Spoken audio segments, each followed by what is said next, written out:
right, welcome on in to another episode of DCU Daily and Also Curious. We're back. I'm back. It's been a while. Feeling a little bit better, but thanks for asking or not asking. And on that lovely note, we've got Spider-Man Brand New Day news. Of course, the box office just keeps growing. It's $1 billion movie now. It's the highest grossing movie of the year. We'll get into all of that, and of course, it may not be done yet. It's definitely not done yet, making all the money in the world, so we'll talk about that. The Odyssey, of course, also on its way to $1 billion, so we'll discuss that and where things are headed for this upcoming weekend. There's a lot of other news about Spider-Man Brand New Day, especially, with the post-credits scene and everything else. I saw it not once, but twice this past weekend, so now I've seen the movie 3 times. So, and there's a few things I noticed after watching it a second and a third time, so I'll get into that. Of course, we have other MCU news, including Destin Cretton, the director of Spider-Man Brand New Day, talking about Shang-Chi 2 and a Wonder Man movie. Well, we'll have that, and of course, on the DC side, you got James Gunn. It's his birthday today. Depending on which part of the country he's in, he's got a half hour or more time left on his birthday. There's other birthdays today as well we'll get into. Lanterns, Pierre is out there promoting it now, so we'll get into some of what he had to say. A Man of Tomorrow update. There's a bunch of new trailers. Did you see that Violent Night 2 trailer? Yeah. And then, that Soulmate movie, the reviews are out. They're not pretty. We'll get into that and so much more. And of course, we'll even talk about James Cameron and Avatar. So with that, let's hit that news intro and get the show started. It doesn't seem to matter what I do. I'm always the number 2. All right, mister, I need to paint my abs on to get nominated. You don't see Robert Downey doing that. You're kidding. You're kidding. I can't open the envelope without the... Warner Brothers is heading back into the Matrix with a new movie in the works. Wonder what other surprises are in store. I want to be Bruce Wayne. I like that. You're gonna love me. There's the shot right there. That. Okay, we don't need to see chords. Right there. You look ridiculous. Well, not no more, he don't. What, dude? I can barely understand you. Your accent's insane. What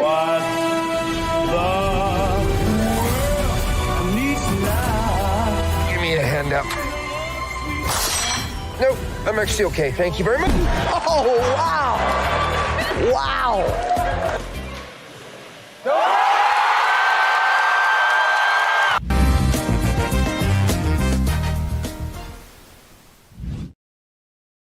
Okay.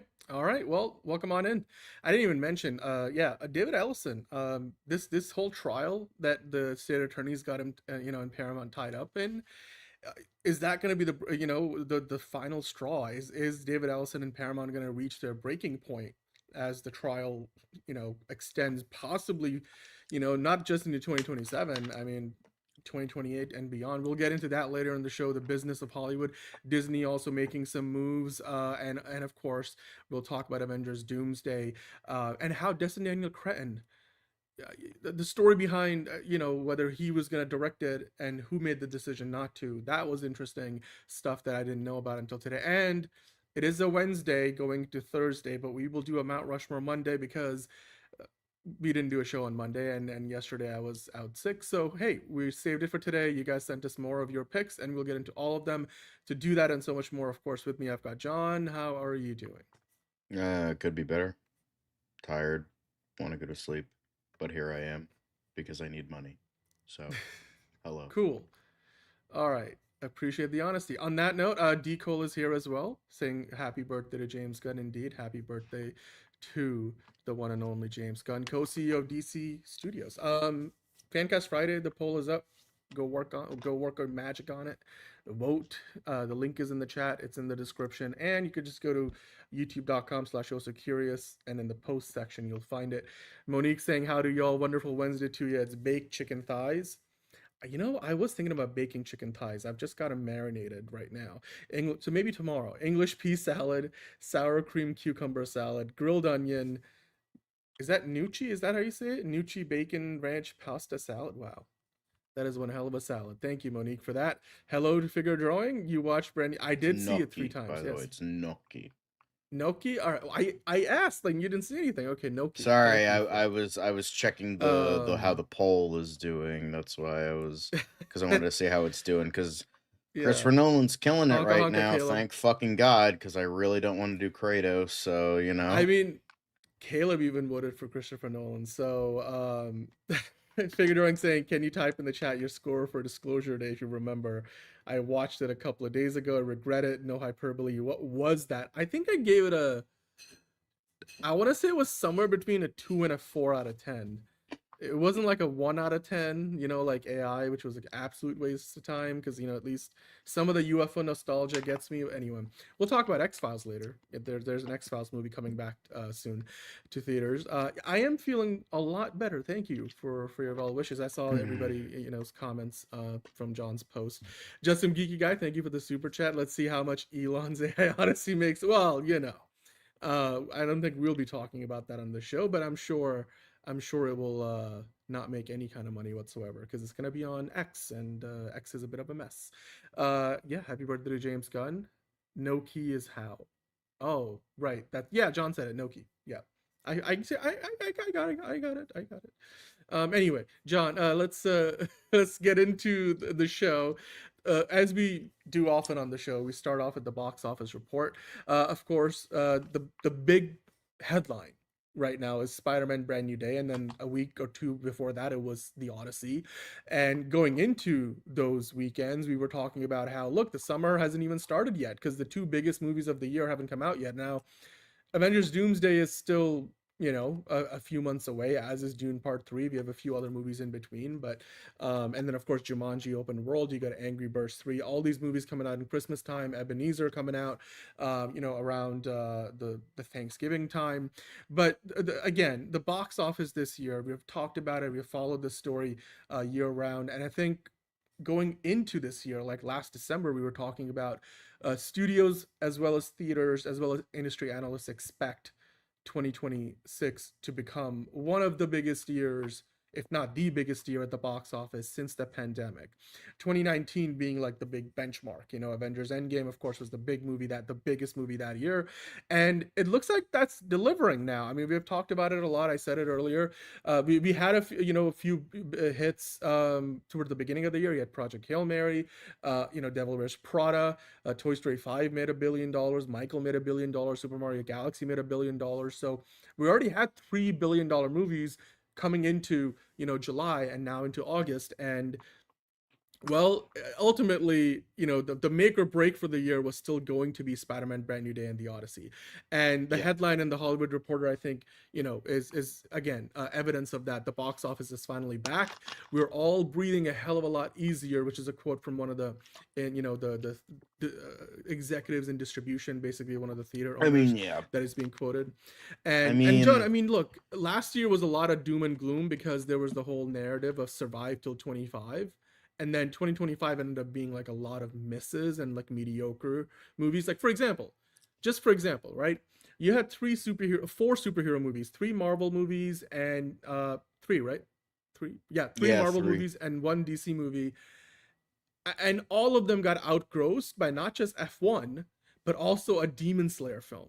So, 2025 wasn't what everybody thought it would be.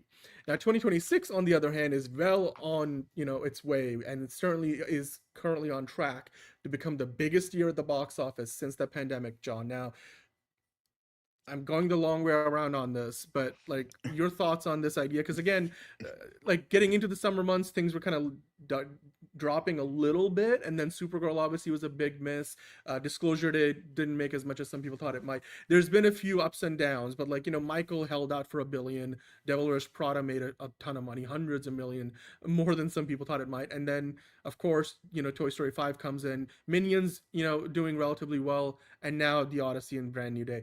Your thoughts on this? Do you feel like we are gonna ultimately end up being the biggest, like 2026 will be the biggest year since the pandemic? That seems to be the case because it's like there was a lot of promise with Barbenheimer, but that kind of stagnated after that year because 2024 and 2025 were kind of, I don't want to say like total misses. They had like a couple decent movies coming out that held it, but like it was just like, let's hope it's not a false promise, Like it seems like, again, a lot of $1 billion movies this year, so that's good for the movie theaters and that experience. Just the thing I'm worried about a little bit is like, oh yeah, box office is back, but let's see what it is for 2027. Let's see what it is for 2028. Can Well, I big mean, you can only Secret yeah. Wars and Man of Tomorrow and any other fucking movies that I'm not aware of, Only can two they help? superhero movies next year. Yeah. And I'm not just saying talking about superhero. I just don't know off the top of my head what else is coming out in terms of big money makers. Well, But I isn't there think the Fast and the Furious? Is Fast Forever next year, or is it the year I think it's 2028 if I remember correctly. 2028? But Okay, so that's 2028. but yeah, it's just Maybe like Tangled. I hope that Hmm. this is not just like, oh hey, 2026 was a really good year for money making movies, Mhm.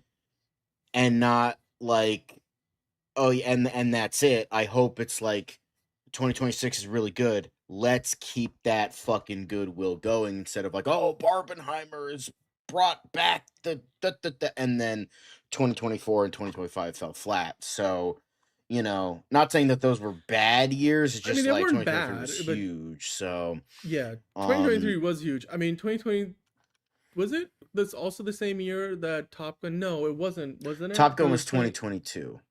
2022. Top Gun Maverick was 22. Yeah. Again, that was a Okay. good year, Yeah. but it was It was like, a good yeah, year. then you And had 2 good Batman years came and out then that year. stagnated, Yeah. and now Yeah. 2026. So, You know what it is though? You know what makes me think that this year is different? You look back at all of those years, right? 2021 was pretty much straight out of the pandemic, and the biggest movie of the year was Spider-Man No Way Home. mhm. And it made almost $2 billion.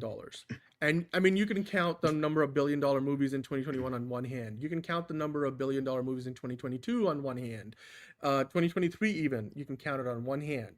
I don't think we have had a single year since the pandemic, like 2020, where we have had 5 or more billion-dollar movies in a calendar year. Somebody correct me in the chat if I'm wrong about that.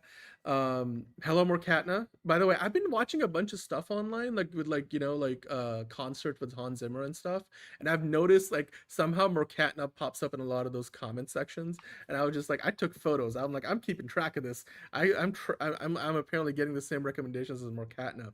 But yeah, this year though, on the other hand, John, like every year since the pandemic, it feels like you'll get a 1 or 2, maybe 3, even maybe at most 4. I feel like might have been the most billion-dollar movies in a year. But this year, I mean, look, Brand New Day is already a billion-dollar movie. It did it like in an almost record time. We'll talk about that. And then thank you for the super chat, just some geeky guy. And then Peter may be broke, but Sony definitely isn't. Yeah, you're not wrong about that. Tom Rothman is happy this week, as well as Amy Pascal and everybody else at Sony. But I was gonna say, you count them already. You got Super Mario Galaxy. We had Michael, and then you had Toy Story 5. Now you have Spider-Man Brand New Day already there, and soon to be joined by the Odyssey, which blows my mind that the Odyssey had a 2-week head start, and but like goes to show you how powerful being Spider-Man Brand New Day is. And then that's already 5. That's like I think the most of any year since the pandemic already. $5 billion movies, 4 of which we already know. One of them is going to be there in the next week or two. And then, John, the rest of the year, I don't think anything like until Christmas time really gets there, because Ebenezer probably is the biggest profile movie between now and then. And maybe the Johnny Depp fans can push it that far, but unlikely. Now, one thing to remember, even if a movie comes out toward the end of the year and the majority of its run is next year, when you count the box office, they do generally end up counting it towards this year. I know, like, then you can like do the rating where you only count the calendar days, but generally speaking, for example, Avatar Fire and Ash counted as a billion-dollar movie, not for 2026 but for 2025. So even though it came out like 2 weeks before the end of the year. So similarly, Doomsday and then Dune Part 3, I think, John, those two will most likely end up being a billion-dollar movies respectively. So I mean, at least one of them will be, right? Doomsday more so than Dune Part 3, but definitely it's most likely going to be both of them, considering how the anticipation will be building. But that will give you at least $6 or $7 billion movies in the year. And I think that right there, the long story and all the runaround, I think $6 or $7 billion movies, that itself not only indicates that the big movies are back and we're getting that many of them in the same calendar year, but also it indicates that, you know, the rest of the box office is healthy. We have talked about, like, not only did Spider-Man Brand New Day break the opening weekend domestic record that was previously held by, you know, Avengers Endgame, and it beat it by $3 million. It wasn't just Brand New Day that was successful that weekend. Like a couple of weekends ago, the whole of the domestic box office in North America was really successful because Spider-Man Brand New Day did really well, but the rest of the box office also did, like, The Odyssey only dropped like 43% from this previous weekend, which is fantastic. Made like $50 million. So altogether, like, I believe the number was $430 million were made at the domestic box office on the opening weekend for Brand New Day, of which it made 360, but 430 means another $70 million were spent on other movies that were not Spider-Man. That's more than the $402 million that Avengers Endgame's opening weekend did, of which Avengers Endgame made 357 million. That was the previous record at the North American box office. No box office weekend had been higher. 402. This year, that Spider-Man Brand New Day opening weekend overall made 430. That's a $28 million increase. So it shows you there's strength at the box office, not only at the top of the, you know, of the marquee, but also when you go further down, like Obsession, Backrooms, those movies continue to make money. And then you'll have Clayface coming out later this year. We have talked about Hex is like a Pixar movie. Right? Is that the there's the one with DreamWorks, Not Alone, I think. That one I saw. No, that's Illumination. Or Illumination, okay. Pixar has Gato next year. Okay. Shrek 5 for DreamWorks is coming out next year.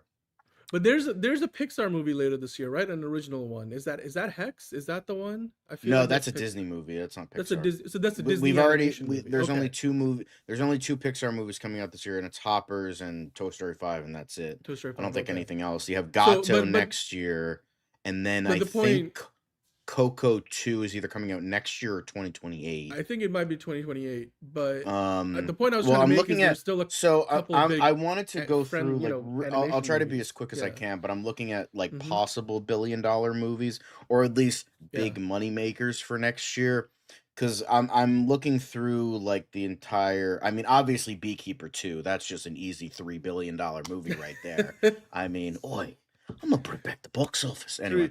3 billion. But kidding aside, kidding aside, I'm like, Ice Age is past its point. Nobody really fucking gives a shit about Ice Age anymore. I mean, you never know. Under like Greta Gerwig with Narnia could be something. We don't know. Probably not we'll billion see how because it is. Netflix is not gonna leave it in theaters long enough. It's gonna give it like 49 days. So, you know, it's a lot, but I mean. Gato might be something, but it's an original Pixar movie, so that might not.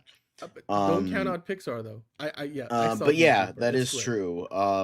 Thomas Crown probably not. Exorcist probably not. Sonic the Hedgehog 4 probably not. Godzilla X Kong probably not. But they're still like, they're not like billion-dollar movies. They'll still get a good amount of money, just not. Godzilla Kong could. It's none of those movies that have made $1 billion, but I mean, they feel like they've been working their way up to that. Yeah, so and then we'll see about. I don't think Not Alone is gonna be $1 billion movie because that's not really IP attached like Minions and maybe Super Mario. Like if it does really well, maybe the sequel will do $1 billion. Like, you know, like you got the new Spaceballs movie that could be a moneymaker. Legend of Zelda could be a moneymaker. Maybe that even Resurrection of the Christ. That, I mean, the fucking original was like a huge cultural phenomenon. I don't know because they split it into two, so it's a lot of, I don't know. We'll see how that goes. You got Paranormal Activity 8. You got Star Wars Starfighter. That we might like. Star Wars might actually have a comeback next year. Maybe with your boy Ken. Maybe we'll see if Starfighter is indeed enough. We have the sequel to the live action remake of How to Train Your Dragon. So How to Train Your Dragon 2, which is live action. We got Spider-Man Beyond the Spider-Verse. That might be something major. That's also possible. Very possible. Ocean's 11. I don't think that. I think that'll make money, but like I don't think it'll make like a big. So that's the Bradley Cooper prequel, right? Bradley Cooper, Margot Robbie. It's got Margot Robbie and. Wagner Moura. Yeah, I don't think it's $1 and- billion, but God, maybe it what could, is but with this kid? That's a fucking weird. That is the weirdest cast I have ever seen. You have Wagner Moura, Monica Barbaro, Josh Gad, George McKay, Jack it's- Holden, and Omar Sy. What a fucking weird I cast. know. But it's, dude, they're putting the crew together. Clearly, it's gonna be like one of those Oceans. Yeah, I know, mean, you do have the casts, Minecraft so. movie. I mean, Yeah. that could go either way. Either that's could gonna do it. fucking shit the Sequel. bed. So that either that is Well- gonna shit the bed harder than Amber Heard, or that's gonna make $1 billion. Like one But of dude, the the two. first one, But- remember the first Minecraft movie was like tens of millions short of $1 billion. It was like 950, 960. It was like Multiverse of Madness. It got so it was as close as you can get without making $1 billion, like Oppenheimer Yep. as well. Yeah, Hey, same movie with, spot. yeah, Oppenheimer. Yeah. But yeah, Yeah. it's like you have that. Quiet Place Part 3 might make a good amount of money. I mean, Jason Statham stole my bike. That's mean, come that's on like now. Jason. That's $4 Statham $1 million. It's again like between Beekeeper 2 and Jason Statham Stole My Bike, maybe combined they can make $1 billion. Like Yeah, the Jason sure. Statham franchise. You got Teenage Mutant Ninja Turtles, maybe, Nope, probably that's not. not You have doing the Simpsons movie sequel, so that might be something. Conjuring, that'll be a good moneymaker. Last Rites made a shit yeah. ton of money, so Yeah, you but know. you're right. But it wasn't that because they thought it was the last one, or am I thinking of the wrong thing?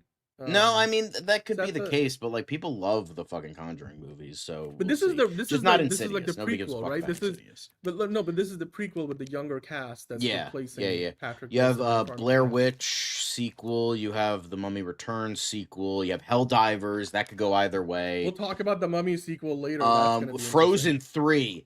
That's probably gonna make That's $1 billion. that's billion. That's easy billion. That is, that might and actually then, have a and then shot right at after breaking you have animated fucking records, Secret yeah. Wars, Hunt for Gollum, Housemaid That's $2 Secret. billion movie. Though that's like $2 billion Oh. right there, and then Housemaid Secret. That's gonna probably make a good amount of money. 500. Remember, the Housemaid made like 400 million. It was like Yeah. incredibly profitable for Lionsgate. So, and we also have news about that later in the show. More casting news as well. The Blair Witch is a prequel. Actually, no, it is. No. We actually don't know that. Never mind. I was thinking of the We don't know Conjuring anything. franchise. And then we also, oh, by the Yeah. way, we also have Gremlins 3. We have the Daniels movie with Matt Damon. Matt So- Damon.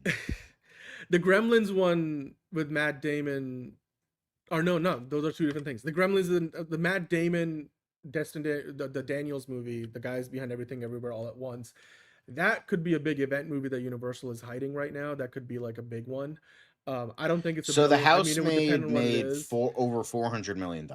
Yeah, so the second one could probably make 500 or more. So again, you gotta like maybe not as many $1 billion movies. Hello, Hunter Iggy, but probably going to be a lot of. I see like there's like half a dozen of the ones that you just mentioned that may not make $1 billion, but they will do more than 500 million, which is I think very Yeah. healthy. Not to mention that what were you saying? It was the Matt Damon one.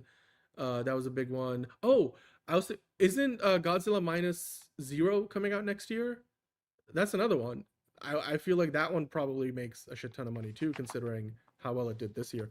So, or like a year ago, the minus zero. So anyway, but let's continue on. I think this year definitely feels like especially for movie theaters as well as obviously for the studios, like we are so back for realsies this time. But like you said, John, the hope is that now we stay back. We don't just have like a big spike and then another dip. But like I said, it's the first year since the pandemic that feels like the late 2010s when we could have half a dozen, if not more, $1 billion movies. We already have 4 and a 5th one probably in the next week or two. And then, you got at least Doomsday and Dune coming out, which may be at least 1 or 2 more billion dollar movies. So let's move on. Let's move on and talk about the Odyssey, that probably next movie to join the $1 billion club, John. But domestically, the Odyssey, it's now entered the all-time top 50 at the domestic box office. It just beat Civil War's 408 million. The first Spider-Man, Tobey Maguire Spider-Man's 408.5 million. It also beat Iron Man 3's 409 million, Multiverse of Madness, the Doctor Strange sequel, 411 million, and then the original Wonder Woman's, like the 2017 Wonder Woman movies, 412.8 million, which makes it the 47th biggest hit ever at the US box office.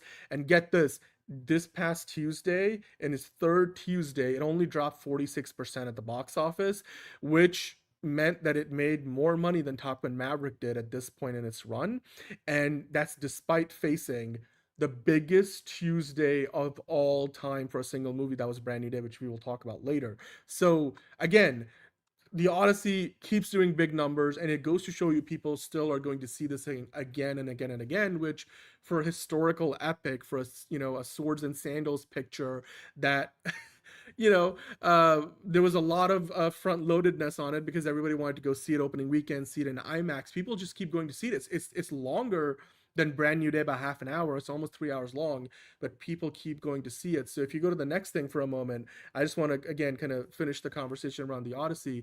Or actually, no, that is the we'll get to the Spider-Man stuff later. But I guess my question to you would be, John, the Odyssey. Do you feel like Christopher Nolan is well on his way now to, I mean, I think right now the movie has crossed the Dark Knight Rises domestic box office number. I think if you go back to the tweet and scroll down, it's already crossed the Dark Knight Rises domestic box office, which was the second highest for Nolan's career. And now it's working its way to the Dark Knight's number. Now, the latest number I saw was like 460 something. This is the all-time, not just a Tuesday. I don't know if it's in the same tweet if you keep scrolling. But basically, The Odyssey has now become Nolan's second highest grossing movie at the domestic box office. And it's going to keep going up. They're expecting by the end of this weekend, it's definitely going to be not necessarily reaching Dark Knight numbers, but it's going to get close to it. So maybe in another week's time, it could get there. So I guess my question to you would be, for The Odyssey, which is currently sitting at like $420+ million domestically, it needs to cross 550, I believe, or somewhere in that range to beat The Dark Knight for Nolan's highest domestic grossing film of all time. Is that possible, or do you think it's going to end up falling just short? It would still be higher than The Dark Knight Rises, but not quite as high as The Dark Knight. Yeah, I mean, I don't know if what the specifics are going to be, but I think, it could definitely make more than, honestly, yeah, it might be. Hang on, I'm trying to imagine what the numbers are. I think, yeah, I mean, obviously it's on its track to get to the biggest non-Batman movie of all time, but of his career. But in terms of making more, that's an entirely possibility, but we'll just have to kind of wait and see. I could see it happening even with Spider-Man kind of making a major dent in the box office, so there is that as well. But yeah, it's definitely good times for Nolan, good times for Marvel, and I mean, DC is watching in the cup chair. So again, it doesn't have to be a zero-sum game, but because you still got Clayface coming out later this year, which I think we'll see. Brand New Day can only help. Sorry, cat fur in my mouth. I can't even get it out. There it is. Anyway, the Odyssey needs another 130 million to beat The Dark Knight at the domestic box office. It's already it's only a few million away from The Dark Knight Rises. I think the current number, by the end of this weekend, it's going to cross that. So it's going to be number 2 for Nolan in the US box all the time. So again, by this time, not next week, but the week after, I think the Odyssey could. It's very possible. I think the prediction is that it's going to cross 500 million. At which point, The Dark Knight is in that range. Plus, I expect that it will start playing in more IMAX screens again. In a few weeks' time, once Spider-Man has been out for a few weeks. So they will start to again give more screen space to the Odyssey, because a lot of people are still going to see it and want to see it in IMAX, so there's definitely demand for it. So MTG saying if IMAX gives more IMAX extensions or re-releases for the Odyssey, there's a chance. I think that's going to happen. That's definitely going to happen. And also Universal, I believe they left Oppenheimer in theaters for 4 or 5 months. So there's every bit as much a chance they'll do the same for this. And this movie is going to make more money than Oppenheimer. Already is on its way to doing that. So it's going to be $1 billion movie regardless of how much it does domestically. It's already basically, doing the business, as it were. So yeah. Well, on that note though, John, let's continue on the conversation about box office, but we've kind of changed the theme now from the Odyssey to talking about, Spider-Man Brand New Day, which hit $1 billion yesterday. On Tuesday, it hit $1 billion globally with the second fastest pace ever, according to the Hollywood Reporter. All the other outlets picked it up. Guess what, John? it took Spider-Man Brand New Day only 7 days. 7 days to get to $1 billion, which is only second to Avengers Endgame, which did it in 4 5 days, I think it was, because like in China, movies release a bit earlier, so like Tuesday, Wednesday also count. So it took a little bit longer. Wednesday to Sunday versus Wednesday to Monday, or Tuesday to Monday, because it's just 7 days, John. In 1 week, Spider-Man Brand New Day hit $1 billion. It almost got there when it's opening. It's insane, weekend. but never get bet against Spider-Man. So, Again, learn that the hard way. So yeah, you did. What was your bet? You said Spider-Man Brand New Day was not going to make $1 billion. yeah. Because the thing is, Spider-Man was in a pretty bad place at that point. They you had Cretton part of it, which was not great. You had what they were aiming for, just it didn't look like a good place. I'm like, I don't think they're gonna do it, and then they did it anyway, which is fine. It's, as I said before, it's it's a win-win for me, because it's okay, we got a really good Spider-Man movie out of it, and with that, or I get 1,000, one of the two. It's just gotta wait for CC Black to give me his fucking information, because I'm willing. I'm gonna go. I will lead up to my promise. I'll do it. It's just he's being a dickhead at it. So Well, hey. Yeah, but no, it's fine. I still way, like the movie. I don't think I'm not gonna fucking get on my knees and suck its dick like everybody else does. But I think it's a very good movie, and it's a step in the right direction. I just don't think it's a great movie. I don't think it's the best Spider-Man movie of all time or anything like that. I didn't say that personally, but I mean, I think it's the best one Tom Holland's been in. It's certainly one of the best. But the bar is in hell. Literally the two worst Spider-Man movies he did. So it's just I don't what are you gonna do? Come on, what are we You could have had Tom Holland taking a shit for 3 hours, and it would have been a better movie than Homecoming and Far From Home. Come on now, get the fuck out of here. I'm not gonna go that far. I thought Homecoming was pretty good. I think and you know what? I actually ended up watching Far From Home. It just randomly, how you can watch movies are on YouTube now. If you bought them, they show up on your YouTube as a suggestion. I think I just fell asleep watching TV, woke up and it was playing and I watched it. I'm like, you know what? Not as bad as I thought it was. And there's still a lot of problems I have with the movie, but anyway, in hindsight. But look, here's the thing. I was counting the Tuesday previews in China as a day, but officially they count from Wednesday. So Wednesday to Monday, Spider-Man Brand New Day hit $1 billion in just 6 days, which is 1 day more than Avengers Endgame did it back in the day. Actually, no, full 2 days more, because they didn't have the movies. In China, Avengers Endgame started playing, I believe, on a Thursday. So we're not gonna go down that tangent. Far From Home and Homecoming for John, let's just say they're probably the bottom. Homecoming's the worst. Far From Home's probably the second worst. Oh no, we're gonna do Mount Rushmore Monday on today's show, so don't you worry, we'll be doing that later on. We've got it all prepped up. But yeah, John, so let's keep going here. Spider-Man Brand New Day, of course, the fastest to get to $1 billion since Avengers Endgame, and it's wild. It's wild. Here's some details, by the way.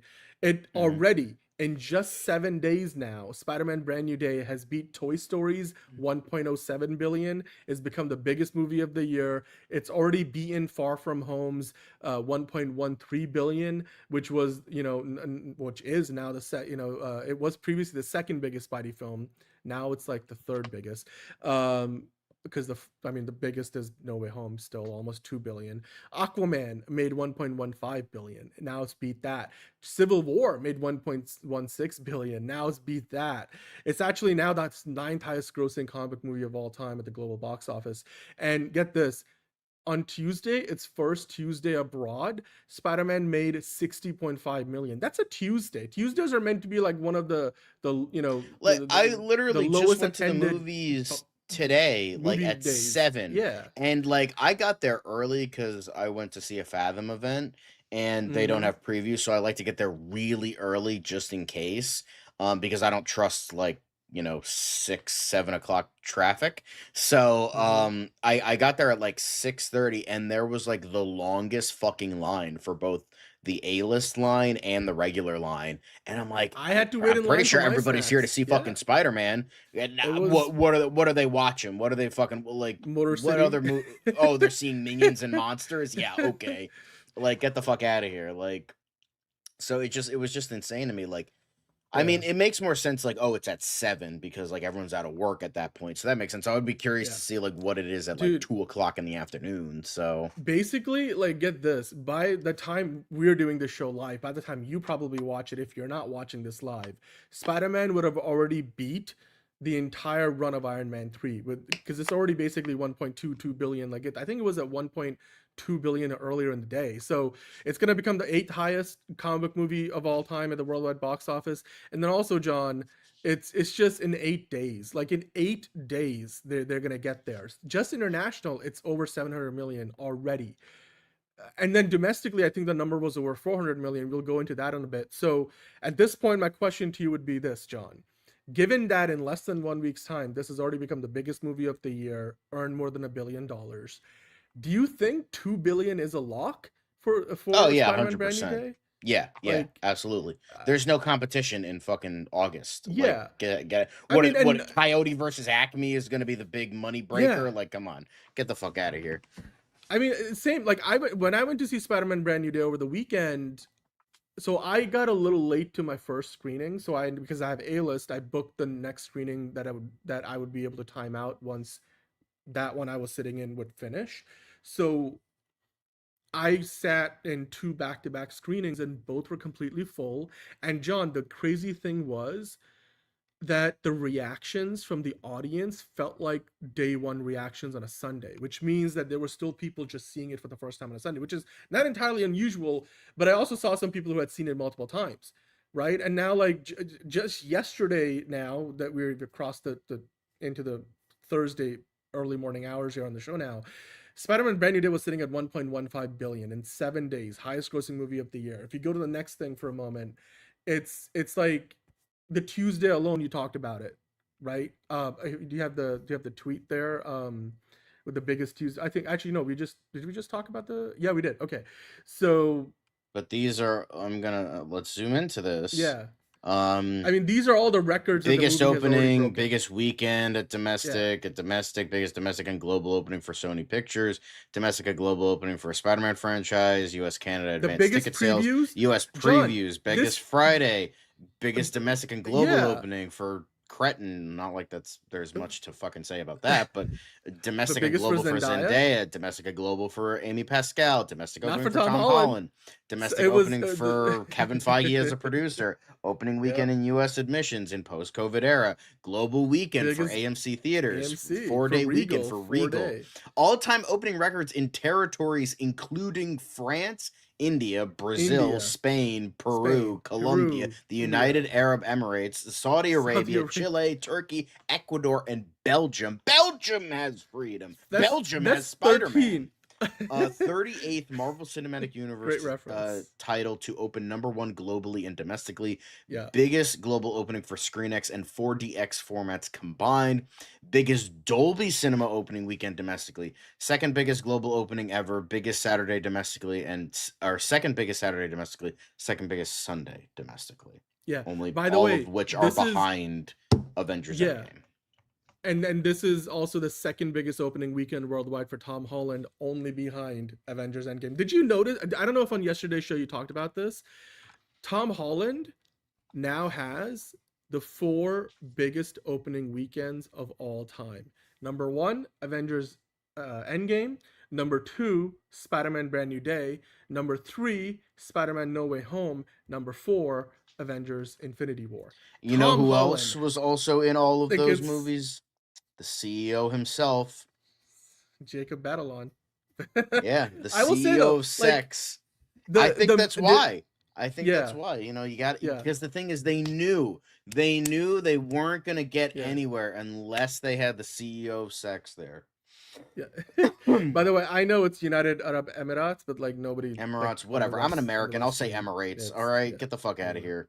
They're like, Yeah, all right, um, whatever. Who By gives the a way, fuck? I will like there's a meta nature to the idea that Tom Holland has the 4 highest grossing opening weekends of all time, both in the sense that, you know, in the cinematic universe, he's like the prodigy of Tony Stark, but also in the real world, like the highest earning Marvel actor of all time is RDJ, and Tom Holland's like got those numbers to match. So, and the fact that, you know, obviously Tom Holland started a lot younger, so he can keep doing this for a lot longer. So, I mean, he's not getting the same back end points deals that RDJ got, but I'm sure he will get there. So I'm like, you know what? At this point, does he really need other franchises? Because like the dude's already got the 4 biggest openings of all time. We don't care. It's pronunciation. Who gives a fuck? It's fine, but you know what? I respect that he wants it to be pronounced correctly because he's from that part of the world. I'm sure, like, if you were from a different country, you wanted your country's name pronounced correctly. But yeah, John, let's keep going. I mean, we'll just dive into a couple other records. Not only was it the biggest Monday of all time, that Spider-Man Brand New Day, the biggest Tuesday, I should say, but also Spider-Man Brand New Day had a record Monday. It made 47 million on the Monday. Yeah, and to keep that in mind, the second, which was obviously wild. the Odyssey, 9 million. 9 million. Not That's 47 5 times as much. and 9. Yep. Bruh. And then you go to the next thing. I mean, we just talked about it already, but like the Tuesday, it bears to mention, and it's worth mentioning that there's never been a bigger Tuesday at the box office for a movie. The all-time record for the biggest Tuesday box office for a movie now stands with Spider-Man Brand New Day, where it managed to gross 42 million for the biggest Tuesday of all time. After making 47 on Monday, only 5 million less, John. In just the 2 days after the opening weekend, it made another 90 million basically. It beat Far From Home's 7-year-long record, which was the previous high mark. And it beat Avengers Endgame's Tuesday, which was the highest that it did, was 33 million.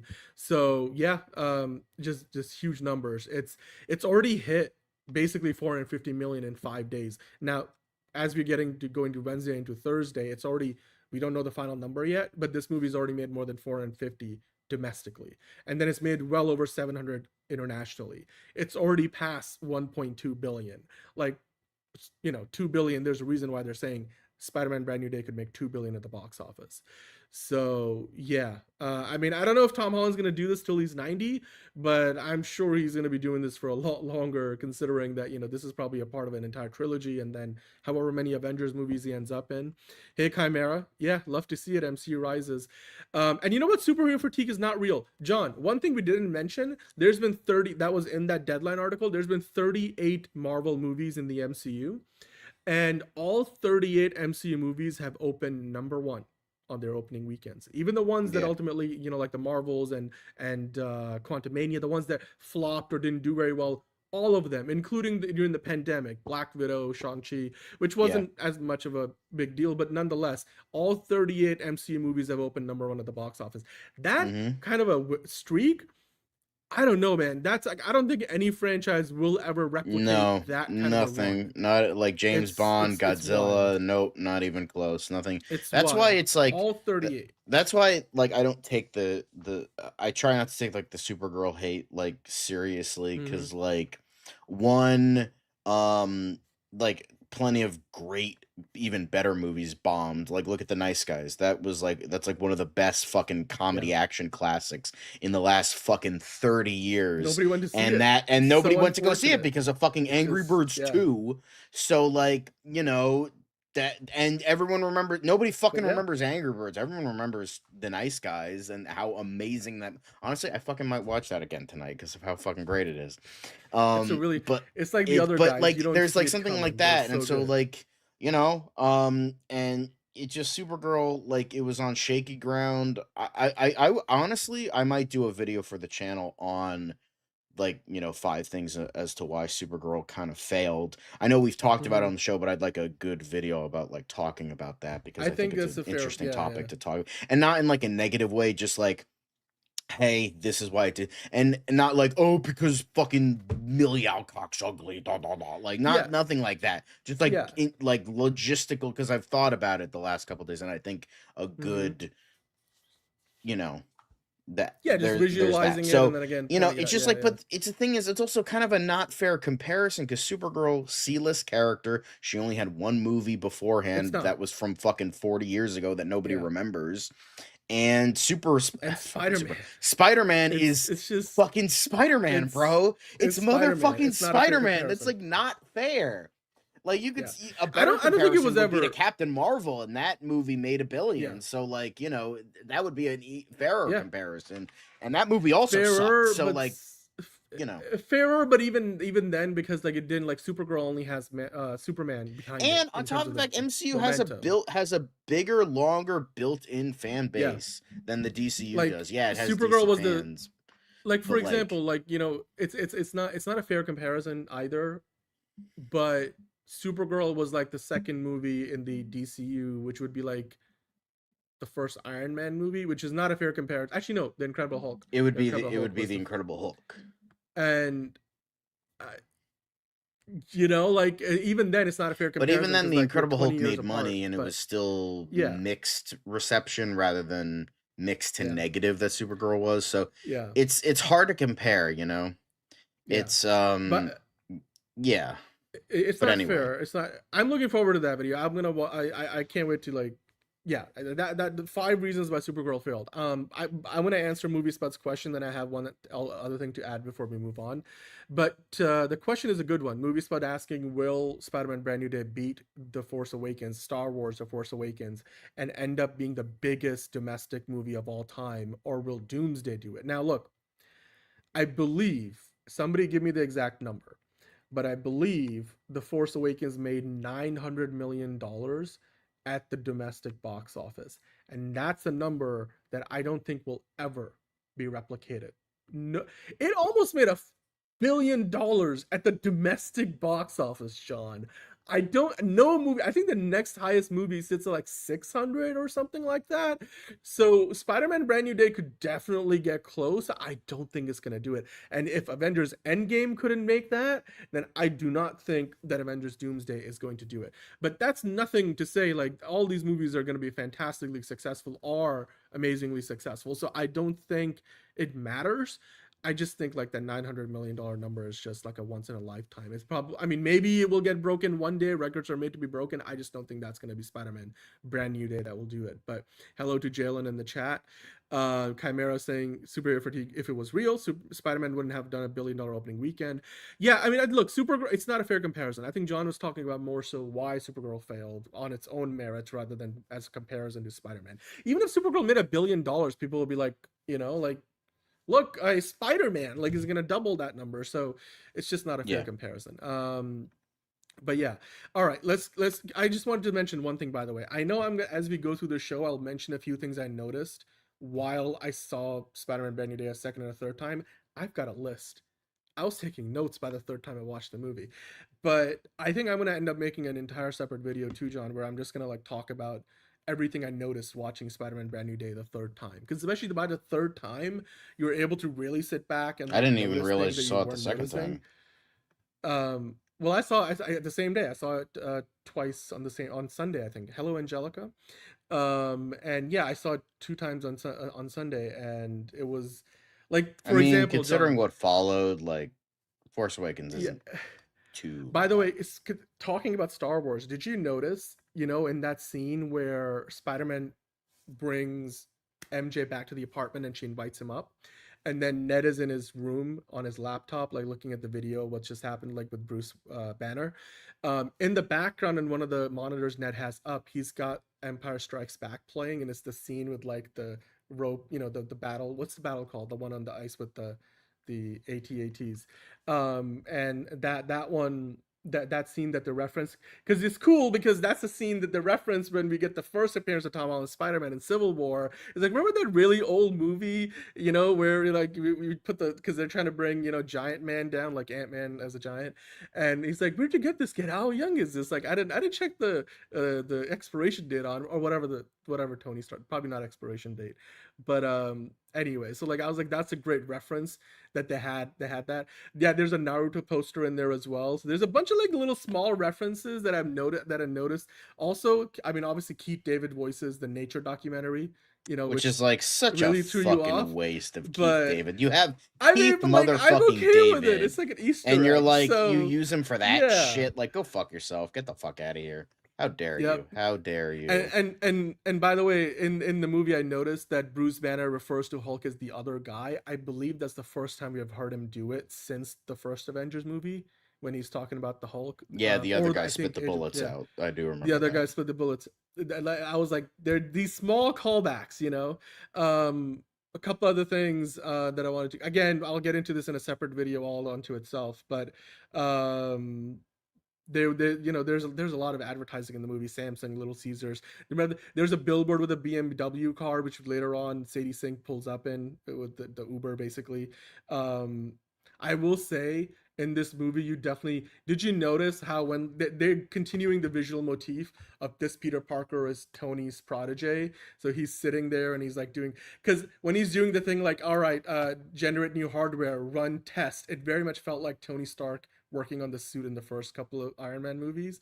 And it was like, I see what they're doing here, like a little more subdued than in Far From Home, where he's literally like doing the whole graphic thing. But also I caught Jean Grey's middle name, Elaine. Don't know if that's relevant. And yeah, no, I remember that from so that was that when they were her name is Jean Grey, and also, John, I could, now that I've seen it 3 times, indeed, like when Hulk sees Peter and says, "I'm Peter, your friend," then he backs off. So I feel like the Hulk, maybe not Bruce Banner. Well, the but thing maybe is, the Hulk remembers. Tom Peter? I don't know almost how. spoiled that on the press tour. He's So, like, one yeah. person remembers Peter, and then said, "I was like, yeah, no, you're talking about," and then she like shuts him up and like, shut the fuck up, because that is straight up from the fucking comics, where Peter Parker did the same thing, where after Civil War he made the world forget that he was, Peter Parker was Spider-Man, and the only person that remembered was the Hulk. So that is straight up from the fucking comics. So like, it was definitely, even though like when you think about it for more than like 5 seconds, it's like, when the fuck did Peter and Hulk ever meet? Hulk meet? But it's just I know, like, that's what I was wondering. It's fine. I was It's like, the logic doesn't it's fine. quite It's fine. add Don't up. think about that too hard.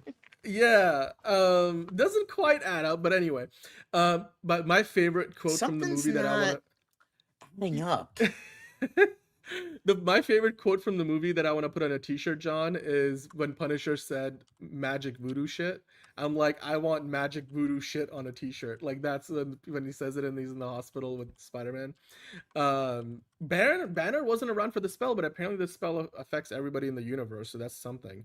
Also, I noticed that MJ is on the old rooftop at the end, and she's holding on to that like broken necklace that he gave her in Far From Home, which I just watched back. So maybe she's got a smile on her face, so maybe she's either starting to remember Peter, or she's like, this guy must have been, a great guy or whatever. He's Spider-Man, obviously, and all that. Maybe she remembers, maybe she doesn't, but she still likes the guy. I don't know. So, one of the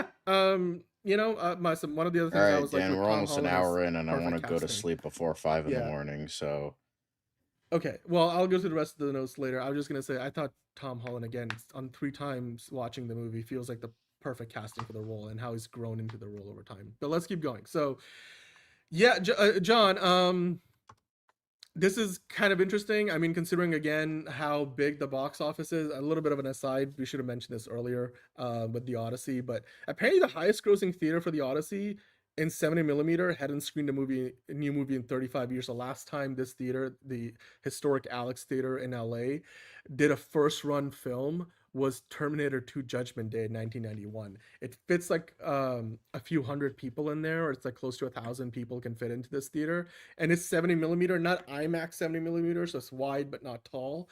And it's the single highest grossing movie theater for the Odyssey, which I thought was like, yeah, again, goes to show you Spider-Man Brand New Day and the Odyssey are both still doing huge numbers. So yeah, but let's keep going. We got a bunch of other stuff about the movie itself I wanted to kind of like quickly go through. So the Russo brothers congratulated the movie for breaking the domestic opening and they record. even used Boss Logic's art, which artwork. is cool. This is great. Got the rings and then got the chess piece because now Spider-Man's the king. All the Infinity Saga rings, and it's the American flag. And 'cause they we're got, talking about the Rocky domestic box Four with the office. American flag Rocky on his IV, yeah. shoulders. Love it. Love the artwork. It works on multiple levels, which I appreciate. Yes. Disney's CEO Josh D'Amaro congratulated Sony Pictures Entertainment as well as, of course, everybody that worked on the movie, calling its spectacular opening, something that bodes well for Disney's Avengers Doomsday coming up. Yeah, no shit. Yeah, we actually have his full quote if you go to the next thing for a second.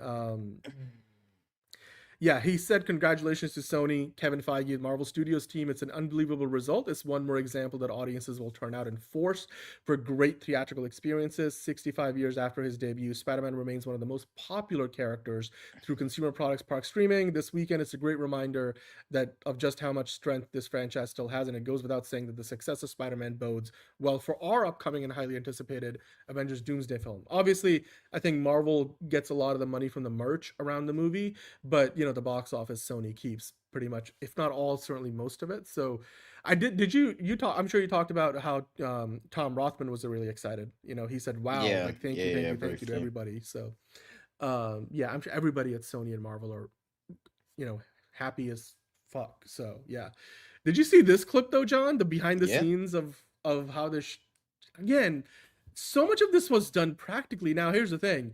You can clearly tell, they're going to be removing the wires. And then in addition to the wires, they're also obviously, changing some of the environments, doing digital set extensions. But the fact that they shot so much of this as practically as they did do, again, it's just impressive that Destin Daniel Cretton committed to that ideology. And I feel like this movie is a lot more tangible because they did so much of this in a way where you're limited by where you can put the camera because you got actual people on wires swinging around rather than just entire CG shot doubles like what they did in the previous trilogy, which again, having just watched Far From Home, you could tell when, it's photographically pretty real, but you could tell like the camera's doing something that a real camera can't do. And you could tell when, the shot doesn't look like something that a real camera could shoot.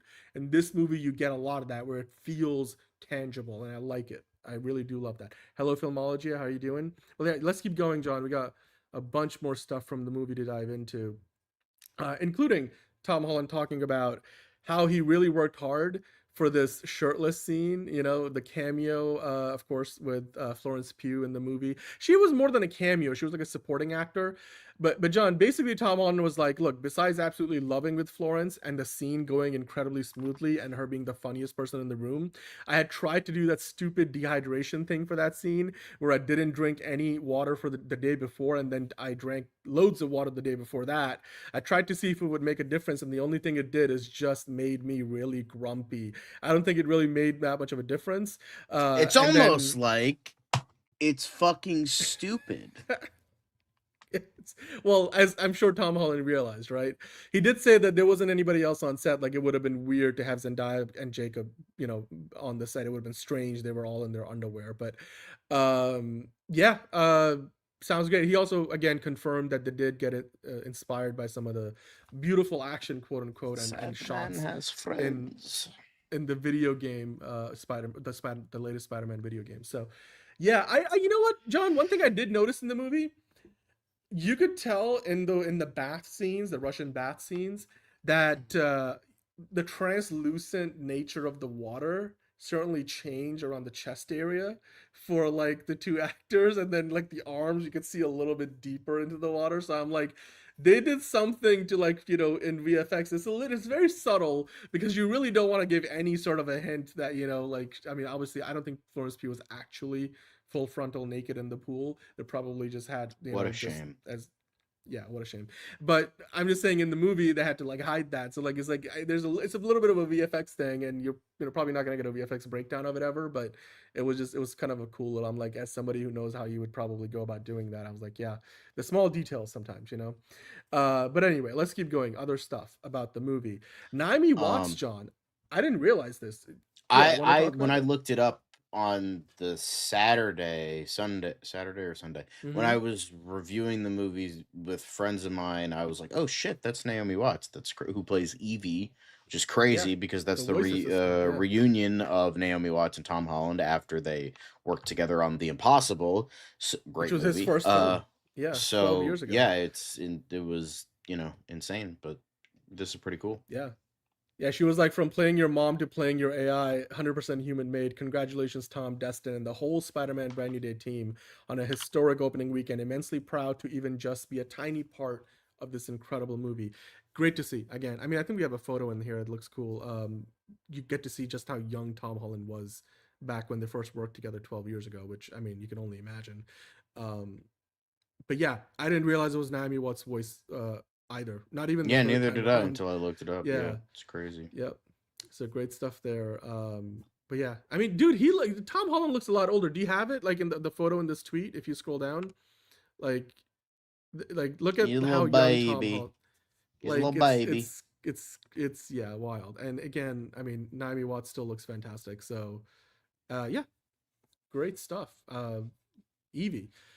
More of that Tony Stark, influence on the character. But let's keep going. More stuff to talk about with Spider-Man Brand New Day, John. The next thing. This fucking stupid shit, because test screening assholes are assholes. Because literally the big thing that everyone was talking about, like I saw memes of it like the day after I saw it, was like, so like what happened with Peter, and like he's in a hospital. And like, how the fuck did he protect it as his identity? Well, we did get an answer, and it was cut because test screening audiences were confused as to why this random character was in this movie. So like, oh yeah, cut that out. So they cut it out. It turns out it was Rosario Dawson coming back to play Claire Temple in the film, who she was kind of, there was a small scene. She was like doing something with another patient. And like Peter was like, they have like a spat, like a back and forth, and they're like, I helped you out. Like that was essentially like, they're like, I helped you out. And it was just like, why are you fucking cutting that? Yeah. Like it's literally a nothing scene that you could have added that would have been a good explanation as to why Peter was protected. Like, it's just so dumb to me. It you know what it's like? It's like the whole thing with like in Superman when people in the test screening were like, oh yeah, get rid of the fucking scene with him saving the squirrel. It's like, man, fuck you. Why? That's like one of the best scenes in the movie. Fun. I like it. Fuck off. Dude, we got so much runtime out of the set photos from that day. One of the biggest complaints of Superman was like, why is the editing so jarring? Oh, yeah, we were supposed to have title cards for the days of the week. But then test screening audiences were like, that's stupid. This is corny. Get rid of it. So they got rid of it. And guess what? It was confusing.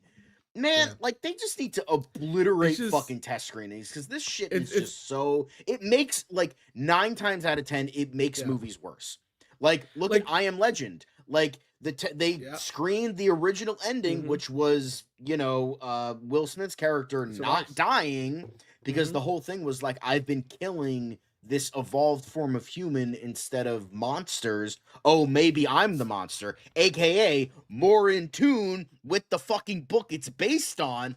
But test screening audiences were like, oh, I have to think at the end of an action blockbuster. Nah, we can't have that. So they reshot the ending. And guess what? Everybody fucking hated the ending. So they re-released the original ending as the alternate ending on home media. And then everyone's like, oh my God, that ending was so much fucking better. The fuck you mean? And now, with the I Am Legend 2 movie coming out, they're using the original fucking ending where he lives. It's almost like test screening audiences fucking suck. Anyway, rant over. Yeah, I was just gonna say, like, a lot of people probably wouldn't have made the connection that it was obviously Rosario Dawson you would recognize the actress, but Yeah, that but it's she's like it's still playing even the if you same didn't know who character the from. fucking character was, No, I there know. was at least Yeah. like a reasoning as to like why his identity was protected, because Yeah. that was literally the entire theme of the fucking movie was keeping Yeah. his identity protected, and No, then I they know. just Yeah. get rid of it at the end of the movie, I even though don't. there was a clear reasoning and scene for it. Yeah, I like obviously Rosario Dawson talked about this a week or so ago at GalaxyCon, like while San Diego Comic-Con was going on. So it wasn't a surprise going into the movie because she had mentioned it days before the movie came out. But the fact that Claire Temple, obviously, they were bringing that character back, it means that at least she exists. I don't know if she's gonna pop up in the next Daredevil Born Again season, but I would hope that she does. But yeah, I mean, look, here's the thing. Every one of these tools taken to the extreme can end up hurting the movie. Like, I feel like test screenings have a place, and you could do that for like small things to kind of get an But like, or if you just want to get I a think general sense of like they what need to people think tweak about the the test movie. audience, because it's like Yeah. it's like I remember there was a movie Mhm. that was like that was shelved for years. I think it was the Amber Right. Heard movie, All the Boys Love Mandy Lane. Mhm. And the thing is, they like the test screenings were terrible because the problem is they didn't get horror fans for a horror movie that were Yeah, in the that's just demographic that they right. were aiming for. They got like boomers and like older people who were not into horror movies to do the test screening, and like Not the they're right like, audience. this Yeah. movie sucks, so they shelved it, Yeah. even though the whole point was like, that's not the demographic you're going for. Why are you Yeah. showing it to them? That doesn't make It's a bad sense to job because me. it's not helpful to the people making the movie. It's not helpful ultimately to the movie at the end because it's doing small nitpicks like this. Again, this didn't ruin the film, but I think for fans it would have enhanced the experience. I will say Yeah. though, look, for example, like James's question. Thank you for the question, James. I don't think they're gonna re-release this in a special cut, like with an extra few minutes of footage, like they did for No Way Home, because there's those other big movies coming out later this year. But if they were to do it, I wouldn't mind seeing the scene be added back in, or like definitely included in the Blu-ray extra features kind of Yeah, thing. So tweak yeah, it, because it's like actually get your demographic to do the test screening that's just a instead of bad job for the like get marketing Marvel people. fans, get like Yeah, people who know this shit. Like it feels exactly. where it's like, oh yeah, cut this. Mhm. Does it ruin the movie? No, of course not. But it's Yeah. just like it's a, because the thing is, it's concurrent with the whole like undercurrent of the Right. fucking movie of Peter is very adhering to the It does. anonymity Yeah. of his identity. That's the big thing. Yeah. I mean, instead we So just got a like, line of dialogue that the Punisher took care of things and they're fine. Which I'm like, look, again, it doesn't. It's all of a sudden you're not missing a key piece of information that like I could still believe that yes, they made sure that like some people may know, but like not everybody's gonna know. And then HIPAA means like MTG was saying, if you are going down that route, then you can't, like, there's patient doctor privileges still. So. But yeah, let's keep going, John, because talking about a scene that was included in the movie. I think Um, this is just this is like a pushing it. fan. So this is a fan theory because like this is about the whole Ned remembering, or maybe not, or maybe does he remember Peter by the end?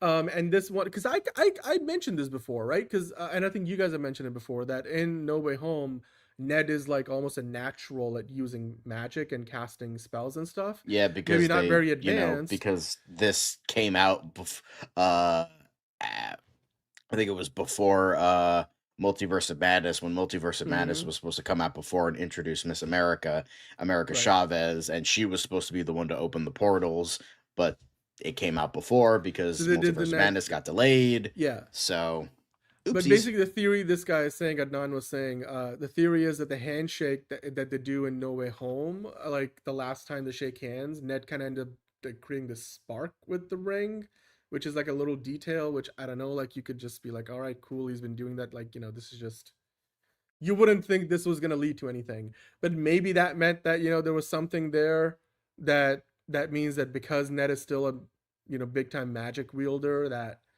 in the new movie, that's why he remembers, because the handshake. I mean, does he need the ring for the spell or whatever? I don't know. It's a very, very loose theory. I don't think this is how they're gonna answer the question of who remembers what, if at all. I still think like it's most likely that Ned didn't remember him. it's maybe he, because you could even say, oh, Peter, Spider-Man's name is Peter. This kid just walked up to him who was at his apartment and said, I'm Peter Parker, or I'm Peter. And maybe he could just be like, oh, you're Peter. Oh, you are Spider-Man, but you're not. But he's not going to all of a sudden make the inference that he's Peter Parker, my best friend, or used to be my best friend. I will say this though, John, did you notice the drawing that MJ makes while they're all at the apartment in the movie? One other thing I noticed, that drawing showcases a younger Ned and a younger Peter Parker, obviously without the mask, and it's got the old suit from the previous 3 movies. So it's almost like MJ is drawing what's happening in that scene, but like she's drawing the old suit and the younger version of the character. So, I mean, to be fair, she would know what the old suit looks like because Spider-Man isn't. But I'm just saying, I'm like, was that a hint at anything? Because they could have easily just made it like exactly what it was in the, because he's wearing a mask in the scene. So I was like, that, like, I don't know if that's hinting at anything or not, but I'm kind of Easter eggs drawing straws now, but or grasping at straws. But yeah, thank you for your drawing. I'm doing my best here to pick out details. Speaking of which, John, Jacob Batalon, the CEO of Sex himself, commented on the whole muscle memory scene, saying, I don't know. I feel like it's really up to interpretation for everyone. For me, I think it's a really cool little nod. So hopefully things happen from there. So this was to the Hollywood Reporter. So again, Ned is not really giving anything away here, whether he remembers or not. I don't even know if he would be told about that. Like, I don't think they probably made a decision on this. They just left it open. Because if you ask Destin Daniel Cretton, he also addressed the same thing today. And he also wasn't giving away any answers. He was kind of playing coy about it. When he was asked about, I think Destin Daniel Cretton did this big feature interview with The Wrap. So I think if you go to the next thing here, John, he addressed, one of the things he addressed in that interview was about that muscle memory scene. And he said that, look, I'm not going to give away any secrets. And then also at the end of the movie, he talked about the post-credit scene saying, that other Spidey sighting, you will find out soon enough what that actually means, whether that is Peter Parker, Tom Holland Peter Parker getting transported somewhere else, or whether that means it's Tobey Maguire. A multiversal Peter. So. Yeah. We shall see. So we shall see, but I mean, they'll use muscle memory to defeat Dr. Doom. But speaking of Destin Daniel Cretton, John, in that same big interview on The Wrap, he went into a lot of stuff about other projects he has done or hasn't done with the MCU, including Avengers Doomsday, which this was interesting. I didn't think this is how things played out, but so when he was asked about Avengers Doomsday, like, remember Destin Daniel Cretton was going to direct Kang Dynasty? And then obviously plans changed and became Doomsday. Apparently, Cretton was the one who turned down the opportunity to direct Avengers Doomsday. And he was the guy that Kevin Feige gave the movie to initially. And then he said, I couldn't find my way into it. Maybe he had too much integrity not to go the route that the Russo brothers are, but who knows? And then he went on to say, when I told Kevin Feige I didn't think I was the right fit for that, for Avengers Doomsday, he mentioned Spidey, which was a huge relief to me because I thought he'd be like, okay, see you later. Now, if you go to the next thing real quick, there's a little bit more to the story because obviously Destin was like, I don't think I can find my way into this thing. And then obviously Spider-Man was an option. And then Kevin Feige later on connected him with Amy Pascal, who was talked about. They were really happy to get Destin Daniel Cretton for the next Spider-Man movie. But it did take 5 to 6 months from when he walked away from Doomsday for Amy Pascal to tell him like there was no script yet. Buddy.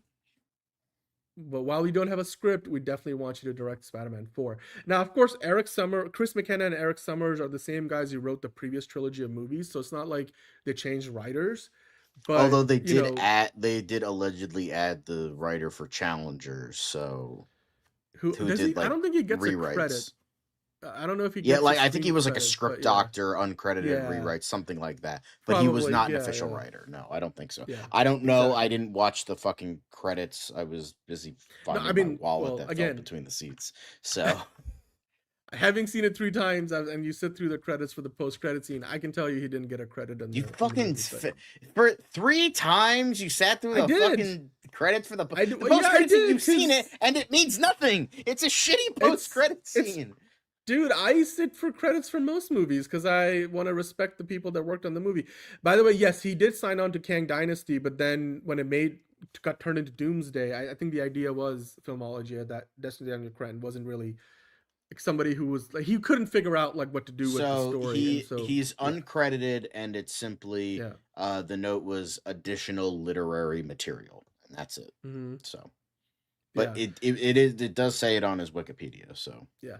By the way, interesting question from James. Like, it is unrelated to the Doomsday story, but I do wonder where Peter got all the money for his tech in the apartment because Aunt May's inheritance probably wasn't a bunch, but he doesn't even have that because technically he doesn't exist. So, I mean, he does live in like what's not even a real apartment. Like, remember in the movie they show like it's just like this empty space that's not being used.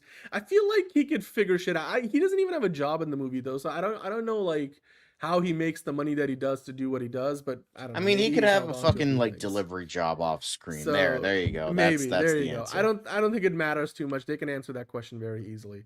Um, don't worry, Destin. The Russos haven't found their way to Doomsday either. Fair enough. Nelson saw the movie twice. I haven't seen The Odyssey more than once yet, but I definitely want to go see it at least a second time. But anyway, so yeah, that's all the Avengers Doomsday stuff. But the theme, John, of Destin Daniel Cretton continues because again, that big article in the Wrap today, there was a lot of things that he talked about, including, well, he mentioned his thoughts for the first time on the Wonder Man cancellation after they had greenlit a second season. And apparently Destin Daniel Cretton still doesn't really quite know why they canceled season 2. He's like, I need to fully understand the why. If you scroll down here, maybe we can read a little bit more what he said, because until now he hadn't really said anything out loud, like other than commenting like, you know, love this man when Yahya Abdul Mateen II posted about the show getting canceled. But this is what he had to say about Wonder Man, the show, and you know its cancellation. He Destin Daniel Cretton said, I love that show to death. If it were up to me, we would be making that show. And I do believe that if and I know this sounds weird, but if it were up to Kevin, we would be doing that show. And I'm just talking, I don't fully understand the business of streaming, but if the business was right, we would be making that show, because I know Kevin Feige loves that show as much as I do. It's a bummer. I'm heartbroken about it, but I need to fully understand the why. John, he seems to be implying that the decision came from above Kevin Feige's head, which would explain why they first renewed it and then canceled it. Well, and when you think about it for a moment, I was thinking I'm just gonna, yeah, go ahead. I was thinking that maybe it was Brad Winderbaum because he's the television He's the TV guy. So But he's not like sitting above Kevin Feige. I feel like no, that's what I'm Brad saying. Yeah, Winderbaum but wanted that's to because cancel it, it I like saw this. yeah. I saw like a quick thing. It was like I skimmed it because I was literally about to watch a movie in 2 seconds. So I was like, I just skimmed him like, oh, it wasn't from Kevin Feige. I'm like, oh, okay, it probably. I mean, yeah, it makes sense because Brad Winderbaum probably do it. But now seeing the whole quote, it's like, okay. Hoomst, and I'm very curious about that. You know what it now. is? Okay, I think Dan's theory time. Dan's theory time. Let's go. This implies, because Destin, look, if I go back to the quote real quick, I just want to reference the quote. He said, "Look, Kevin Feige loved that show, and if it were up to him, it's not even like he's mincing his words. He's literally saying Kevin Feige did not cancel the show. This decision came from above Kevin Feige's head." I think that means it's coming from either Alan Horn, who runs all of Disney's movie studios, like he's the guy in charge of all the movie studios, or more likely the new CEO, Josh D'Amaro. We'll talk about Josh D'Amaro and some of the decisions that he's making later in the show for Disney, but this could be because, John, it looks like Disney's making a pretty big pivot with what they want Disney Plus to be as a streaming service and how they're positioning it.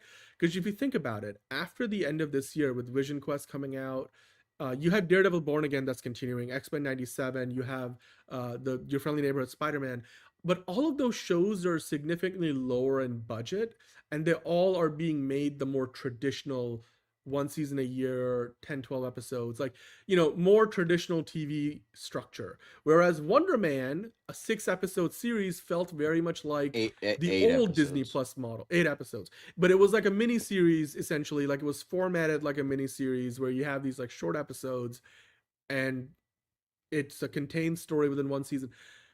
Do you think Disney Plus is changing in, how they're doing, like in terms of not just like the kind of shows that they do, but also pretty much like how much money they're throwing at that? Because clearly, like, Disney Plus shows aren't quite the high profile stuff that we got when they were first starting out with those Star Wars shows like The Mandalorian, or like Wanda Vision, or I don't even like, even Miss Marvel. Like, they were built as these like big events. I feel like that's part of the strategy here, and it's unfortunate because clearly Destin Daniel Cretton, Marvel Jesus as I like to call him right now, is not happy about this. But John, he did suggest something as a solution to getting more Wonder Man in the MCU. He said, look, he wants to make a Wonder Man movie because then we can clearly know if it's a success or not. It's just very clear numbers. So he believes Wonder Man deserved a second season. I'm sorry, no offense to the people involved, but that would bomb.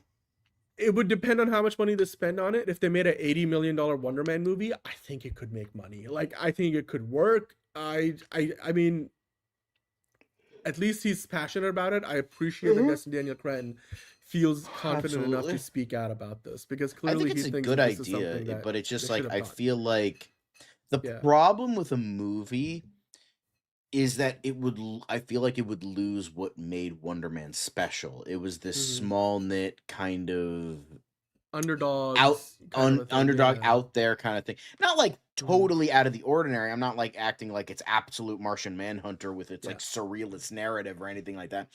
But it was like the reason, and I've only watched half of it, and I recently watched the infamous Doorman episode.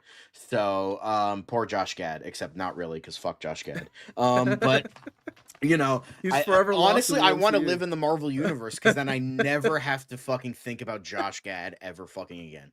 Anyway, but I will say, like, there's like something about it, like, again, as a guy, even though I'm personally not an actor, I am behind the camera instead of front of the camera. I know, ironic, since I'm in front of the camera right now, but like, it's still like kind of, because pretty much all the people I know that love this show, some people I know who are really into script writing as well, we are part, I mean, you the most, but like, we all either are part of this industry or want to be part of this industry. And so I think there's a deeper connection there. However, the one person that I know that didn't like the show isn't interested in that at all. And I think it speaks to that audience. It's smaller, it's more personal. And I feel like if it was a movie, it would just be like a generic superhero movie. It would lose that personal touch that makes Wonder Man a good, well, now miniseries instead of a show. But that's what I think. I don't think, like, now you could do something experimental with the movie, absolutely, yeah, make it smaller budget, do something interesting. But like, I feel like if you're making it more into a movie, it's not gonna be as good as that original miniseries, because it's going to be so different, because like, he's the hero now. You could maybe do like a buddy cop fugitive story with him and Trevor Slattery, but I don't know, it just feels like I just, at the end of the day, I think it would lose what made the miniseries so good, and that's that personal touch. It speaks to the people in that industry on many different accounts, as well as insight into that, little commenting on superhero fatigue within the context of a superhero show. So I thought that was really interesting, and I think movie, it'll just be big budget blockbuster, which is not inherently bad, and Cretton could probably do something good with it. It's just, I don't know. I just think it would miss something. Yeah, exactly. Yeah, I mean, look, I still wouldn't mind seeing a Wonder Man movie. Honestly, I think Yaya is such a good actor, and then obviously you would get Sir Ben Kingsley back. Like, who doesn't want to see more Trevor Slattery? So, but hey, you know what? As long as Destin Daniel Cretton is at Marvel, I have a feeling, and then of course Kevin Feige too seems to love the character. So, like you guys were saying in the chat, I'm sure we'll see him again, like Wonder Man. But when, who knows? Like, I thought we would see Kingo again, but that hasn't happened. So, another fellow actor in the MCU, like, because Kingo is a big Bollywood star from Eternals, but the Eternals are probably not coming back anytime soon anyway. But you know what, John?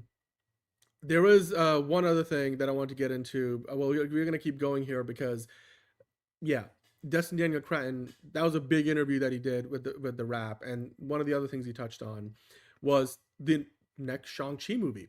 Shang-Chi 2, he was asked about, like, well, where is Shang-Chi 2? And he finally addressed it, and he said, when you really look at what happened to the industry, at least from my perspective, it was just like everything went to shit after that. As in, when Shang-Chi came out and it was the pandemic.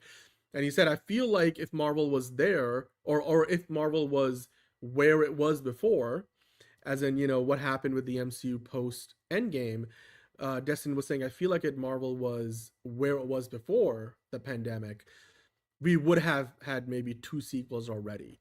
Who knows? So again, I don't know if he's being too honest for his own good, but I appreciate the transparency and the candid nature of his responses. Whether it's talking about Wonder Man and saying, like, look, somebody needs to explain to me the why of canceling Wonder Man, given how well received it was. And Kevin Feige loved it, and he seems to imply that it was a decision that was made above both their heads, but they weren't maybe given the why. And then, of course, about Shang-Chi, he's like, look, being honest with you guys, that movie did well enough. Marvel would have made another couple of sequels by now if it wasn't for either competing priorities or, everything that has gone sour for the MCU in the multiverse saga. So that's disappointing. That obviously, again, Destin Daniel Cretton, in his ideal timeline, he would have made Shang-Chi, he would have made Shang-Chi 2, maybe still done Spider-Man Brand New Day, and gotten a second season of Wonder Man. I'm like, that's a lot of stuff I would have loved to see that we probably won't get, or at least not anytime soon. So Nelson with a hot take saying both the DCU and the MCU could benefit from skipping a year or two to go against superhero fatigue. That's a good hot take. That's definitely a hot take. I don't know what you guys think about it. I personally think that's not true. I don't think they need to take a break. We already had a year. Like, wasn't it like a couple of years ago? Was it 2023 where Marvel didn't have a single movie? And then we got Deadpool Wolverine, but it got delayed. And when it got delayed, we ended up with a year gap. There were no Marvel movies, and we had like the 4 DC movies, the DCEU. I don't think we need a break. I mean, look, next year there's only 2.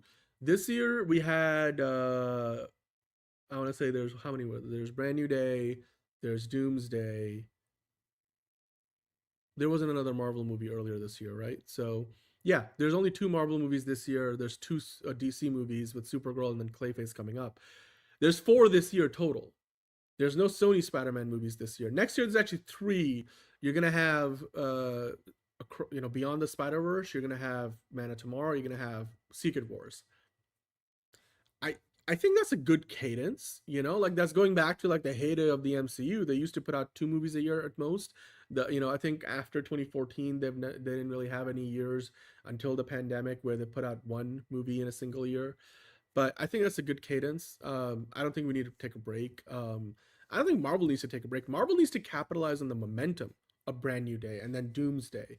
And next year, they only got 1 movie coming out. Sony's got 1 coming out. You got another Spider-Man movie, an animated one. I think DC's got 1. DC should have had 2.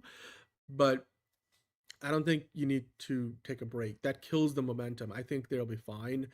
For DC, obviously, they're taking their time. They're not afraid to delay the Batman Part 2 as many times as they need to. But Marvel, I think, you got to roll with this momentum and you got to keep it going. I think people have been asking questions about how if Doomsday underperforms or underdelivers, will people be worried for Secret Wars and have an entire year to worry because there's no other MCU movie coming out? Like, between Infinity War and Endgame, we got the Marvels and an Ant-Man movie, Ant-Man and the Wasp. So,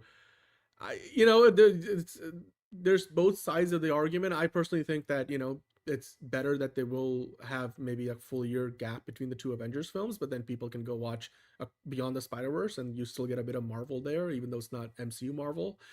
And then you get Man of Tomorrow. So like, next year will be fine. But the year after, you're going to get 4, if not 5.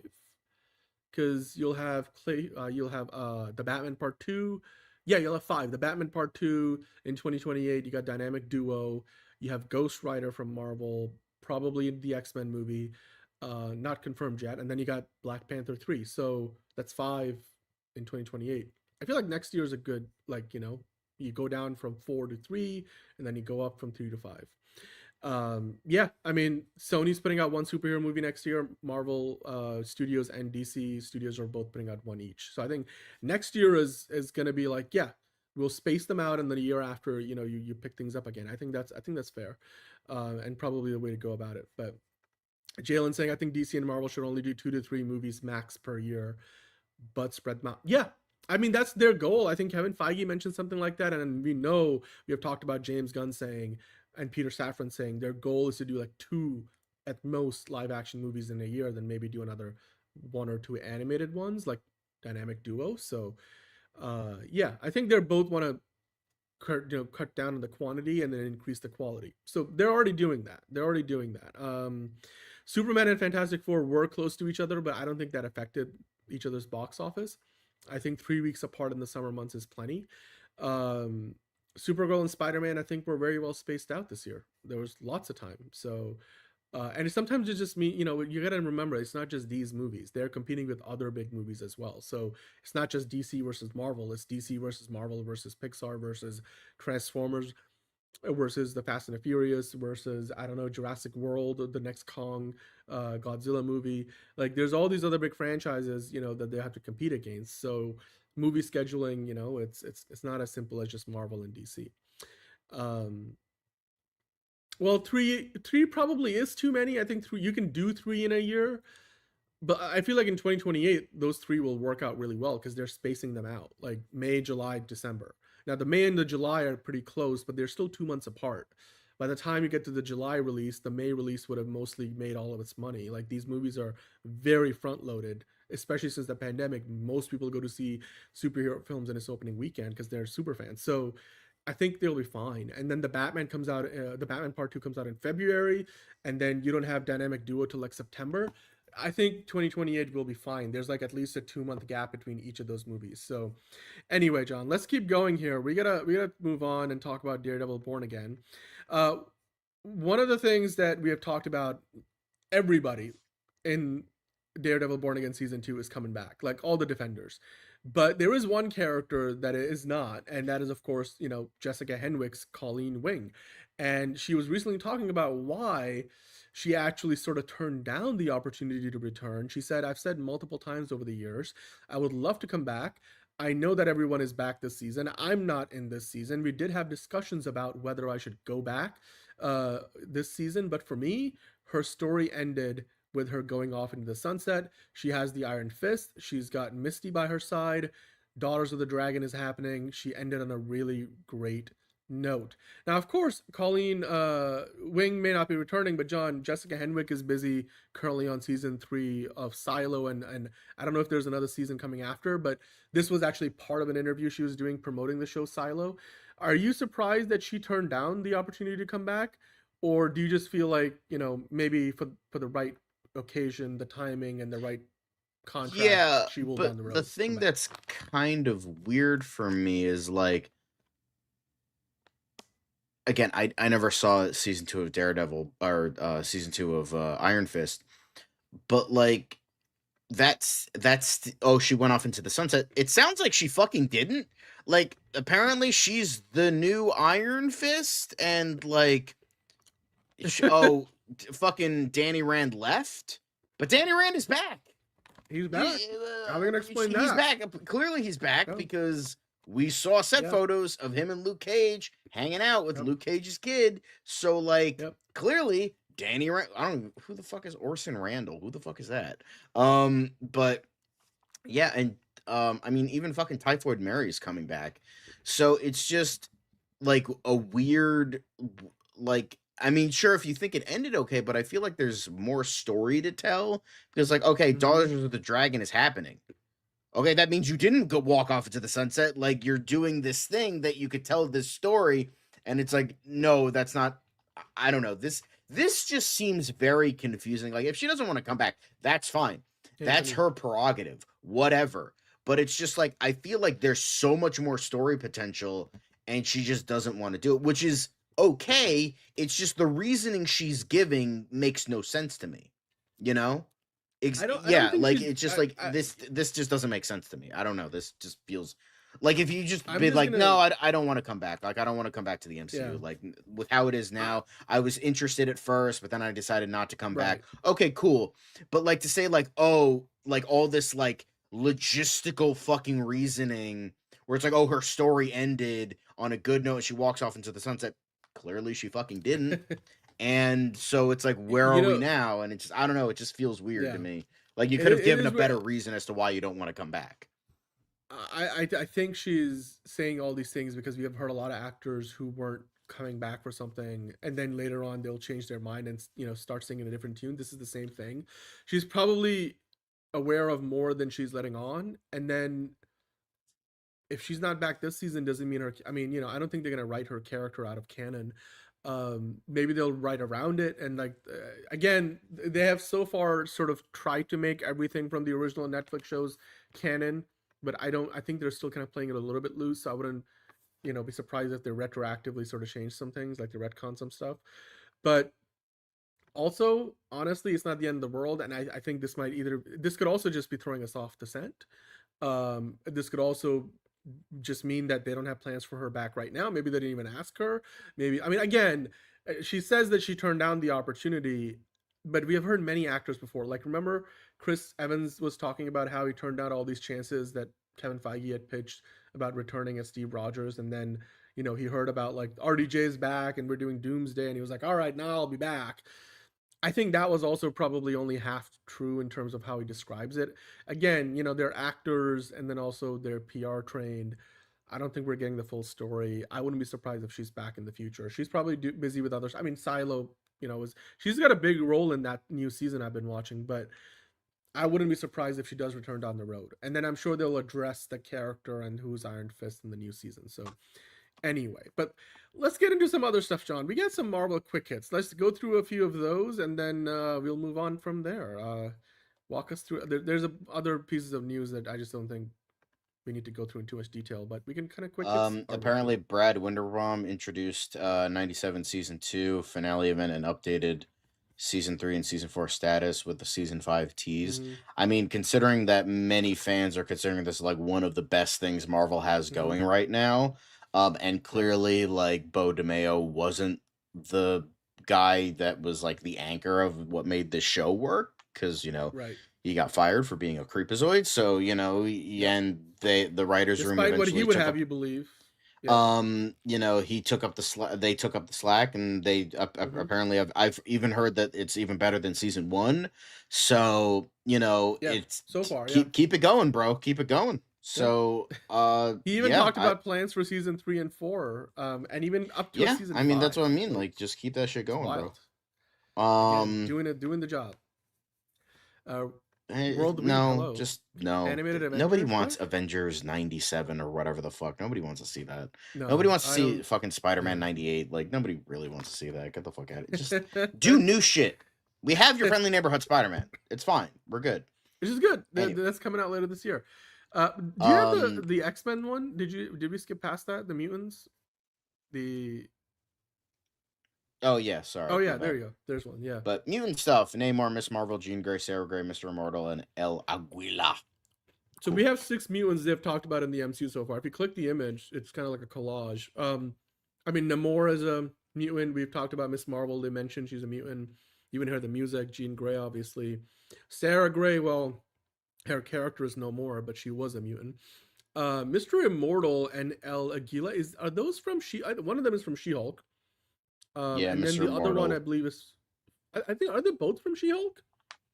Maybe. I don't recognize that bottom I right think they guy, were- so that's entirely possible. I think he was in a She-Hulk episode as well. Anyway, so they've definitely gotten a few of I those, say a X-Men so hot far, take. I don't mutants. think they should continue Spectacular Spider-Man. Why? Yeah. Young Justice Season 3 and 4, and we don't want that for Spectacular Spider-Man, so let's not do Yeah. that. Anyway.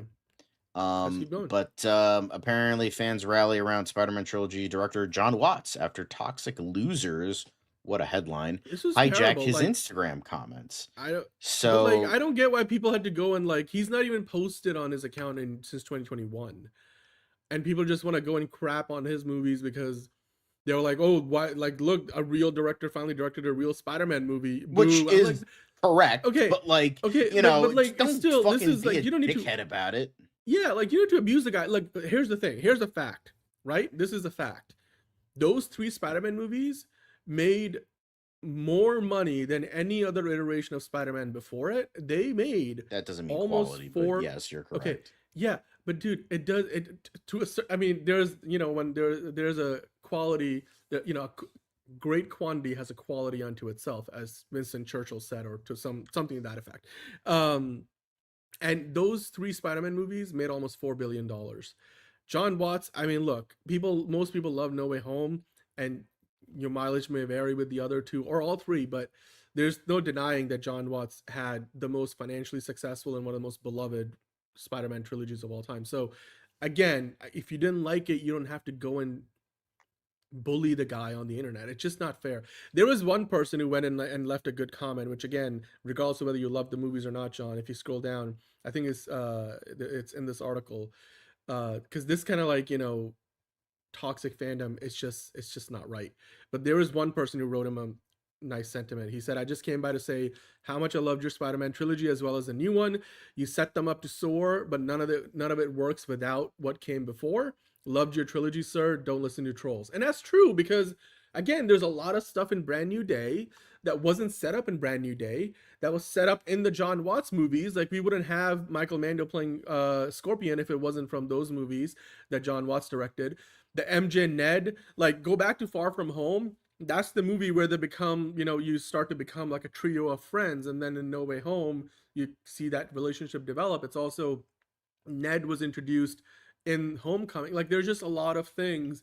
Like, it's those movies crawled so Brand New Day could, fly, and that's, I think, definitely true. Even if you could consider them lesser than Brand New Day, again, those movies set up the groundwork for the new ones. So gotta give the man props for it. And look, John Watts is on to other things now, and Yeah. I'm sure he's doing fine.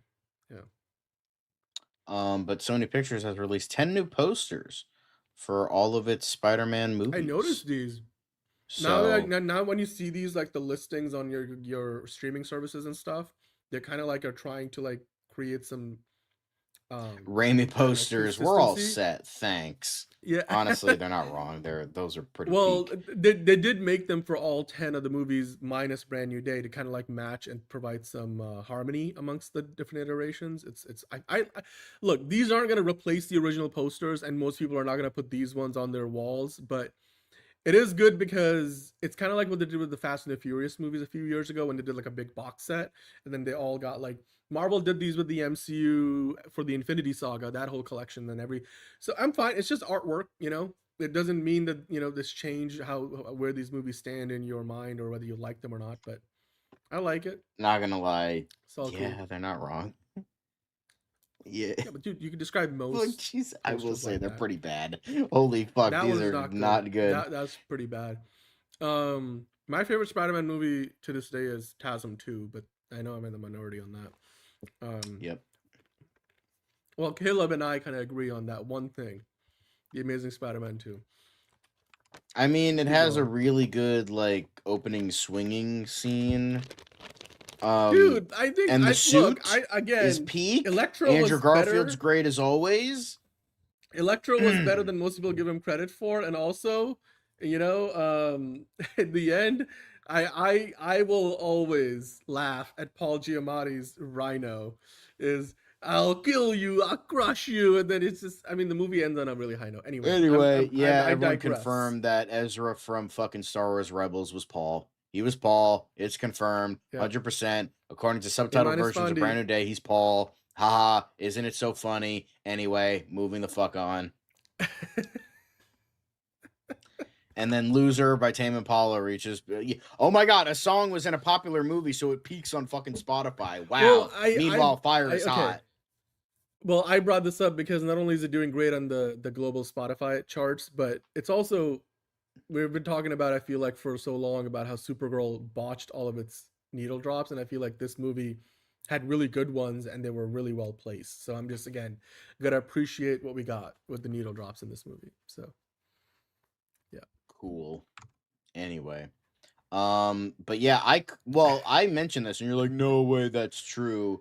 And I know, yeah, but I wouldn't know any better. I mean, you know what? You knew it. You told us that apparently because Ryan like I was like, Reynolds- oh yeah, we mentioned this. That oh yeah, it's Jean Grey. You're like, oh, that's a bit of a stretch, and I'm like, clearly it wasn't a stretch. It wasn't. Ryan Reynolds was trying to tell us all along that Jean Grey's in the movie. I mean, if you go down the next thing, they talk about how her code name in the script was Denim Red, which not that far off the mark either. He could have just wore his normal Deadpool suit and Denim Red. It's right there.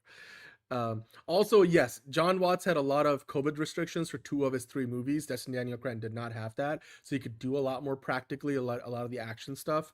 To be fair, I don't think No Way John Home Watts looked empty at wanted times, to do practical stuff, to be fair. No, but he did say they shot a bunch of stuff. They ended up replacing it later. But that's true. It's also director, preference. And I think Destin Daniel Cretton is a better. I will say filmmaker, this is the only time personally, I've seen him so. with the red eyes. So Yeah. that's interesting. Yeah, that is interesting. But you know what? Cool.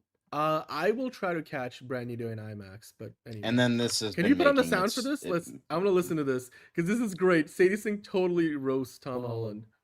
Yeah, I've seen this so many fucking times at this point. Hang on. When did you realize the enormity of the interest in your character? Pretty quick. Yeah, it was pretty quick. Is it hard to fend off questions from your friends?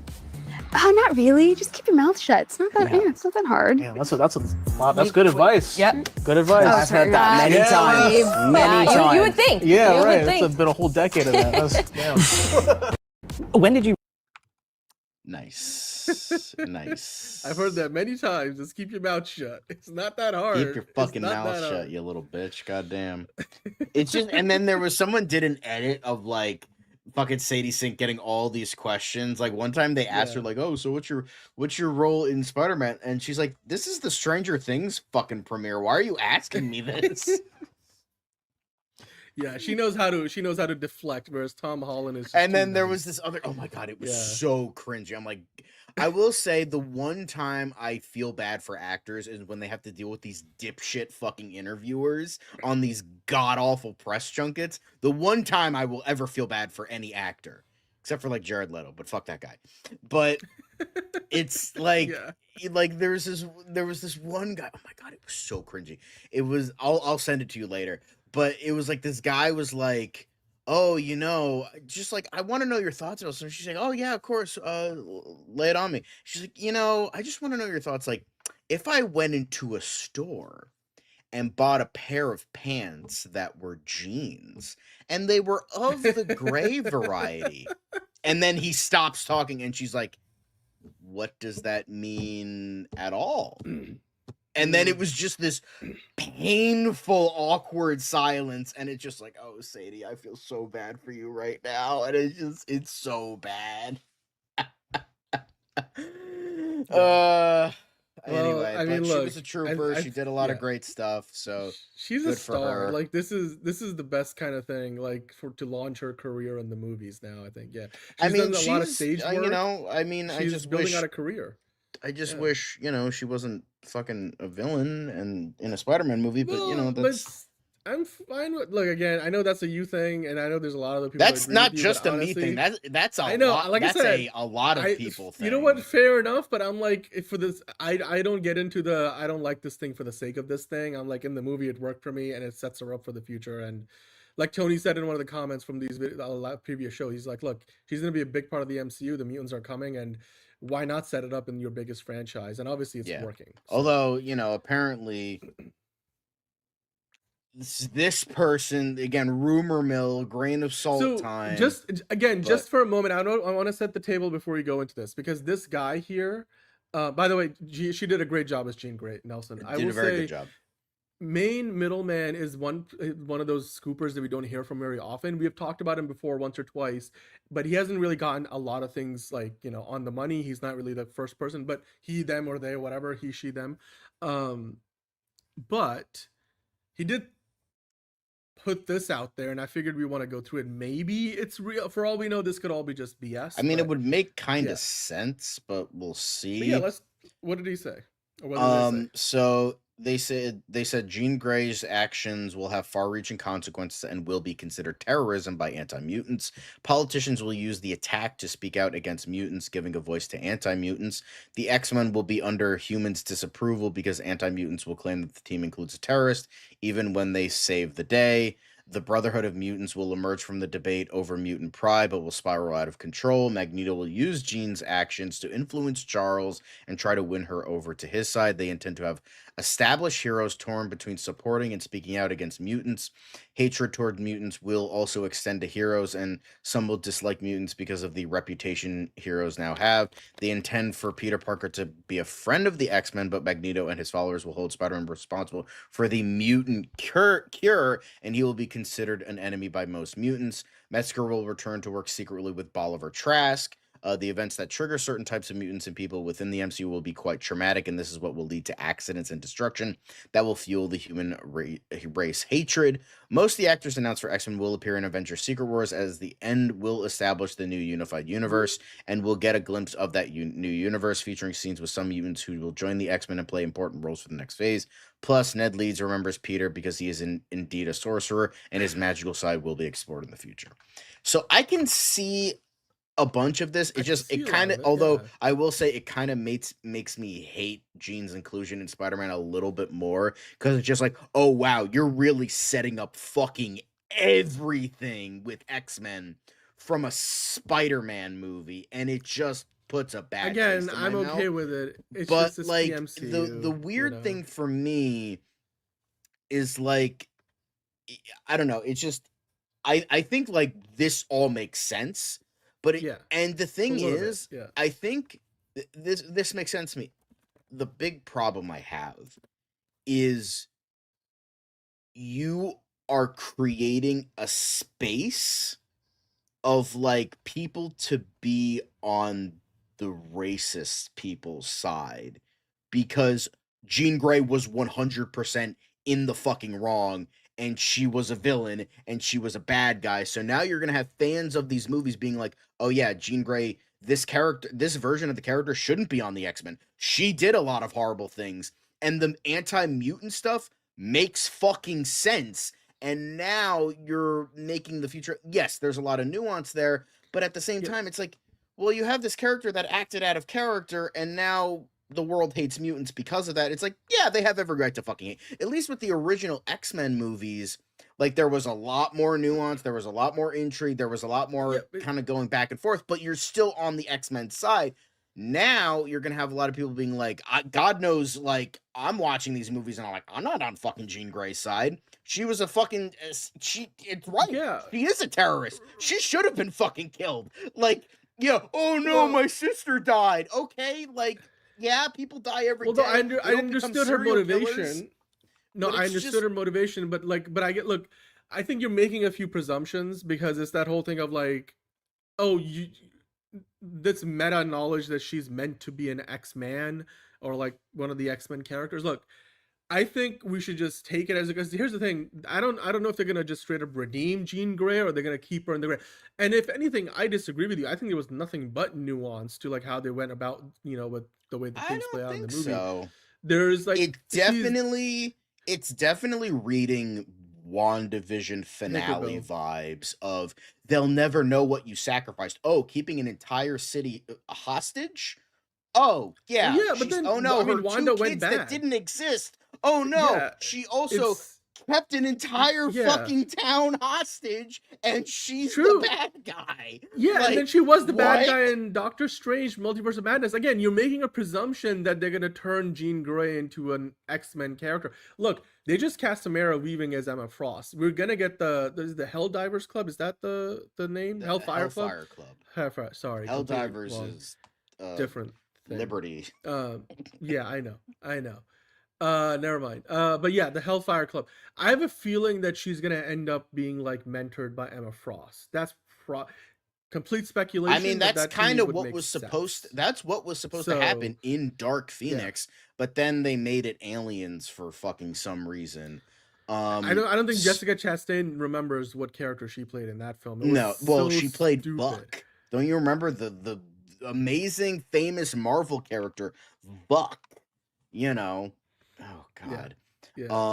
But like, I mean, she was, and then she kept an entire fucking town hostage, and then she became a villain. Yes, no, So- but that's the point, because again, she was so broken. It's like when was it But, like, Rhaenyra? you know, when she turned here's the bad in thing, the last season of House of here's the the thing Dragon. that's Sorry, so hold- fucking Game of aggravating. Thrones? You know what it's like? Yeah.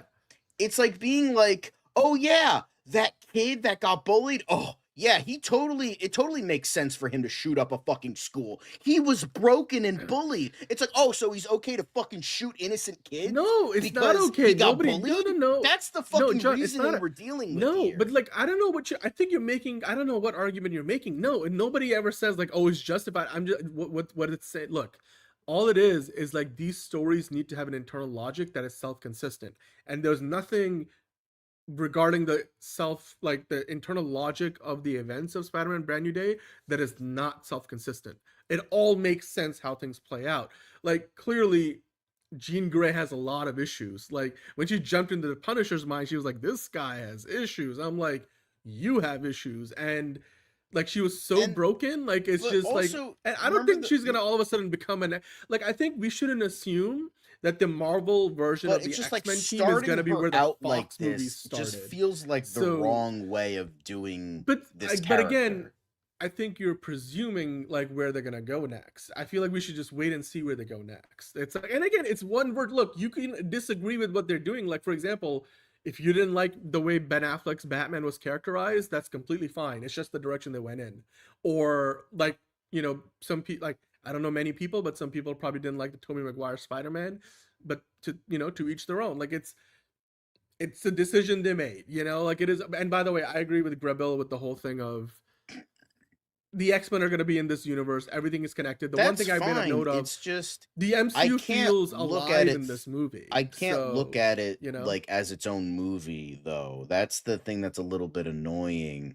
Is like, I can't just like pick this up and be like, oh yeah, I gotta think about all the trillions of things that will leech off of this or was leached from, and it just, I don't know. It just feels like I don't mind an interconnected but again, that's universe. A presumption, John. But sometimes there are standalone things that work. Like, but that's the thing that DC does very well, is they make interconnected stories, but at the same time, they're standalone movies. You don't have to watch Superman to understand Supergirl. You don't have to watch Creature Commandos to understand Peacemaker season 2. And that's what I like. But John, that's why DC works so well. But I get it. But like, you're talking about like year 1, year 2 of a cinematic universe. James Gunn himself admitted that he will try to keep it that you don't have to do homework for as long as you can. I'll believe but James Gunn knows. James Gunn knows when you have been doing this for 15, 20 years, it's kind of hard to make it that every new project doesn't require to watch some level of things that came before it. And if anything, I'm like, look, Marvel knows right now that they 38 movies in, there's only so much you can do to make something standalone outside of like, unless it's an origin story for a character where nothing else belongs. I love the fact that they had Yelena Belova explain like where the Avengers belong and what kind of threats they deal with. I love the fact that they showed us so many Spider-Man villains, even though, again, this Spider-Man, like, Far From Home. Bitch, you've been to space. Yes, this Spider-Man fought aliens, fought Thanos. So fighting, like, all these, like, street-level villains doesn't always work. So I'm kind of okay with, like, I'm okay with an X-Men being in a Spider-Man movie, because isn't this what we wanted when we were kids reading comic books and we were, like, reading, oh, Punisher crosses over with Spider-Man. I want that in the movies. We got it. Oh, Spider-Man, you know, meets the Hulk, or like probably not too long from now, Spider-Man meets the Fantastic Four. Now we get that. Isn't this the comic book world brought to life we always wanted? I feel like no Marvel movie has done that better, where it just felt like the MCU was alive. No, I like all that these characters stuff. Exist. That stuff like works it's because not, it they're feels not in like bubbles. You know? a lived-in universe. I like that. Yeah. I don't mind that, because like you don't need to watch the Punisher fucking season 2 and the last time Hulk showed up, or this, that, or fucking Thunderbolts to figure out all the shit. But I will say, I don't know, it just feels like, oh, you're gonna have to watch this to understand X-Men, and I'm like, I don't know if I like that. Like, that's a little bit ridiculous, especially but again, when you're making rebooting. an assumption. But John, you're making an assumption. For all we know, Jean Grey, like, you wouldn't need to know what happened in this. Look, they're gonna reference the events because it's a pretty big event, but it's nothing any different than the Battle of New York, which they also reference in this movie in that bus tour when it's going through, and Spider-Man at the beginning of the movie is chasing, Punisher's tank. It's like they've been referencing the Battle of New York since like phase 2 or whatever. So even like Iron Man 3 was predicated on the events of Battle of New York. So that's always going to be a reference point. So I think like the whole homework thing where it becomes problematic is when people have to spend time watching 2 Disney Plus shows and a movie to understand what these characters are.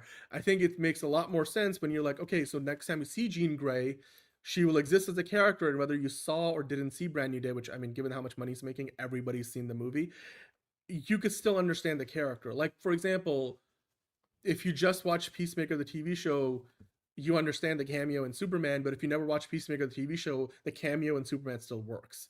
So I think, again, I like what they're doing. At least, again, what they did in Brand New Day works for me, but that's maybe just me. So, and I wanted to just quickly reference Nelson. I don't know if we have it in today's show. I don't think we do, but I did hear that in addition to Wonder Man, John, that they might consider doing as a movie if Destin Daniel Cretton wants to do it. I don't know if he covered it yesterday, but apparently they might be making that, that there was going to be a Strange Academy show where Wong was going to teach the kids. That apparently might become a movie as well. So if they're going to do a Mutant Academy show down the road, it would be completely in line with what they might have planned for these other, things as well. So, yeah. But anyway, let's move past this conversation. I think we're done with Marvel for now. We'll obviously be talking about. Now we're going to the least interesting part of the show. Yay! Actually, John, I think this is quite interesting. Let me walk through this because I think this is actually very, very interesting. No, I know. I'm just pulling your leg. That's all. It depends on what side of the argument you land on, whether you want there to be 5 major Hollywood studios or 6. But let's talk about it, shall we? So the news came out. I think this is from a couple of days ago now, but it came out earlier this week that Paramount, Warner Brothers, they're obviously currently being sued by the writers. They're being sued by the 12 attorney generals. They are now going to trial. According to the judge set the date for March 2027 to start the trial. It's going to be a 12-day trial, and Paramount had been lobbying for it to start in November, and the attorney generals wanted it to be in April, which means we are closer to what the attorney generals wanted for a timeline than we are to what Paramount wanted. So that's, an L for the Ellisons. And also, it's a big blow to their hopes because now this means, John, their ticking fee of $7 million per day is going to kick in October 1st. And if you do the math, the 12-day trial that starts in March, by the time that trial is done at the bare minimum, and there's probably going to be appeals, and that 12-day trial might actually go longer, but if the bare minimum time passes by the time the trial is done, and let's assume Paramount wins the trial, and, in mid-March, late March, then Paramount would have by that time racked up an extra $1.5 billion in the ticking fee that adds on top of the $111 billion they already agreed to pay to Warner Brothers. So that's when you're worth tens of billions, that may not mean much, but I think that's still significant, and that doesn't play in the favor of Paramount and the money that the Ellisons are spending. The other thing, I saw this article today, the Writers Guild released some new statistics, and it does look like the writers' jobs have plummeted quite a lot in the last decade. In that decade, Fox got bought by Disney, and obviously, Fox's output for movies has gone down quite a bit. It's not what it used to be when Fox was its own movie studio, and now the writers are suing for this merger to be stopped for the same reasons, that there'll be fewer opportunities for writers. And in this report, the numbers back it up, because according to the WGA West data, the latest data, it shows that there were 27% fewer members reporting any earnings in 2025 compared to peak employment just 3 years ago. Around 5,072 writers reported earnings to the Guild last year, which is down from nearly 7,000 in 2022, according to the WGA West's annual financial report. Now, that's a significant drop. Like 27% is like a quarter of the writers that were working, paid writers in the business, are no longer working and getting paid enough to qualify for health insurance and for essentially membership with the WGA, and that is a big problem. And it's a clear contraction, which works again in the favor of the argument that the Writers Guild has in their case against Paramount, which will be going to trial in March. Now, time is money, like Figure Drawing was saying. In fact, we talked about it, $1.5 billion could be the minimum cost on top of what Paramount already agreed to pay for this, merger to Warner Brothers. It could go up even higher. Now, the reason why I think this trial date also adds to the worries for the Ellisons is because you got to wonder, where is the breaking point for the Ellisons? What is it going to take outside of losing the trial? Can the AGs make them just, can they wait out the Ellisons and force the Ellisons to walk away? Because eventually, that bill, the ticking fee goes so high that they're like, it's not worth it anymore. That may be it. But I think what's more likely to happen, and this is Dan's theory time for a second, but let me kind of like walk through what they say in this article. I thought this was really interesting, by the way. This is a paragraph down That makes here. one of us. Sure, but listen to this, John. I've mentioned this before. The Ellisons are personally backstopping the deal, meaning they will put out the $46.7 billion if their other financing partners back out, because for whatever reason.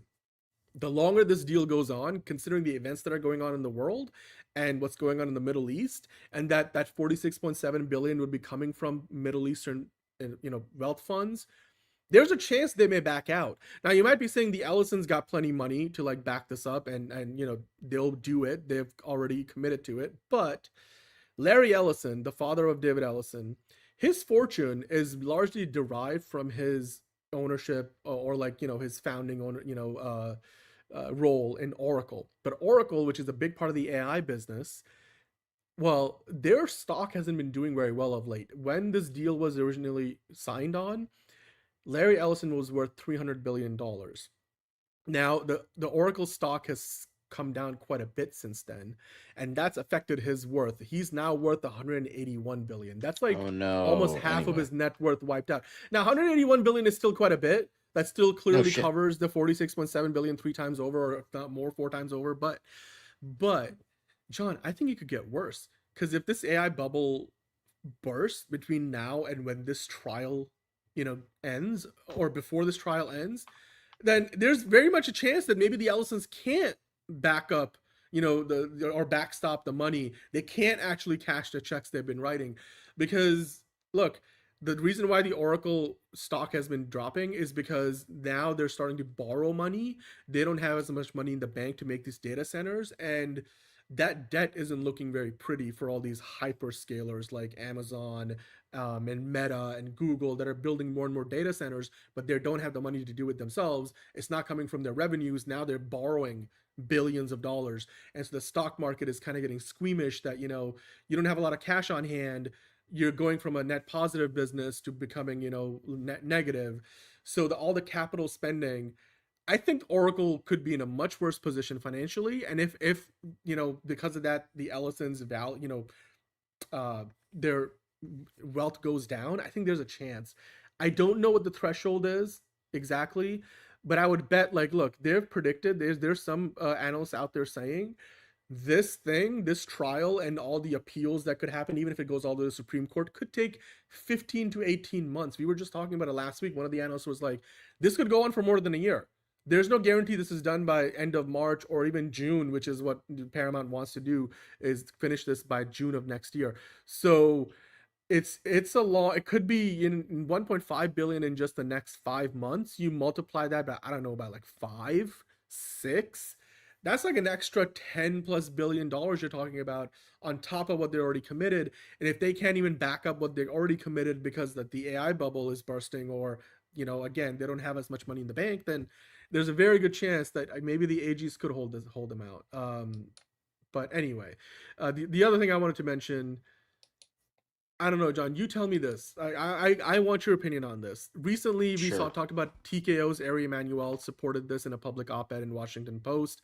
The Regal Cinema CEO, Eduardo Acuna, also just came out in support of this merger, saying that this antitrust trial is now just going to create more uncertainty and distraction. There was an insider at Warner Brothers, or like somebody who works at Warner Brothers, saying, like, what happens if this deal doesn't go through? We're going to get sold to somebody else. So like everybody at the company is in limbo regardless.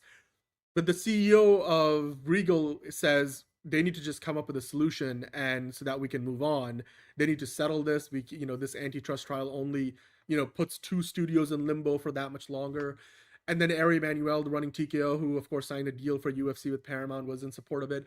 Gavin Newsom, the governor of California, is also kind of like walking the line where if you hear the whispers out of his office, he would rather support the merger. Whereas, publicly he's kind of giving himself some space so that all of Hollywood doesn't come after him, all the working people in Hollywood. What do you think is going on here? Do you feel like they're saying all these people I just mentioned are saying, or giving their support to the merger because they just want to move on, or they feel like the antitrust trial is going to do more damage than good? Or would you rather that now that we are here, that the fight is worth it to keep the 2 studios alive, even if it does do damage in the short term?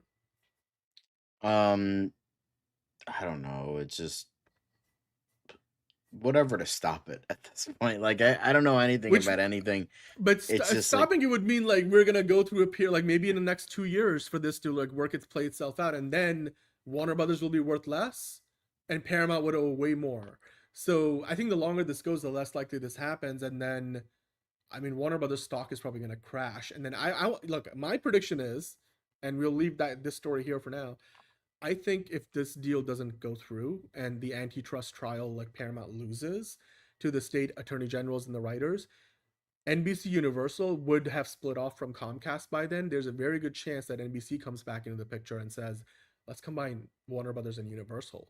And at that point, do we start all over again? Because this kind of leaves Warner Brothers in a really bad spot. So it's really, Warner Brothers is stuck between a rock and a hard place, and if there's anybody you got to blame, is David Zaslav and co. for like going about what they did, which is essentially they wanted to, do a flip it, like from HGTV. They wanted to flip the house they bought, and they just are happy to walk away with whatever money they make. But for the studio that is Warner Brothers, I think they're getting screwed out of all this at the end of the day. But yeah. Anyway, let's keep going, John. There's one more piece of news I wanted to get into. Do you have the Disney stuff open by any chance?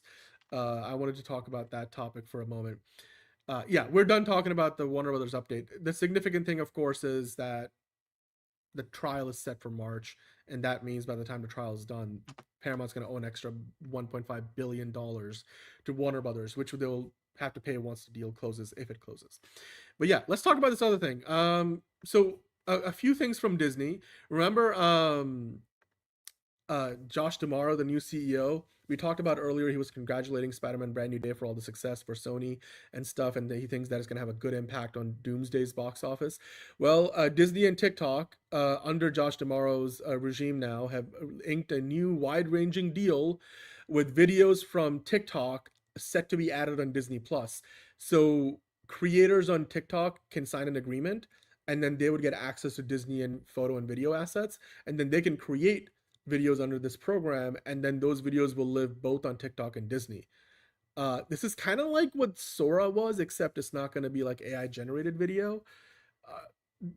I don't know, John. Do you feel like this is for the better, for the worse? Because like I see more streaming services doing like vertical video now. It just feels like the OpenAI deal that fell through because it's just this. That's what it feels like. OpenAI always knew it was a gimmick. I don't even know why Disney went with that. Anyway, but because Josh D'Amaro and Bob Iger are sucking the dicks of AI people because reasons. Yeah. Well, let's keep going because Disney is also. Again, I was talking about it earlier. Maybe their strategy with Disney Plus is changing because in addition to adding TikTok videos, they're also exploring launching their own FAST offering, which would be like Pluto TV or Tubi. So basically, like, you get a 24/7 feed of, I don't know, give me an old Disney show like That's So Raven or Disney Channel show, or another like Disney program that's no longer on the air. They would just do a 24-hour run of that, which is interesting. But I mean, this is another way that they can make money. So again, Disney exploring how to like expand their revenue streams.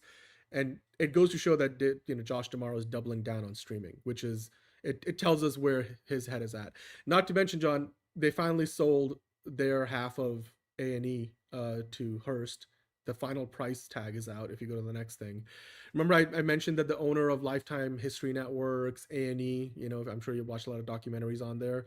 If you go to that article, Disney finally finished that transaction, and they've sold their 50% stake in A&E Global Media to Hearst Media for $1.2 billion.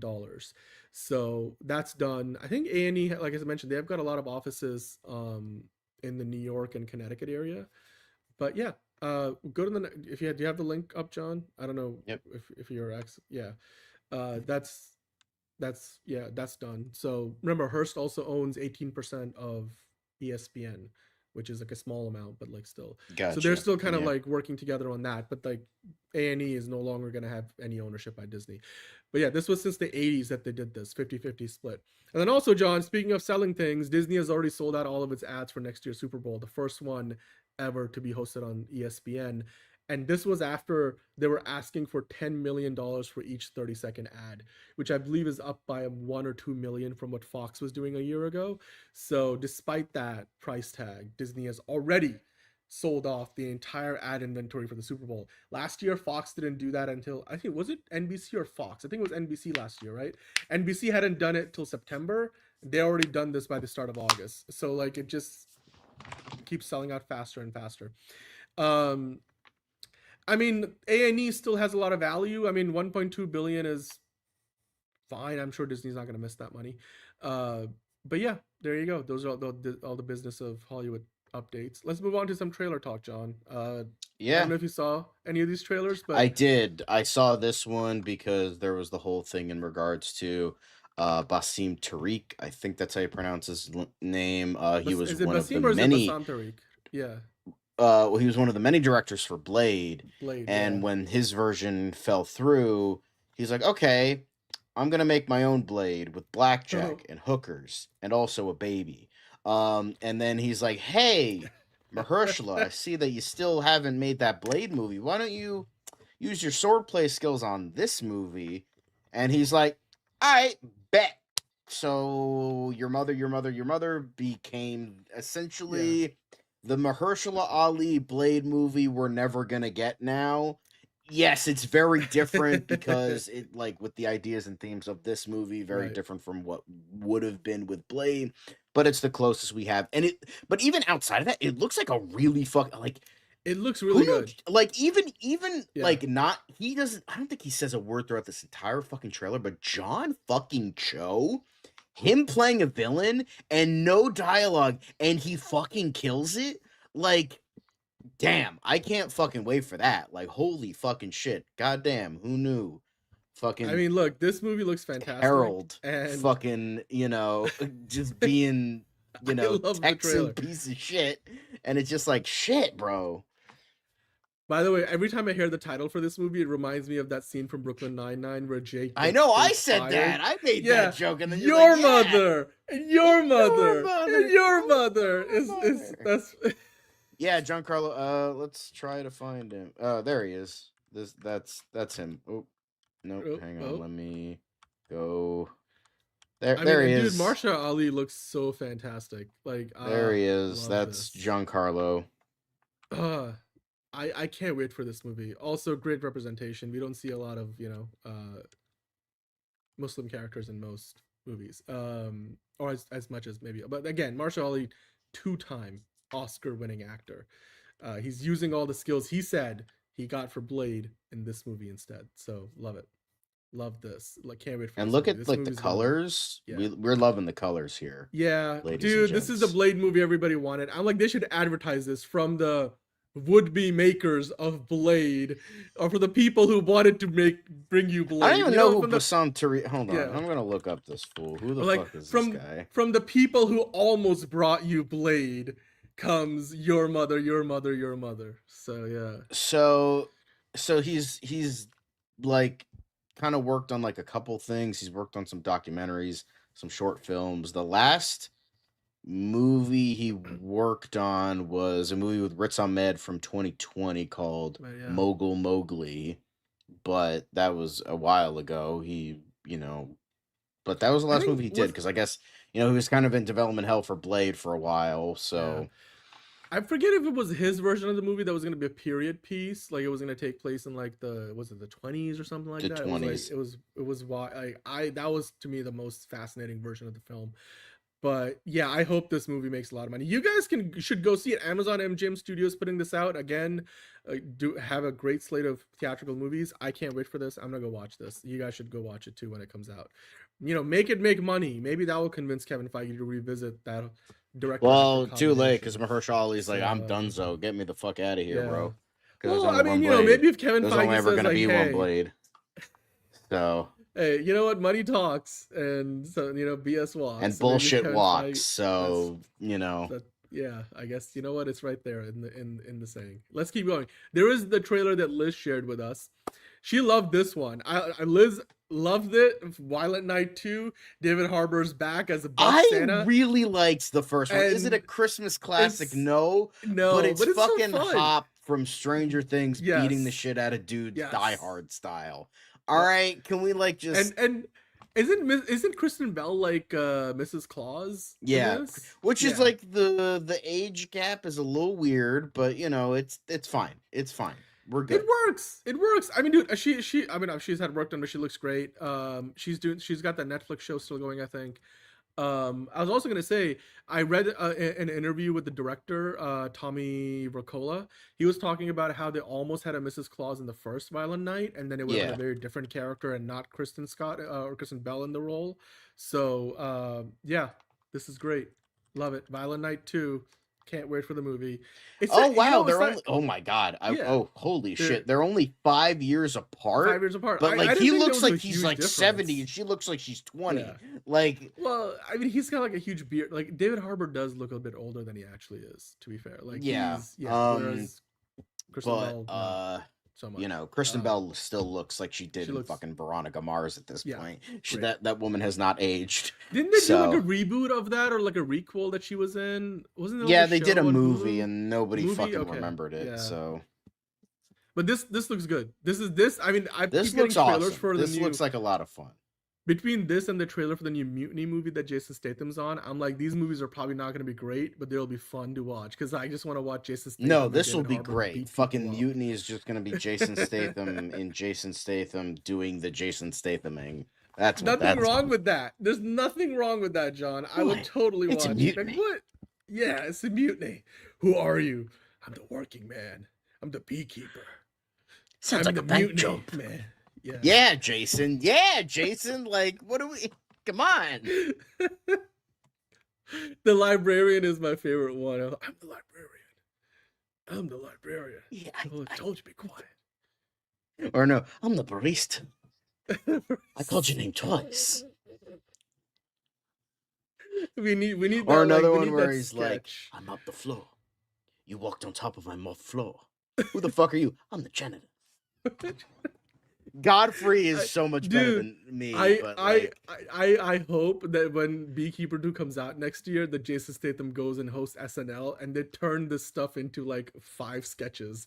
They'll be that's what I'm dreaming of right now. It would be really funny if like Jason Statham is like actual librarian, but the thing is that would be funnier if he's open to it. He's like fully in drag, like he has like an old woman's wig. He's got the spectacles on the ropes that like so the glasses don't fall. He's in like a pink cardigan. He's like, "Boy, I told you to have to shut up twice. What the fuck? Who the fuck are you? I'm the librarian." That's gonna turn into like Big Mama's the librarian instead of just the librarian. But that would be fun. I don't know. That would be funny to me, but I wouldn't mind it. I don't know if that's gonna happen. Like SNL more likely than in a movie, but sure. Anyway, Dan. Now time to fucking jerk your meat to something you love, which is the X-Files. Here we go. The second X-Files movie, not the first one, the one that nobody liked and nobody gave a fuck about, like 20 years after the other one, after the series finished. So, But you know what? They did put out a movie, The X-Files. I want to believe there's a rated R director's cut that's just got a release date. They did put out a trailer. What's the release date? I forgot what is it in the article? It's gonna be on Hulu. It's called August The 14th. X-Files. I want to believe Rock Ooh. Frankenstein. Russian for Victor Frankenstein. Yeah. And it is going to be on August Hulu 14th, on on August Hulu. 14th. So in exactly Chris Carter 8 directed days. And we're gonna get his version of the movie. You know what? Look, they wanted to make a real life Frankenstein movie. That's what Chris Carter said. And due to a variety of factors, he said our Frankenstein would never completely left the operating room. A chance to apply the electrodes again was a special thrill. I saw the trailer. You know, again, I don't know if this is the better of the two movies they did, but it's still something I would probably go watch because I'm a fan of the show. Yeah, I so mean, I'll I like the support it. X-Files. The thing is, I mean, I binged it on Netflix when it was back on Netflix. By the way, did you see the remastered version where they actually went back to the original film footage like that they had, and then they did the widescreen remaster? I never or were you finished watching the it in- show because I think Okay. I watched maybe the first 3 or 4 seasons, and then I kind of like dropped off and moved on to other stuff. David Duchovny leaves the show for a few seasons on the back half anyway, and then like I know Steve because becomes, then like, they the- brought in yeah. what's Well, Mitch Pileggi becomes like the one of the T1000. leads. Oh yeah. Robert Patrick. Which, like, yes. didn't that also kind of fuck up the show? Because the whole thing was David Kind Duchovny of. was the believer, Gillian Anderson was the skeptic, It- and then it- they brought it- on another it's- skeptic. So it's like, what's the point? Changed it. Although I will say, like, Gillian Anderson's character, like, because Scully kind of becomes more of the believer the longer the show goes on, but still the dynamic wasn't the same. Like, it was kind of weird. Because doesn't he like get But, kidnapped yeah. by aliens or some shit? Like, wasn't that what Yeah. it was? Well, I mean, they all kind of do at one point. Like, there's 4 episodes of like Mulder and Scully at different times. Then, like, I forget, did Scully at one point have an alien baby, or was that the new requel version? Or shoot, anyway, there's Because I know there's there a was lot of season 11 and crazy- season Yeah. 10 and season 11 that were not very good. I remember. Okay, Because so the I newest- considered those were going back to the okay. show and watching the rest of it, and then my friend said, "Oh no, season 10 and 11 fucking sucked ass, so Yeah. don't watch those." But, I'm like, oh, but they okay. did like 2 new. Are you talking about the 2 new? Yeah, the seasons 2 they new did? seasons. Yeah. So there were some good parts, but yeah, it was very up and down. It was very up and down, but like there were some really good episodes. They had an AI episode that I thought was really good, which is again not very many shows get that right even today. Well, I mean, But, yeah. wasn't the original X-Files movie, the 1998 one, wasn't that one like actually pretty Yeah. good? I think yeah. That's the one where That was the one you that know, was in the between seasons 5 and Aishi, 6, I think. Yes, I remember. I watched that like a year ago. It was on Hulu. It's on Hulu. Yeah. I remember that being better because it felt more like like a mega episode of the show, whereas I Want to Believe was like, again, like you said, like by that time the show had gone through so many iterations, and like the Mulder and Scully dynamic was missing, and it was just again, it's one of those shows where I wish like David Duchovny wasn't an actor who just got tired. I wish he was more like Mariska Hargitay, who was gonna like die playing Mulder, but obviously to each their own. Yeah, So, and you it know, also doesn't help that David Duchovny is a gigantic asshole, so there's that too. Speaking of assholes and gigantic ass, Soma 8 and the Ice Cream Man, both suck ass. Yeah. I keep seeing that like the soulmate, like it's everything that you would think it is, but it's also very mediocre, which I'm like, oh, So, because cool. a bunch of my friends saw both. Mhm. They all like I think 4 friends of mine saw Soma 8, and they all said that was fucking terrible. Like they have titties in the movie, and it somehow it sucks. I heard about that. Like I it's just like all right. As opposed to John, what is that movie, One Night Stand with Monica Barbaro and One Night Only. One Night is Only it with One Night Callum Only? Turner. Callum Turner. Apparently that movie has no sex, and I was like, God, they edge you the whole movie. But anyway, at least this one had. Well, I sex, mean, that was so- the basis of it. It's like, they're not supposed to Yeah. have sex, and like, I that get was- it, but I'm like, it's those 2 leads are too hot to like not have any. But hey, sexless the sex chick from comedy, Evil but- Dead Rise, you get to see her titties. So if you want to see titties, then like, fine, go right ahead. But like, Sure. And then Ice Cream Man, my buddy saw it. He's like, it's one of those movies that just gets worse the more I think about it. And it's just like, it's really weird. So essentially what's so funny is that Soma 8 is essentially a shitty version of Companion, and then Ice Cream Man is just a shitty version of Weapons.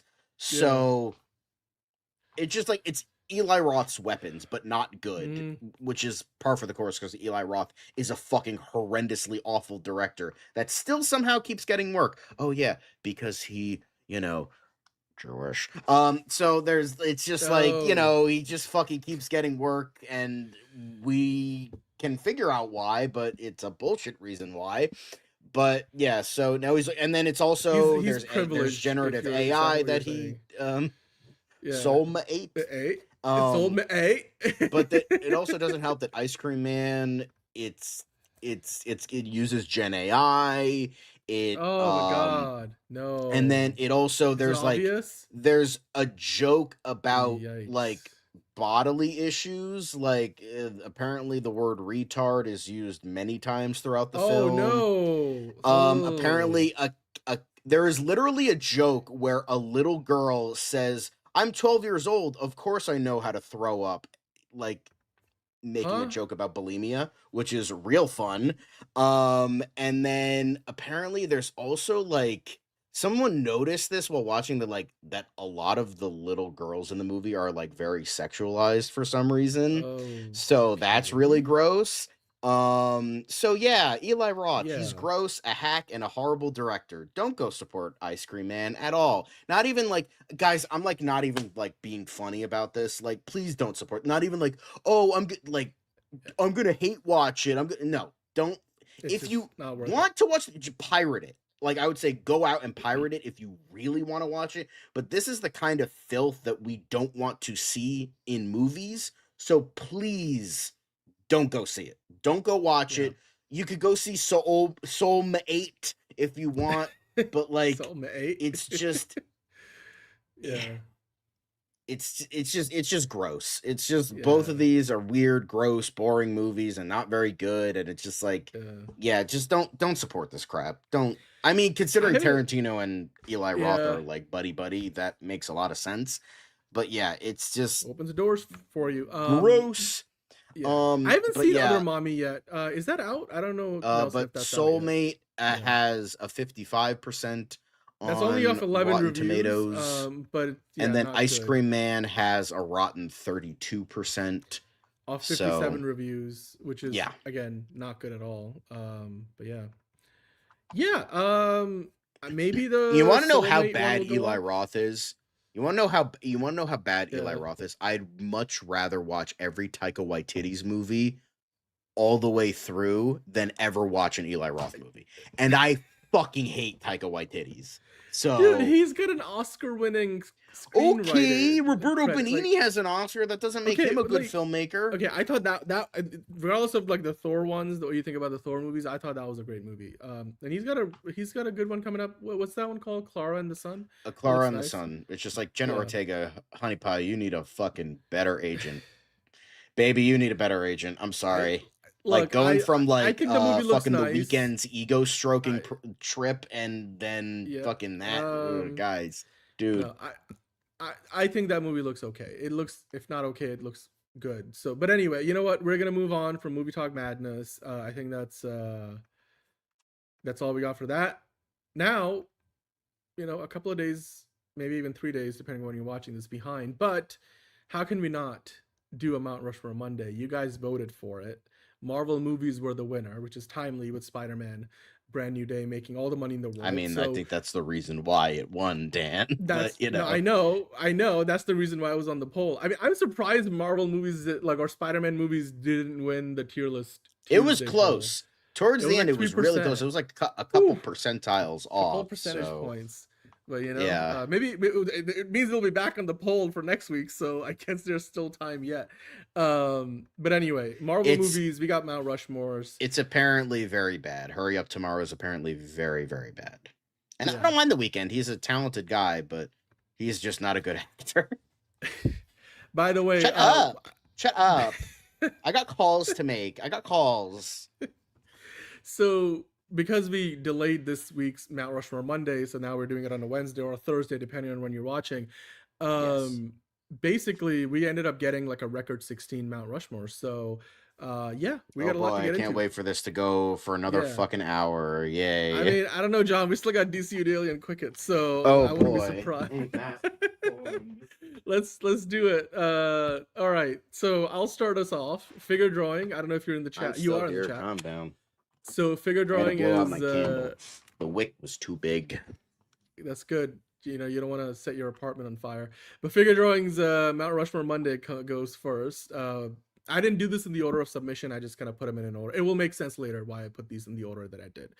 But Okay. Mount Rushmore of Marvel movies for figure drawing includes Iron Man, Black Panther, Avengers Endgame, and then Spider-Man Brand New Day. So I think this is the only time we see Spider-Man Brand New Day on the list, but like literally the newest movie, it has now become one of figure drawing's 4 greatest Marvel movies. Endgame, Brand New Day, Black Panther, Iron Man. I think this is a solid list. You know, from the first to fine. the latest MCU film, and then 2 of the really good ones in the middle too. Yeah. I mean, Iron Man is great. Oh, I Yeah. thought you were gonna say something. Okay, cool. I thought you were No. gonna say Iron something Man's else. Okay. great. That's about it. All right, Jalen. We'll see you later when you see the rest of the show. I couldn't help myself. I know these are good. You picks. I know, like these figure picks. There's drawing, you also shouldn't make a great slave picks. joke when one of your movies is Black Panther. Just saying. All right, and on that lovely note, we move on to talking about movie spuds. Mount Rushmore, yeah, movie spud. I think you were in the chat. I saw you a few minutes ago. So, yeah, movie spuds picked a So couple of close Spider-Man to movies as being well. peak. I will so say, he's Movie got- Spud usually has a really good track record. I thought this This is great. is probably the first Again, week one. No, this is just because you don't like Black Panther as much as so many other people do. I think you're gonna end up in the minority in a lot of those conversations. But Oh yeah, 100%. Spider-Man 2. I'll still say it. I don't Black care. Black Panther. Panther's overrated. I'll say that. You know what? I think is one of the most important. Again, ones I've done. why are you? But you know, I'm saying Black Panther's overrated, and you're calling it colored. That's awkward. Who's the racist one? Fucking figure Okay. drawing. All right, so Spider-Man 2, Black Panther, the Spider-Man Into the Spider-Verse, or no, Spider-Man Across the Spider-Verse. Yeah, I'm like, that's definitely And across. That's the across the Spider-Verse, and then Guardians of the Galaxy, the original one, which I think is one of the best Marvel movies ever made. That's a solid Mount That Rushmore. is Spider-Man 2, a 100% lot a of people solid would- list. Again, but the thing is, agree Black with you, Panther's yeah. important. So like, I kind of respect it a little, but I still don't think it's that great. I of a also think movie. it's good, but like it's anyway. But like I know It subjective. should have been 3 hours. I'm just gonna say that because I remember reading after the fact when I went to after I saw the movie. Which movie? Which one? Black Panther. And okay. they were like, oh yeah, the director's cut, not the rough cut. The director's cut was like almost 4 hours long. And I'm like, yeah, I can tell. It was supposed to be way longer because that was edited to fucking pieces. Yeah, it does and kind of just rush felt its like an way to the incomplete end. movie. You're like, if you think, yeah, it would make, because it does feel like the first half of the movie takes its time, and then the second half of the movie, It's kind of like fast it's forwards a little definitely bit. awkwardly. I noticed that about Sinners too. So not quite as bad as Black Panther, but just very awkward pacing and very odd structure. Well, Sinners So- just had a very non-traditional structure in general. I just No, didn't I feel- know. I was like, I where know. is That's the, why I don't. where Think, is the I don't think. second I don't. act? For When me, did the it's like third that's act why it start? kind of ruined Black Panther for me. It didn't Yeah. ruin Sinners for me. So Yeah. All right, moving on to Sarthuk's Mount Rushmore. We haven't had Sarthuk featured before, and he gave us his picks, saying, "Well, you got Avengers Endgame. Sorry, yeah, Avengers Infinity War. I should say in there. Avengers Infinity War, Spider-Man Far From Home, No Way Home. No Way Home and Doctor Strange, bro. Sorry, You made this list. I How do you know, I not did. I remember? know. I should have left the tied logos in there. But anyway, Avengers and it's Infinity War, Spider-Man No Way Home, Captain America Civil War, and again, Spider-Man 2 showing up as well. Yeah. 4 great movies. I think Civil War ages really well. I mean, for me. Spider-Man 2's great. I've grown to really like Civil War over the years. The first time around, not so much. No Way Home is a great film. Not maybe my Mount Rushmore's worthy. That is Infinity true, War, Caleb. a Dan, lot in of people fact, did think make is- these graphics in a cave with a box of scraps. I did, didn't I? I'll show you my box of scrap. Never mind. But anyway, We don't want to see your Avengers box, and Dan. Gross. Get out of here. okay. Yeah, it probably has cat poop in it. The litter box, right? It's not. Okay, it's not within reaching distance, but I have 2 of them actually. But yeah, Avengers Infinity War, a lot of people think is the best Avengers movie, so I guess that makes sense. Captain America Civil War, sure. Spider-Man 2 I think is probably the most consensus pick here. And then we got Johnny Rico's Mount Rushmore. Johnny, again, Spider-Man 2, but he also puts the first Tobey Maguire finally Spider-Man. a peak fucking list. Thank fucking God, no MCU shit. Here we go. Now we have peak. Johnny Rico, you won so far. This is the best one so far. You got peak Toby, peak Fox, bam. Caleb. Perfect. Caleb, who declined your original list? I didn't. I wasn't the one who asked you to submit a new list. That was John. I was just gonna use your original list. I didn't decline it. But anyway, so Johnny Rico got X-Men Days of Future Past, Spider-Man, Spider-Man 2, and then X-Men First Class. Peak. Absolute cinema. Yeah. All pre-MCU movies. Well, actually no, the 2 X-Men movies are not pre-MCU. They were like parallel to the MCU, but yes. Yeah, I mean Days of Future Past is considered by a lot of people the best X-Men movie ever made. First Class really was like the dark. Because you have Thor Love and Thunder on that list. That's now greatness. Yeah.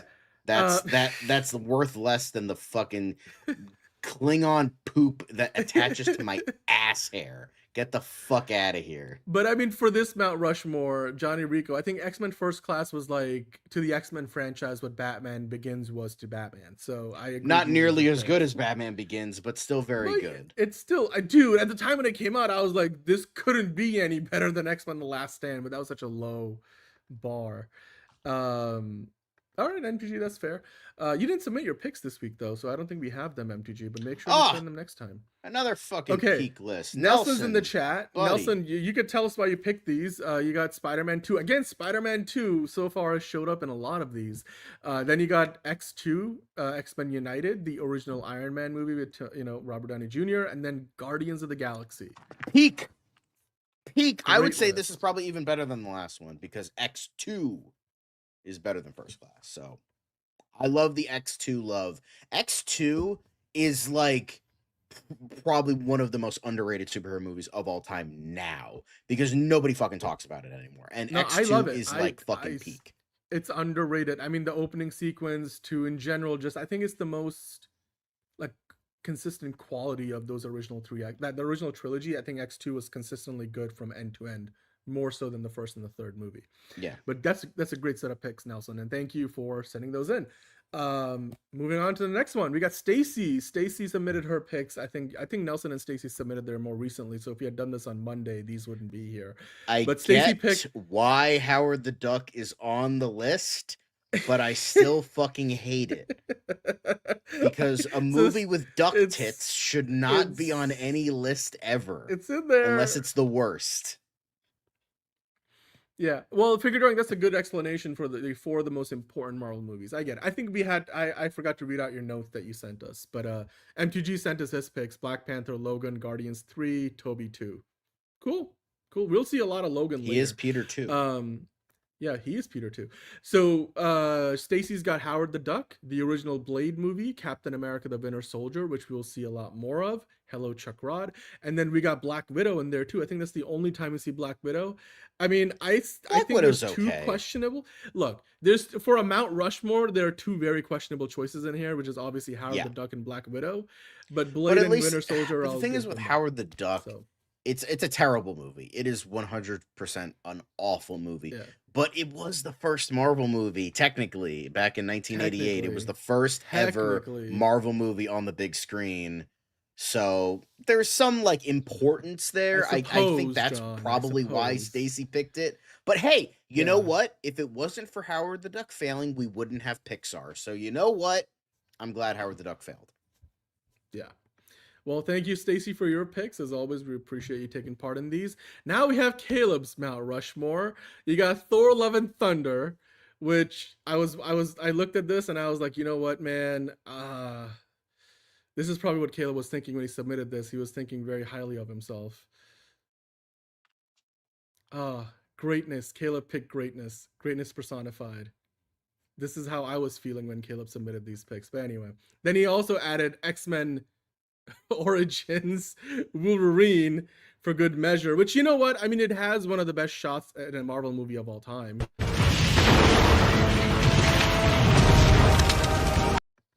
So, like, I get it, Caleb. I get why you picked peak cinema here. And then Peak you cinema. picked Madame Web, which has one of the greatest lines of dialogue a Marvel movie has ever put out into the universe. And when you take on the responsibility, great power will come.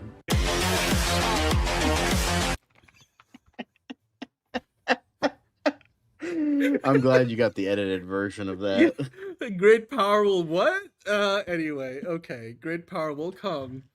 It's a bad sign when like Madame Web is the best one out of all of these. And then of course you got Fan Four Stick, the 2015 Fantastic Four. But John, say that again. Gotta say, it's fantastic.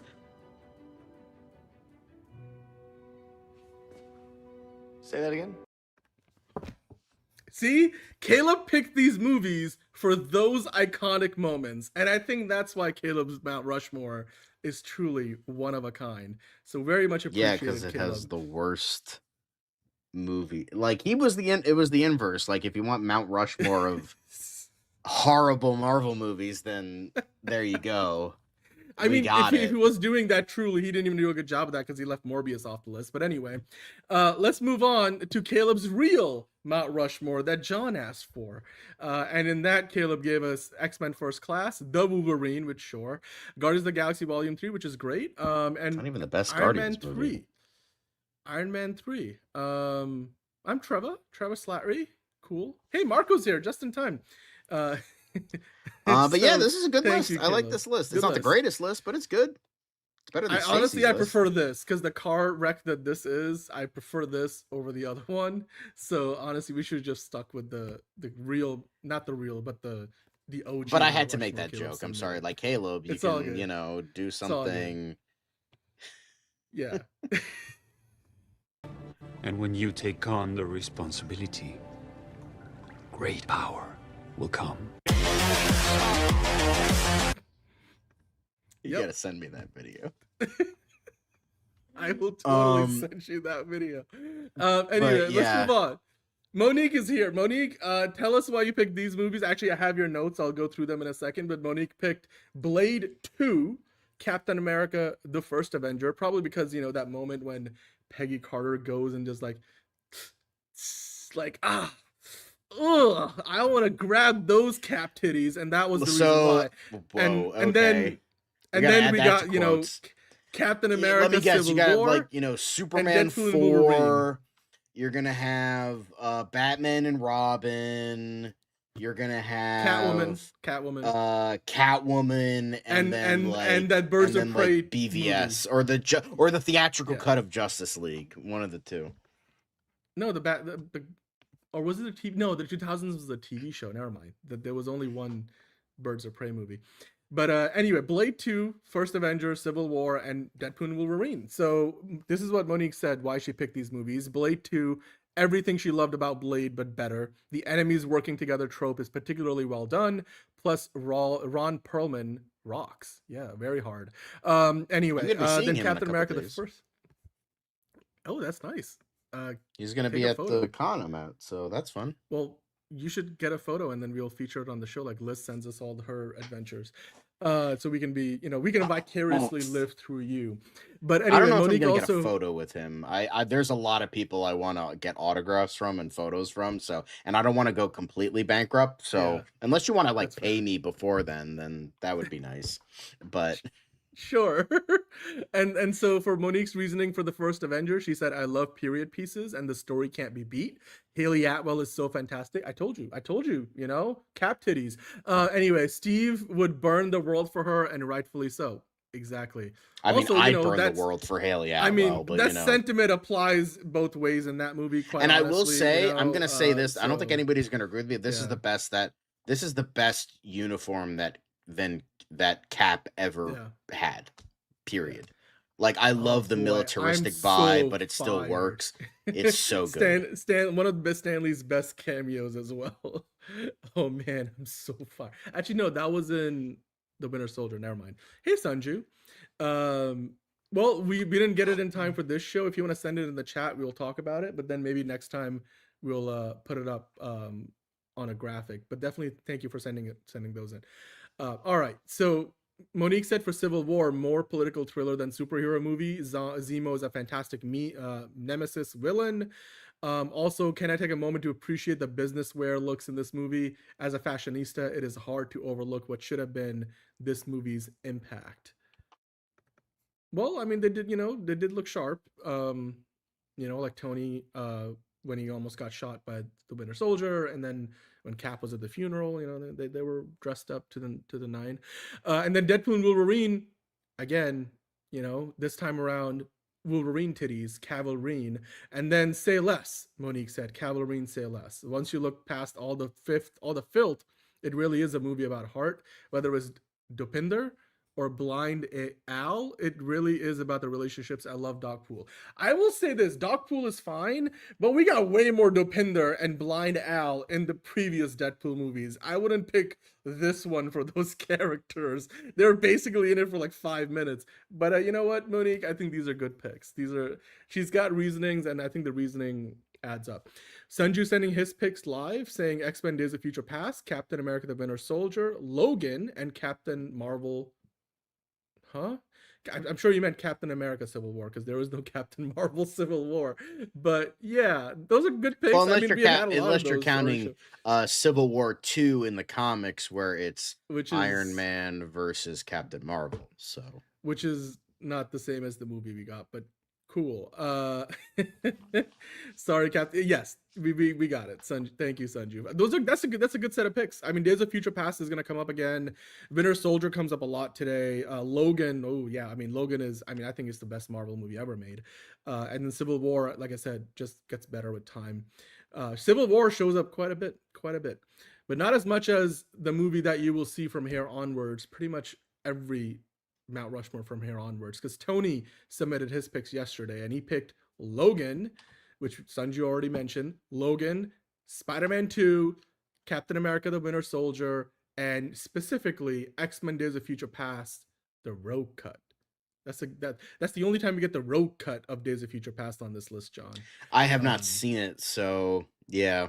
I have it. I have heard it's slightly better. I'll bring it to you. Maybe I have a digital copy of it. But like, I don't know, like it's one character, like, and it's in the future, so who gives a fuck? I don't know.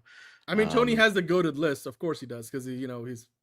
I don't know. Winter Soldier, I don't think should belong on a Mount Rushmore, but that's just me. I love the movie, but like, dude, I don't think it's like Mount Rushmore quality. The only reason I left it off my Mount Rushmore was because I thought the third act is a bit weak, but the rest of the movie is fantastic. I will say this: the choreography and the cinematography of the action is. It's like vomit inducing. Like, it's not great, and it just does the haphazard cutting that I don't like in modern action films. It's not as bad as Taken. I think it's actually I thought they did it fairly well, but anyway. All right, let's keep going. Tony sent some great picks. Now we get to Right Dudes Mount Rushmore.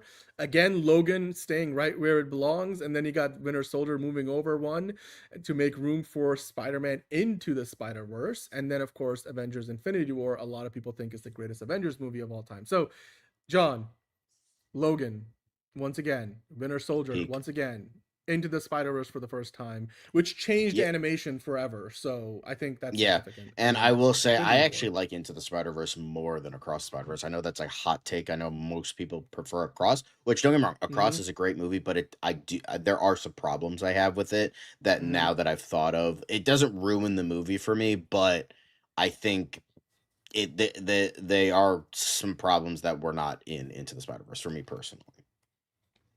Yeah. Well, I think this is a good set of four. I mean, Logan and Winter Soldier, fantastic. Again, Into the Spider-Verse changed the way animation is done today. And Infinity War really was, I mean, Endgame ends up becoming like a movie that a lot of more people quote because of how iconic it is, but Infinity War walked so that Endgame could run. Then we got Ben. Ben submitted his Mount Rushmore. Again, Logan, exactly where it belongs. You got Into the Spider-Verse still in its spot. And then we got the first Iron Man movie, which we have seen now a few times. And Fantastic Four, First Steps. I will say, great list outside of First Steps. First Steps is a movie that gets worse the more I think about it. Like, I think I originally gave it like a... I originally gave it like a 7, probably. I probably gave it like a 6 or a 5.5. Now it's just not a good movie. It's really not that great of a movie. but you know, what are you gonna do? Well, this list definitely has. I mean, I think Iron Man is very important. Also, a really good movie. It holds up surprisingly well today. I was just watching the behind the scenes of Iron Man recently, and I'm like, yeah. I mean, Marvel Studios was an independent company back then, and considering what they pulled off was pretty impressive. And then, I mean, we couldn't say any more about Logan. I feel like we will, but it is a single. It's not only the greatest Marvel movie of all time. It may just be the greatest superhero movie ever made. I mean. And that's coming from Mr. Slob the Knob of Dark Knight every chance he gets. So that's saying something. I mean, The Dark Knight still is the greatest superhero movie of all time. But anyway, then we got Marco's Mount Rushmore. Marco, I believe you are in the chat. Let us know why you picked these. I think I have your notes as well. But you got Logan. Again, Logan just holding on to that spot. You know, I think Logan is like solidified itself up there. Then The Winter Soldier returns. Then you got Across the Spider-Verse and X2 X-Men United. John, your thoughts on this list? Very good list. It's like you got Logan and X2, peak, Across the Spider-Verse, almost peak, and then Winter Soldier. Very good movie, but I think it has not aged well. But yeah, still all great movies. Yeah, and you know what? He gave us some notes. Marco said for Logan, it was a very different film from the rest of the franchise. Outstanding performances across the board and a perfect, heartbreaking ending. That's all true. The Winter Soldier for Marco was the movie that truly got him into the MCU. Amazing action, great twist, and a story that is deeply driven by its characters. That's also true.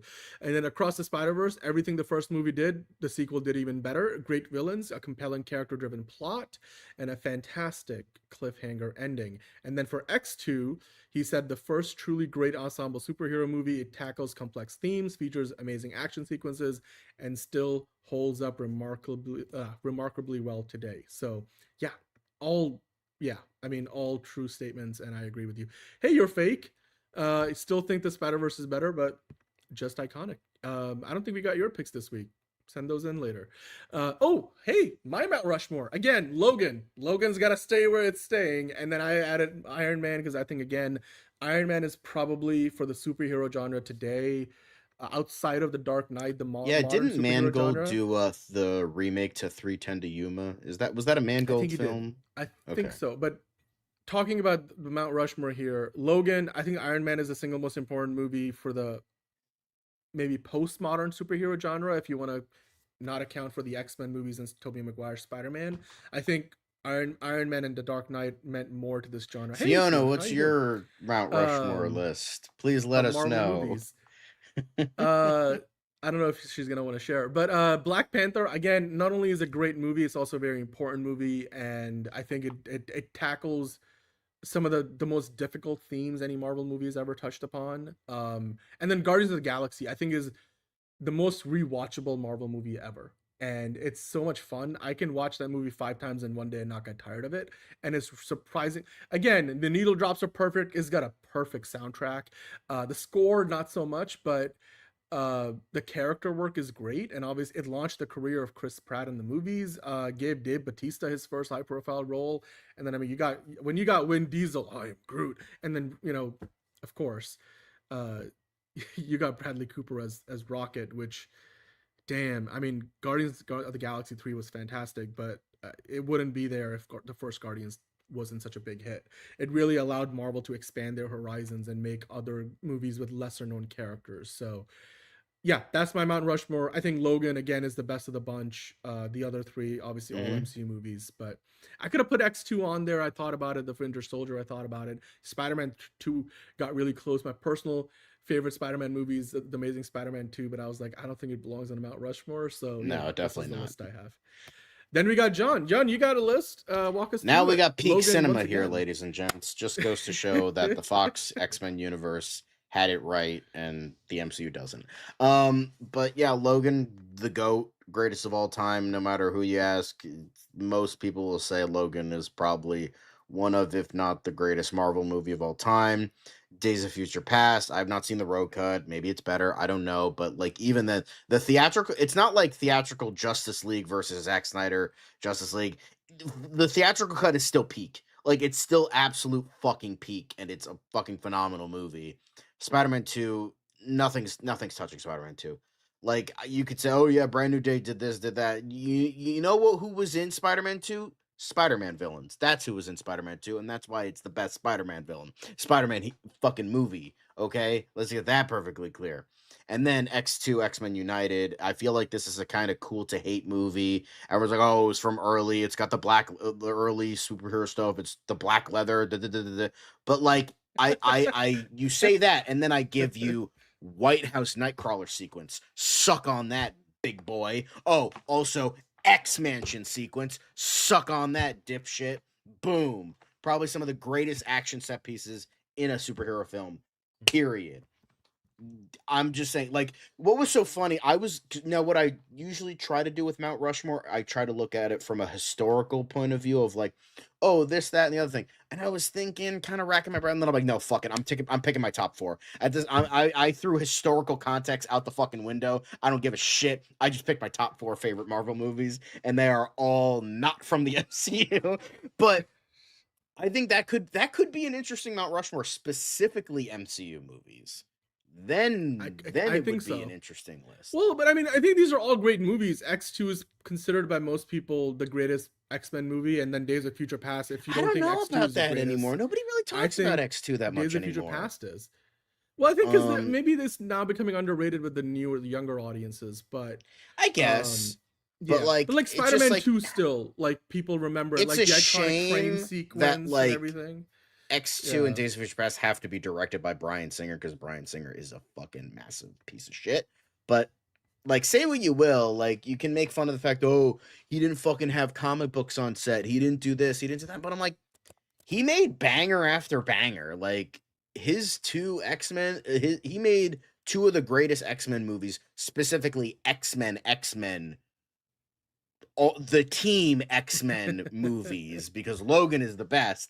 However, X-Men, he made those movies. So, but honestly, Dan, put it on next Mount Rushmore list just to piss off Caleb.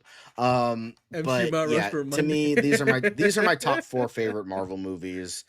Just like, what's so funny is like I grew up hating Spider-Man 2 and loved Spider-Man 3 only because I thought Venom was cool, and Spider-Man 2 scared the fucking piss out of me with Doc Ock. So I grew up like loving Spider-Man 3, but then when I rewatched them, I'm like, oh, this is actually way better than I thought it was. Yeah. There's a lot of like character writing that goes over young kids' heads, but like that movie holds up well because it's so well written. Spider-Man. Yeah.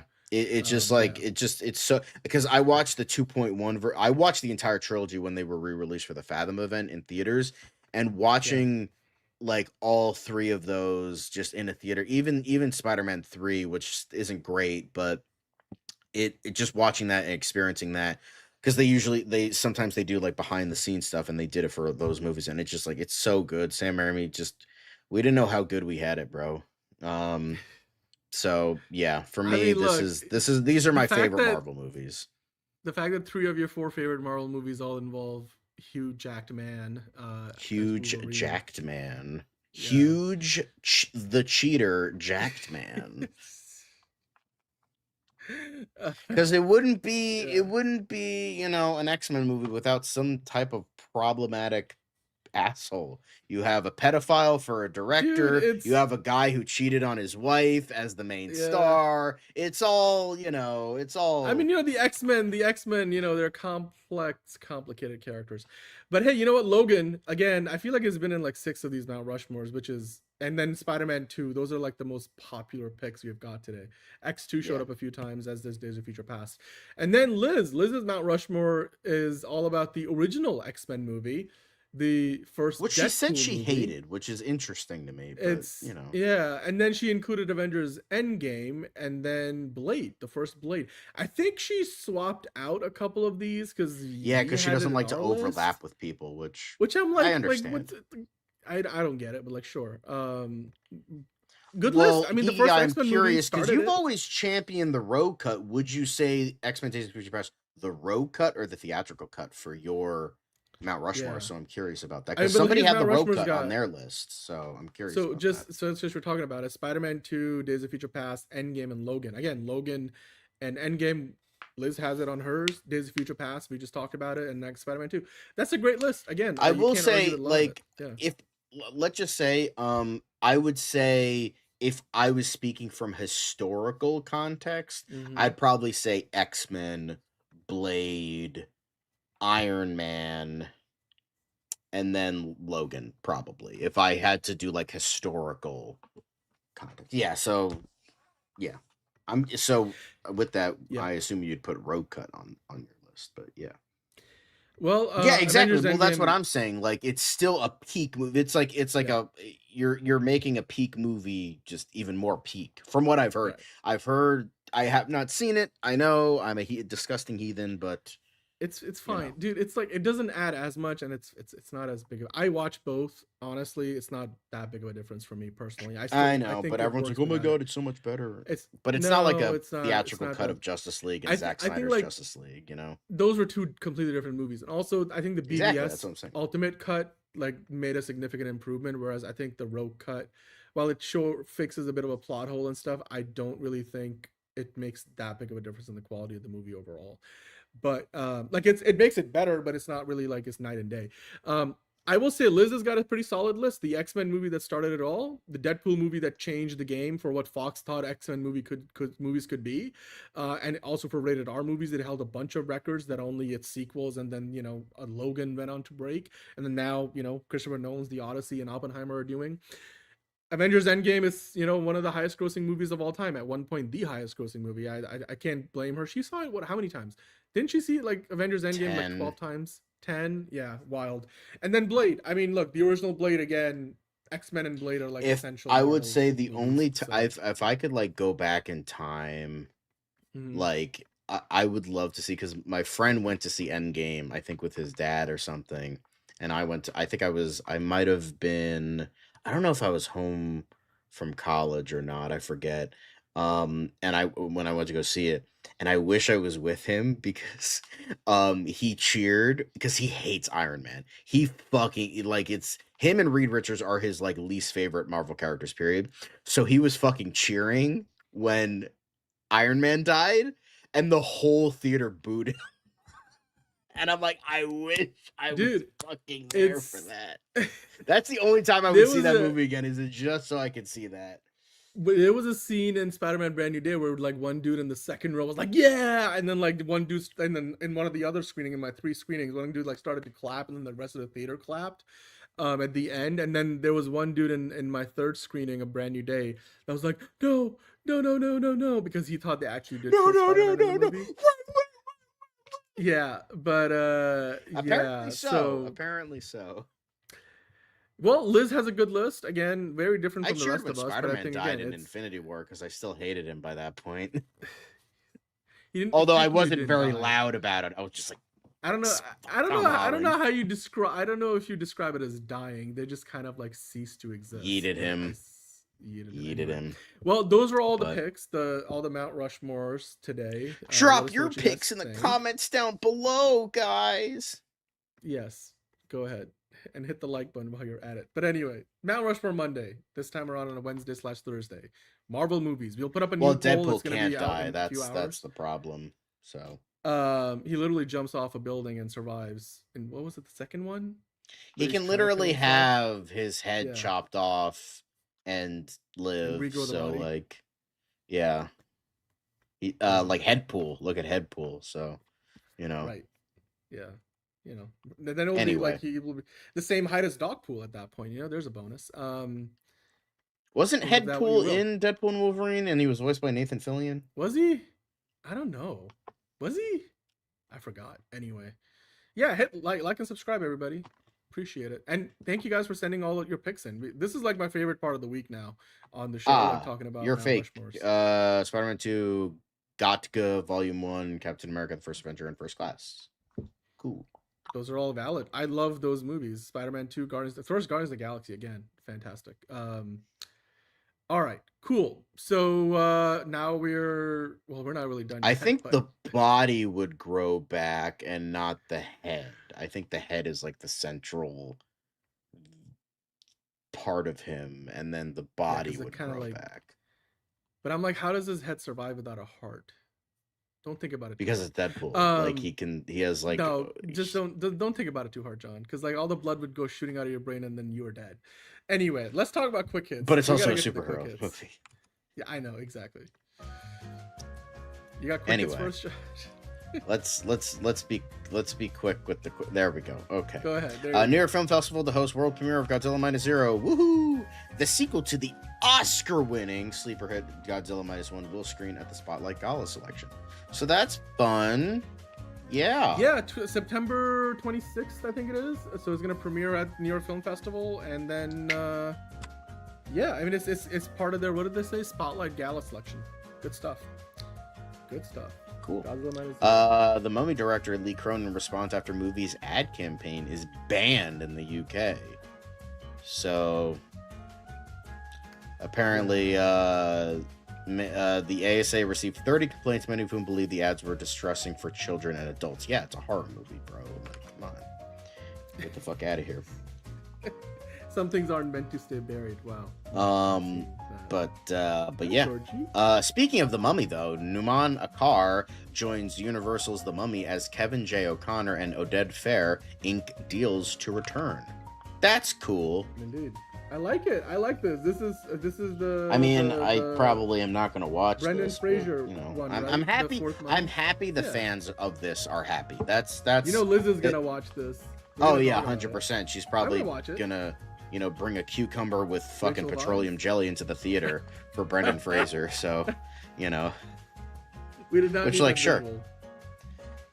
Yeah. I mean, Anyway, fucking. let's keep- Did you see?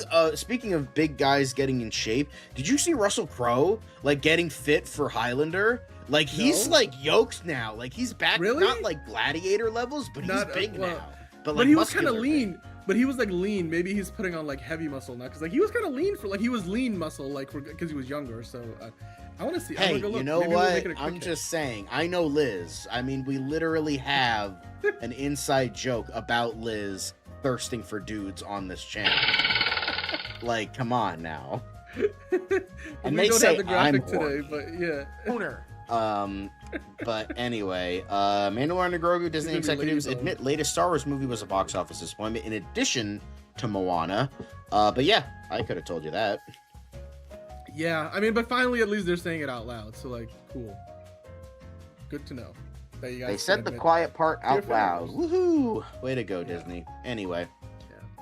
Ready Player One sequel films gets a promising update after 2 years. Apparently, it's officially in the works. Zach Penn, who wrote Avengers, Thor, The Incredible Hulk, is writing the script. I don't know if he wrote the original script, and we don't know if your boy Spielberg is coming back for this one. I can't imagine. And I'm curious if they are going to Probably adapt not. the second book, which I have heard. Yeah. Some people have said it's better. Some people have said it's worse. So I'm curious how this is going to go. I didn't think the first one was very good. I'm not asking for a sequel. Here's the thing. I said this when we were talking about it for our Spielberg tier list. When it's the in real life stuff, it's really good because it feels like a classic Spielberg movie. But the stuff in the Oasis, is that what it's called? The fucking VR Yeah. world. It It's so feels bad. just I'm fake sorry. and stupid. It's It just so feels like fake. CGI nonsense. And now I've seen AI, and I'm not wasting any more time on Spielberg giving me anything AI related. So no thank you. Is Spielberg in the pit of empty souls for you, or after Disclosure Day, are you gonna be like, I'm done with Spielberg? I'm not done with Spielberg. I just feel like I don't know. I thought the West Side Story was good, but I'll wait for the next one. It's still Steven Spielberg, so Yeah. and he's not all of a sudden forgot how to make a good movie. He just hasn't made one in a while. So, But apparently Tom Holland is invited to the cookout because this was 17 months ago. This is hilarious. Apparently, Zendaya everybody. brought Tom Holland to a family party in Oakland, and great. everyone kept calling him Spider-Man. Which, honestly, good for him. Here's the thing. great. If I'm invited to the cookout, they can fucking call me whatever they want. Bro, they probably, hey, big man, yo. I wonder if he was the only white dude in the room. Cause I'm this is hilarious. I'm you know what, Tom Holland? Can you imagine that you it. invite your sister, cousin over, and then they bring motherfucking Spider-Man to the function? That's crazy. That's amazing. Yo, we got Spider-Man over here, fam. I'm not seeing any other white dude, so I think Tom Holland's the only one. But that's he's the only white dude in the room. Yep, that's okay. He's making it work. Tom Holland is an honorary black dude, that day. He is. So, he is 100%. Let me get Spider-Man. You know, but good for him. Good for him. Like he's trying it's to just get like into Tom. the dance routine, It's just man. Tom Holland This is a great. guy that just kind of coasts through life. Like I just got lucky at every single turn, and I'm just happy to He's be manifested this. He's here. manifested He literally this manifested life. his He entire did. fucking. We'll get to that soon. He did. But he Yes. manifested his entire fucking life. So good for him. But anyway, speaking of manifesting success, Jimmy Cameron says he's ready to move Jimmy on C. from Avatar and tell other stories. Says the dipshit who overwrote his movie and decided to make 4 sequels that nobody asked for, and is like now is deciding, you know what? I think I'm okay. Like, but to be fair, like he's saying I'm mapping out the last act of my career, which I get. Like I get it. Isn't he like almost 80, if not old? Like you gotta like make movies now that you really enjoy make. And if he's just done with these, then so be it. They already made billions of dollars. Like it's fine. I would love to see his Ghost of Hiroshima film. I think that would I want him to make those movies because like I think James Cameron made great movies that weren't Avatar movies, and I want more of them. So yeah. But yeah. Brittany Snow, another bombshell blonde, joins The Housemaid and joins Sydney Sweeney. Yeah, right in that alongside film. Paul Anthony Kelly. They're really just trying to get all the dudes to watch, all the straight dudes to watch this fucking movie, And the gay dudes, all the straight and the everybody, gay dudes to watch everybody. Kristen Dunst is like they're getting people of all ages. They're hitting all the demographics. Brittany Snow is in that show. What's that called? The Hunting Vibes on Netflix, which never heard of it. For the LGBTQ community, great Nice, stuff. good in for there. her. But yeah, awesome. Netflix Oscar hopeful Labola, I'm not saying that word, will receive Negra. company's longest release in theaters before streaming. So 47 days. So this was like a big movie at one of the, what was it? This was at Cannes, I think, was really big. Netflix picked it up. And so they're going to give it a 47-day exclusive theatrical run, which will surpass the previous record for Marriage Story in 2019, which ran for 31 days. Now, the thing is, this record would only last until the Narnia movie releases next year, and that's going to get a 49-day theatrical release, but that's getting a wide release. So, but this was like one of the best movies of the year at the festival circuit, so I can't wait for this. And it's like a really fun film. I mean, I watch it with subtitles, but La Bola Negra, so you guys will be able to get to see it in theaters. Good stuff. Yeah. But next up, Warner Brothers Fast, written by Taylor Sheridan, dashes into summer 2027. I don't know what the fuck that is. Will it make $1 billion, John? Nobody knows, but Taylor Sheridan wrote it, so can't be that bad. But yeah, good stuff. Let's move on to the next thing. Next up, Nexus Point News revealed this wonderful image. This is why this promotional is something I images of should skeletons. save for Liz. Just like this Liz, is just Liz is, boner. Yeah. This lady boned for this. They're definitely gonna recast Jared Leto, aren't they? At this point, you can't have Jared Leto come back for the sequel. But it's just right? like he and was you don't- so It's like perfect. Like I hate to say that about Jared Leto because he's a piece of fucking garbage. Actually, he's not a piece of garbage. He's the whole goddamn dump. But like, goddamn, he was so fucking good. I don't know if anyone can match that fucking energy though. I hope so, but like, damn. Yeah. It would be great though. The sequel is not well. They haven't. Did they announce it? No, I don't think we have officially heard an announcement. But yeah. I'm just saying, guys. Amazon MGM. I could probably do the voice. I could do the classic voice if you want me to. So I'm just. John, can you get in that Skeletor? You gotta hit the gym then. We meet again. You gotta hit the gym. You gotta be the gym bro Skeletor. Yeah, well, they could put me in like a mocap suit, just bring the fat lit digitally. Yeah. I'm sure they will get you on like GLP. Get out of my. That will do it. Get out of my face. Well, considering I don't have a face, no. Let's talk about some TV news. Good stuff. Paramount Plus orders Viola Davis corporate fixer thriller Ascent. The Oscar winner will play a high-stakes problem solver who must deploy her skills for a more personal challenge, saving her strange looks like every generic fucking show like that. I mean, it's Paramount Plus, so I'll give it a shot. I don't think this is a Taylor Sheridan thing, but then again, neither. It sounds like a Taylor Sheridan thing. Well, because like that seems to be Paramount's thing, But like, cool. Hey, I'm not the one who wrote the script, so don't yell at me. All right. Let's keep going. More TV stuff. Gilmore Girls documentary set at HBO Max with Lauren Graham, never before seen footage and more. Cool, great. Don't care. Nice. Fiona, Jack Gleason, James Nesbitt, and more join Edward Blumel in BritBox's Young Poirot series, Hercule. The 6-part Agatha Christie adaptation, a BBC BritBox co-production, also added James Darcy, Calvin Demba, Tamsin Gregg, and Guy Remmers to its lineup. I know some of those James names. Darcy. I recognize James Darcy. Was he in the Marvel? Wait a minute. Something... Jack Gleason? He came back to acting? I thought he quit. Apparently. Oh, gosh. Holy shit. Good for him. This is a big show. Like, everything has subsided since he played Joffrey, so he's like, all right, I'll come back. Sure, why not? James Darcy played the young. I don't think these photos are right. James Darcy played the young Jarvis in the Captain Carter show. Yeah. Yeah. He's not one of those guys in the photos, but anyway. No, he's not. It's yeah. Anyway, let's keep not all. Yeah, it's not all. It's just some of them, not all of them. But anyway, the 5-star weekend renewed for season 2 after becoming Peacock's most watched scripted series ever. It's funny because I've never fucking heard of this before. I mean, we've talked about it before, but it's not a very high bar at Peacock. Peacock doesn't have as many subscribers. But hey, you know what? Season 2, Jennifer, last name forgot, used to be Ben Affleck's wife, you know, but also Elektra and such. I'm forgetting her name. I'll remember it one day. Jennifer Garner? Yes, she's in the show, as you can see. Richard Madden to star in hostage thriller series Trauma for Prime Video UK and Paramount Plus. Cool. Coming from, it was originally at Lionsgate TV.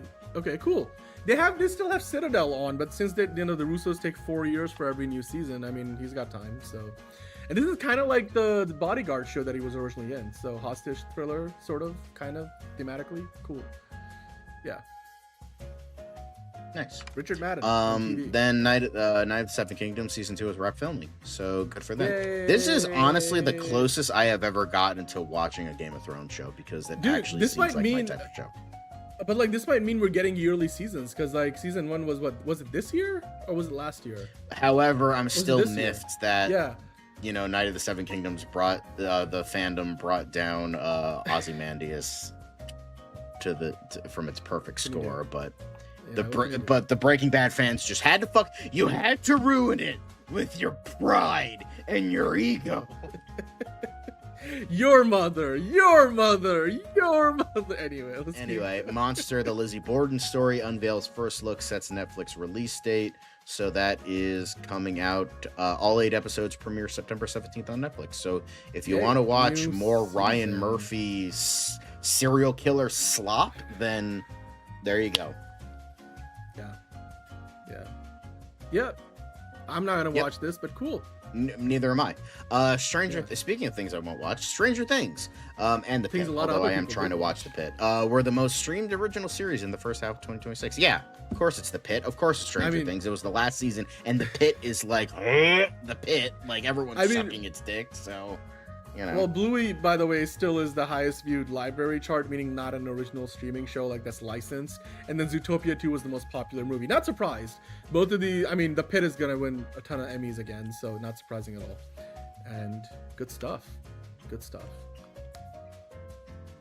Anyway, keep on going. But Cooper Hoffman worked as a COVID production assistant on the set of The Fabelmans a year after filming Licorice Pizza. As a PA, he sat at a folding table, clipboard in hand, checking in the cast and crew as they arrived for their daily nasal swabs. Hoffman has been dispatched to the production by Paul Thomas Anderson, who knew about the attention, praise, and potential for ego inflation that would come when Licorice Pizza hit theaters in a few short months. He told me, "You've seen how this side lives, now you have to see the other side," which, like, this is great. This is peak great, PTA. And the fact that I don't Cooper like Hoffman your movies, like, but I do appreciate this. You know what, Cooper? This is preparing him for fame and for Hoffman, because you gotta be nice, and you also need to experience what the PAs experience. The PAs are like. I mean, he's definitely going Cooper through hell. Definitely seems like a chill dude.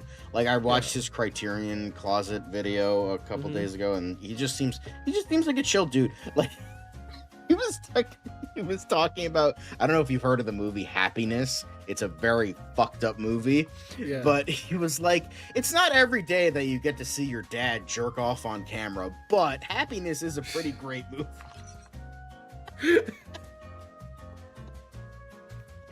I will not touch that. Let's keep going. Well, Philip Seymour Hoffman touched it. Anyway, but yeah, so I was talking about this before, how, you know, your boy really just fucking manifested his whole life. You know, manifested Spider-Man, manifested Zendaya, manifested Uncharted, even though it was a pretty terrible movie. But, you know, I think they made that movie 5 years too soon. You know, like Uncharted now would have been better. There was another one where it was like, it's like, what 3 actors would you work with? He said Jake Gyllenhaal, and then he eventually did Far From Home. But in that same thing, he mentioned Anne Hathaway, which finally came true with The Odyssey. And then he's like, oh, who's your favorite Spider-Man villain? Oh, Doc Ock. And then he would eventually fight him in No Way Home. And it's just like, bro is just it's just like, you know, the coasting of a straight white male in Hollywood. It's easy, but like, it seems like he's still winning despite that, you know? Yep, the one wish fellow. Anyway, let's keep going.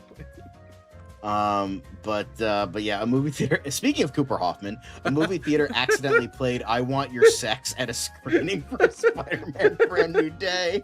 I feel sorry for like the kids in that theater. Insane to me. That's so wild. I remember watching. Remember, I told you guys when I went to see Superman's early screening with Fiona. Fiona can talk about this.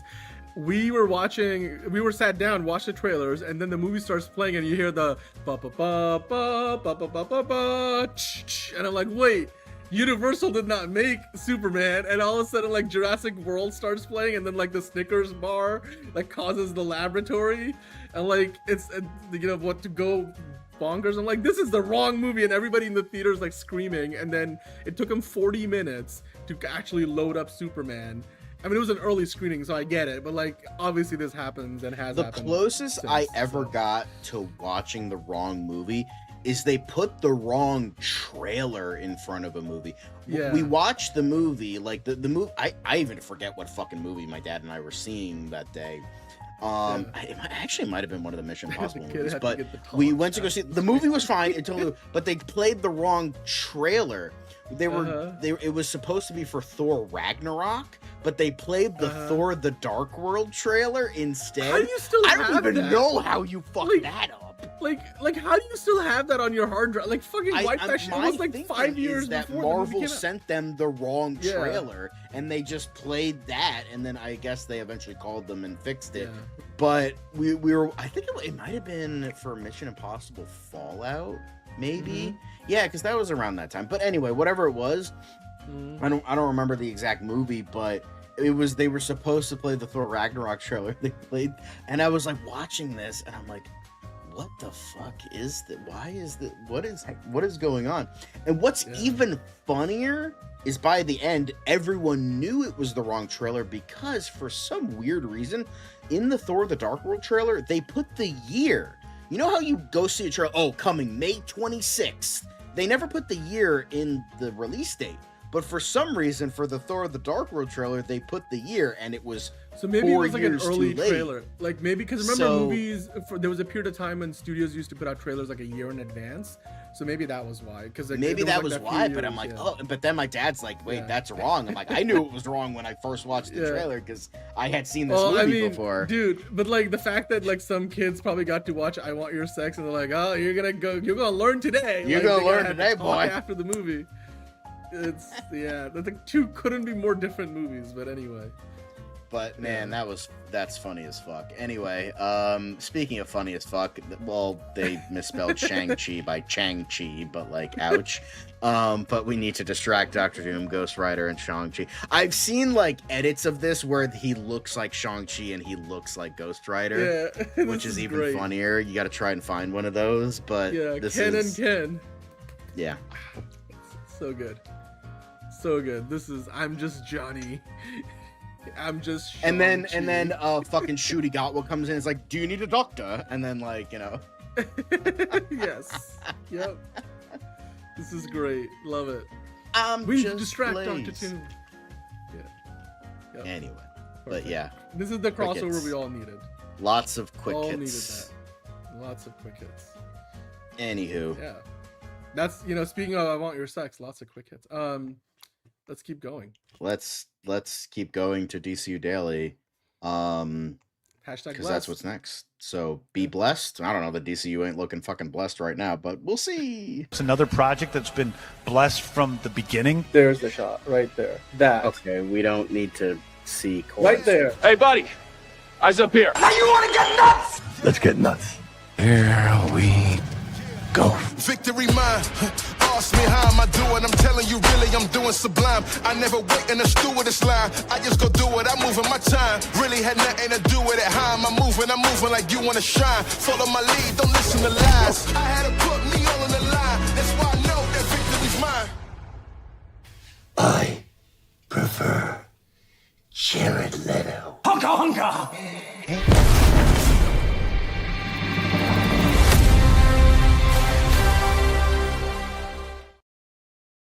All right, welcome on in to another episode of DCU Daily. If you stuck around throughout the news section, then I'm sure it was worth it. Yeah, we're gonna get into some Superman talk. We got some Lantern stuff. Aaron Pierre promoting Lanterns coming up in literally a little over a week's time. It was James Gunn's birthday when the show started, but we'll wish him a happy birthday nonetheless. And we have some quick hits, Supergirl, Clayface, and all. John, what are you most excited to talk about? I like when James Gunn answers questions online. I think that's pretty fun. So Yeah, that's fair. Well, let's start with the Parrots, Ducks, and Pelicans of DC News first. The quick hits. I mentioned this yesterday, but James Watkins recently talked about his influences for Clayface. One of them was Sam Raimi, the other being Brian De Palma. And he said the way he can push horror almost to ridiculousness and humor in a good way, the boldness of what he does. And honestly, yeah, it's great. Like Sam Raimi is in a class all by himself, but in the best I can see possible it. way. And it's really It's cool like that the trailer has it. Yeah. he's blending all those elements, and it's really good. And then he talked about Brian De Palma and the cinematography he uses for his films and how unique it is. So yeah, I think that's pretty again, that's a hell of a lot of a better sign, of like guy who directed weird indie dramas directing a Supergirl movie versus a horror director directing a horror movie. So yeah, Yeah, and also like James Gunn reposted that video, so I'm like, maybe James Gunn is aware that Sam Raimi wants to do a Batman movie. So, I know. Yeah, I did show that off yesterday, so that's something. But yeah, it's very exciting. Like I know, we'll get into Supergirl stuff soon, which is not great to talk about, but this is awesome. Look to the future kind of stuff, at least for the movies. Obviously we're going to be looking at other future stuff with Lanterns, but in terms of the movies on the big screen, yeah, I think this is pretty awesome. So agreed. All right. Next up, Supergirl. Yeah. Not the great. headline says it. Supergirl concludes its box office run as the lowest grossing DC movie since 2004's Catwoman. And if you scroll down, the final tally is in. Supergirl finished up with $125.8 million, which, for reference sake, it made domestically $82 million, which is less than even Joker for All You Do, and it actually also made $45 million less than Morbius. Now worldwide it made $125.8 million, but that's still not impressive at all. Superman made that much money in its opening weekend alone last year. It's just, again, it's an unmitigated box office disaster. Like, it's the only way we could describe it. It's if you asked James Gunn, I don't know, like when he first got hired for the DC Studios job, that under his guidance and tutelage and oversight, DC would set a new low mark for the lowest grossing DC movie since the ill-fated Razzie-winning 2004 Catwoman movie. I don't think he would have believed you, but yet again, here we are. It's just not. And with this, speaking of Razzies, Supergirl's gonna get nominated, even though it has no right to be nominated. It's gonna get fucking nominated for Razzies now.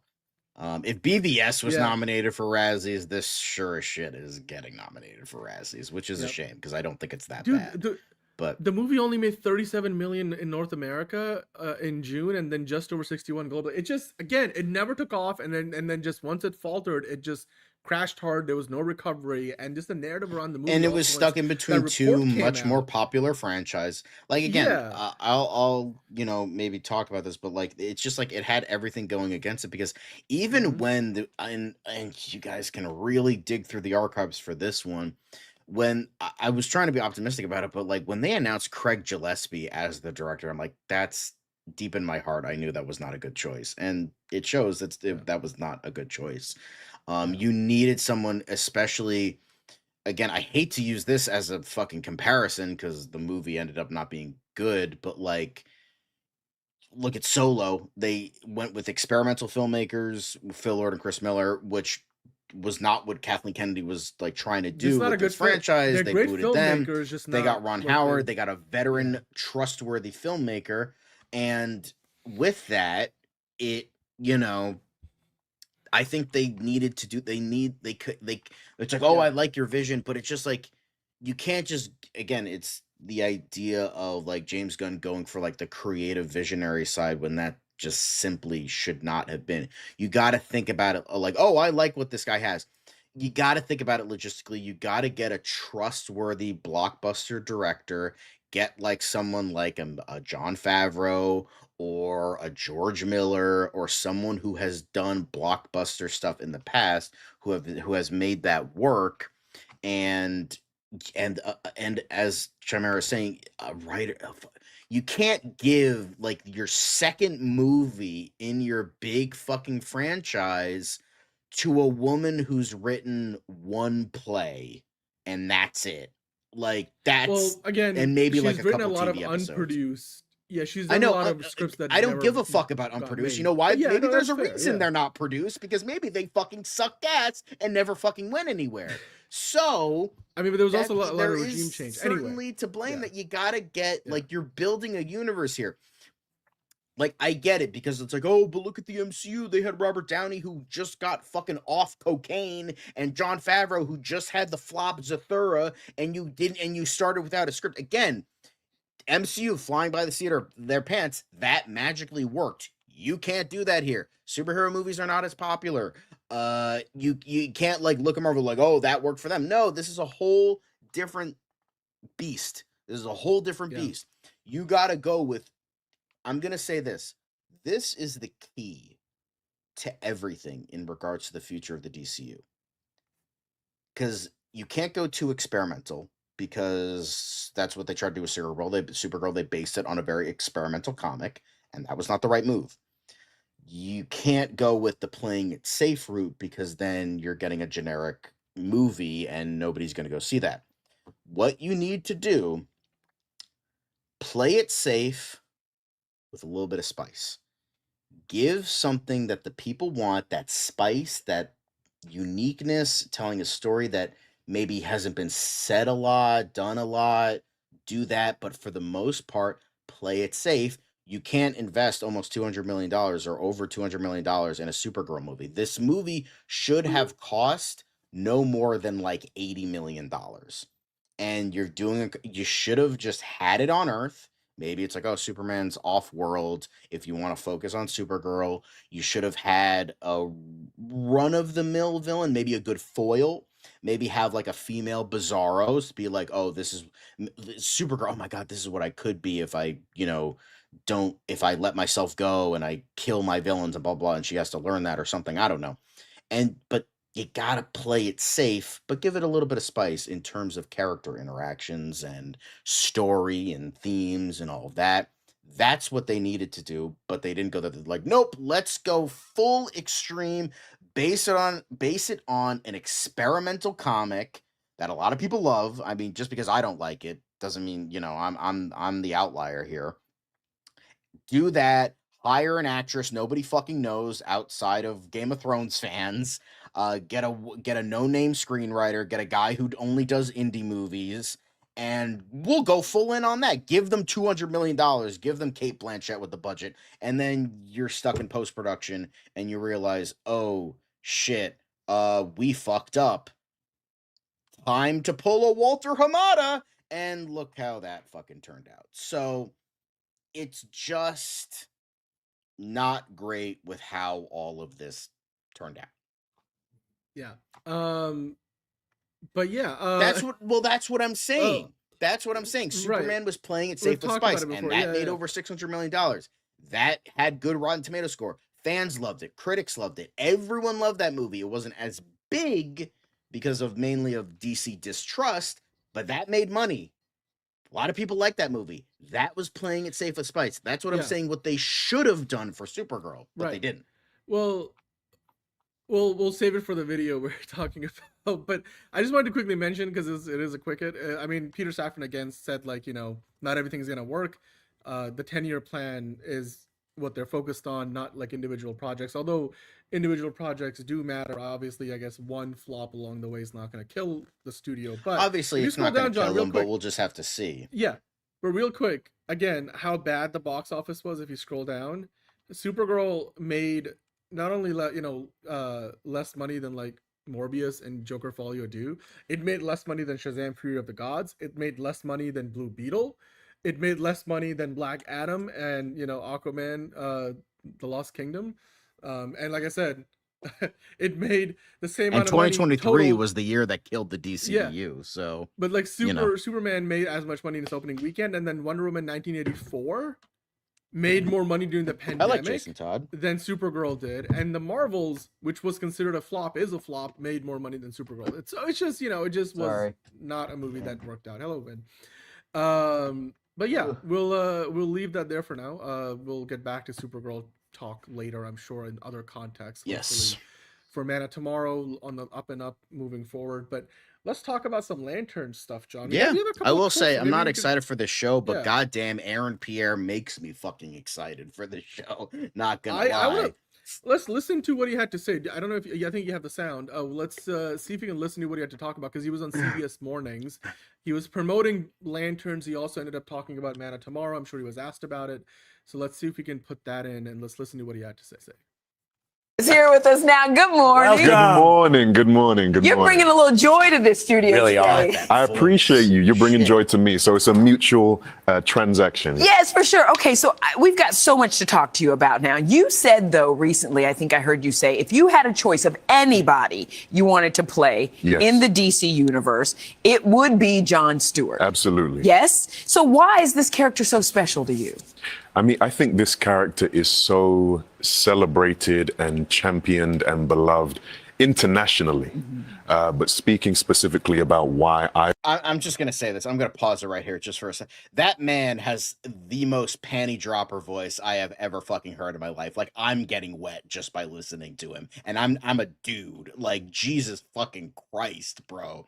Like, whoever he has in his life, boyfriend, girlfriend, wife, husband, whoever, they are a very happy person. I mean, anyway. I can't say anything. I would choose John. I think, the list for that is not exhaustive. But I would say the first things that come to mind is I love how his complexity is detailed. I love how he has arguably seemingly we're not one-dimensional. And also another thing I love so much about John is that unlike many of his contemporaries, he wasn't born with superpowers. It's fundamentally he has heart, and that has what has led him to the point that he is today as the superhero and the protector of Sector 2814. He was born fearless, and also he made a choice to continue to be fearless. Yeah. And that's another thing that I love about the Green Lantern Corps. I think it's relatable. It's relatable. For sure. And that's why I love it. I feel like the Green Lantern Corps is just full of rock stars, and it's an honor and a privilege to be part of that unit. I love hearing you speak about that relatability, because I think, as you know, we're all kids growing up, like we're all three superhero nerds, but like I'm not gonna get superpowers, but that relatability I think is what makes this character so special. Something that I don't find relatable, you had a serious injury. You had surgery before when you were going through the audition process. I probably would have been like, all right, it's not my time now. But you decided to go for it. Absolutely. What would John do? You know what I'm saying? You know what I'm saying? And that's really not hyperbole. That is really a thing that I thought, you know. I had this injury, sorry to the viewers who might find this uncomfortable, but it was my tendon separated from the bone entirely. Wow. And my bicep retracted to my shoulder. I won't give any more details on it. But I was in a position where I could either go into the screen test, where I think it was the final 2 or 3, whatever it was, or not. Yeah. And for me, there was never a question. There was never an alternative to going in and giving my best. John, he gets the job done, and I wanted to emulate that in some way in my approach to the character. So that's what I did, and thank God we're here today. We are here today. James Gunn said when he first announced that you were going to be Green Lantern that he's always wanted to work with you. He was going to cast you in the Marvel Cinematic Universe. He wanted you to play Adam Warlock. Now you get to play Green Lantern, your dream character, and you're going to be in the Superman sequel, Man of Tomorrow. What's it like to be part? I know the Green Lantern Corps, that's a big deal, but also this universe of DC heroes. Oh, it's an immense joy and an immense privilege. I think, it's a dream realized, and I think I speak about gratitude a lot, but it's because for me that is such a core value and characteristic. I think it's just amazing. But you're also going to be in the Star Wars universe. You're going to be Starfighter. Yeah. I mean, right? He's living in a... Okay, we don't need to listen to that part. But John, I mean, Man of Tomorrow, he's talking up the show. I mean, just listening to him talk about it, I'm like, the show sounds a lot better to me already. So... I mean, I still have no hope for this, but the hopes I do have is Aaron Pierre is going to kill it, at least in Man of Tomorrow. So that's going to be something. Yeah, I mean, I can't again. So, yeah, I mean, he said like he's happy to be there. It's a dream realized. He's saying all the right things. Yeah, like he was, dude, like. That's gotta be painful when like your tendon is ripped off the bone, and he's like, I'm gonna go show up and I'm gonna do this and I'm gonna land the role on top of it. I mean, I'm sure his persistence. We'll get to that soon. Helped. His persistence, wanting to like make sure that he didn't skip this. I'm sure like that work ethic also helps, because when they shot the show, they said like they shot some stuff in a soundstage, but then they were shooting the majority of the show on the road, going from location to location. So you got to be able to like stick with it, and so I'm sure like him going through a major injury while auditioning for this helped. And yeah, I'm glad it worked out, because I can't wait. I don't know, John, anything else you want to add to that? I feel like this is making me happier that, Lanterns is that much closer to coming out. I mean, I like Adam Pierre. Oh my God, I thought of Adam Warlock and I said Aaron Pierre. Jesus Christ. It's tired, bro. It's fucking 3:20 in the morning. Like, well, on that note, let's move on to the final segment of the night. What did Gunn say? What did the Gunn say? Ding a ding ding ding, John. It was the big man's birthday today. Now sort of yesterday, because we have gone on so long tonight. But the entire cast and crew of Man of Tomorrow got together for one big photo at the soundstage where they were filming the movie most recently. And James Gunn's the only one not wearing the pink shirt. I zoomed into the shirt. It is we'll zoom into this. James Gunn's, I zoom into this. There's the shot right there.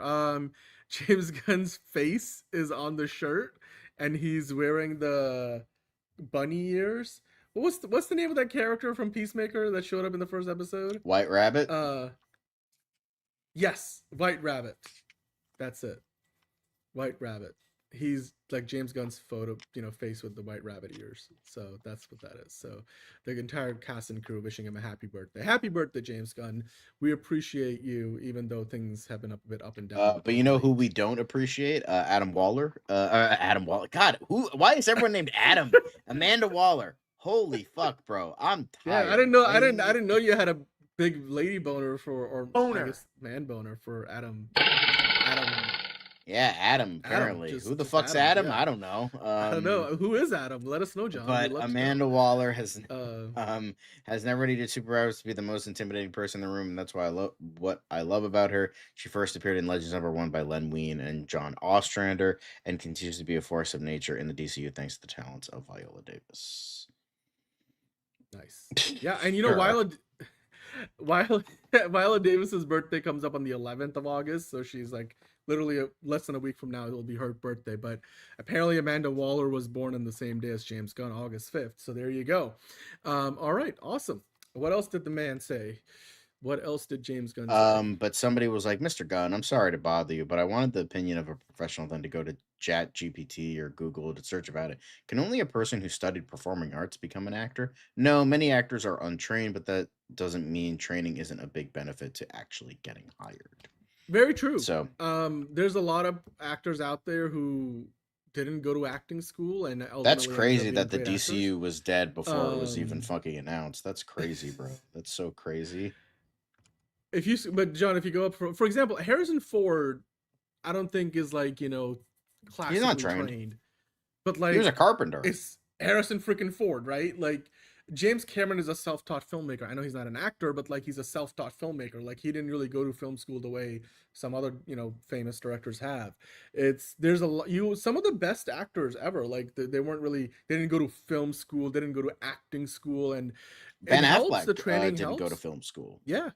But like you can learn a lot along the way, and then sometimes you're just naturally talented, and it's a combination of things. Or you work hard at it, and then once you have found a bit of success, you can always go back and try to fill the gaps where you feel like you need to improve. So not surprised, and James Gunn knows that. Obviously, he knows that. Yeah, I mean, John Cena was a professional wrestler turned actor, right? Like there's many examples of that. So yeah, let's keep going. We got one more thing from James Gunn. He was busy, man, because they're not filming right now. So what else he's gonna do other than answer questions on? Well, I mean, he was filming, the whole time, but he wants to help the people out. Hi, James Gunn. I had a question. How are they able to translate Superman's parents' message knowing they have no knowledge of Kryptonian, even if the people who translate it are the best? There is enough information in the computer for Lexis software and the world's best translators to figure it out in the same way actual great translators have translated dead languages. Yeah, I mean, I get it, because I kind of thought about it too, but I'm like, yeah, when you're translating dead languages, there's other clues you got to rely on. But I mean, although to be fair, dead languages imply, because like, it implies it's that thing where you still have a lot of context clues and you have a lot of vocabulary. I think the Kryptonian message was like this very limited amount of information. And I mean, I don't know, I guess Superman's been around, so maybe the greater Earth has other artifacts from Krypton. I don't look, it's a movie, don't think about it too hard. I'm sure the translators could figure it out. Like it's fine. I think this is one of those details where fans are like trying to make it a plot hole, and I thought about it for 5 minutes in the movie and I'm like, you know what, this isn't worth it. Like I'm sure they figured it out somehow, and it's not the point of what was going on in the movie at that point. Right. So, but you know what, John, we missed something earlier and you brought it up in the chat. So why don't we wrap up the show there? Let's hear on the way out tonight on this extra long show, let's hear Aaron Pierre do or recite the oath of the Green Lanterns. Sure. As John Stewart, as somebody who's been reading Green Lantern comics my whole life, in brightest day, in blackest night, no evil shall escape my sight. Let those who worship evil's might beware my power. Green Lantern's light. Aaron Pierre, thank you. Lanterns debuts next Sunday. We're so happy to see you as John Stewart. That's pretty awesome. That guy nerding out, made man. That dude's entire fucking life. Yeah, nerding out. This is great. I love it. Following along word for word. I'm sure he had to say it many times over the course of the filming of the show. So of course, takes, of course. But yeah, cool. Oh man, we almost got through the entire show without mentioning Tom King just some geeky guy. Like seriously, bro. Yeah, like the whole I mean, to show. be fair, I mentioned Tom King every show because I know, but like there was for once. I was like, there was no Tom King on the show today. Like it didn't get brought up, it wasn't mentioned, and then just some geeky guy in the last minute of the show. Yeah, geeky guy tends to ruin a lot of things. Yeah, you know, that's kind of his shtick. He ruins a lot of shit. So you know. Well, you know, I'm gonna go watch. But hey, he I'm doesn't ruin as much as Tom King does. I'm gonna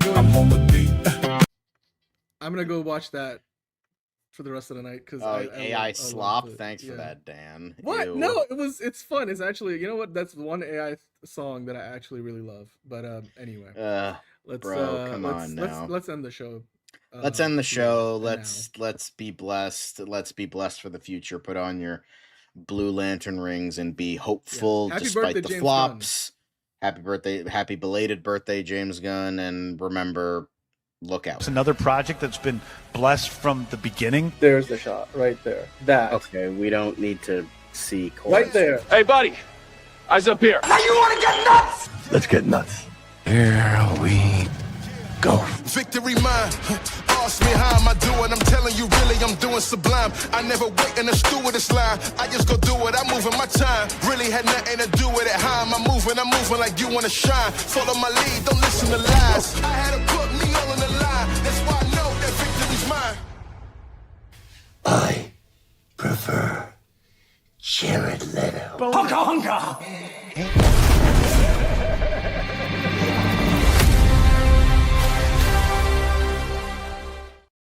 And remember, fuck Tom King and David Ellison and Jeff Snyder. Amazing.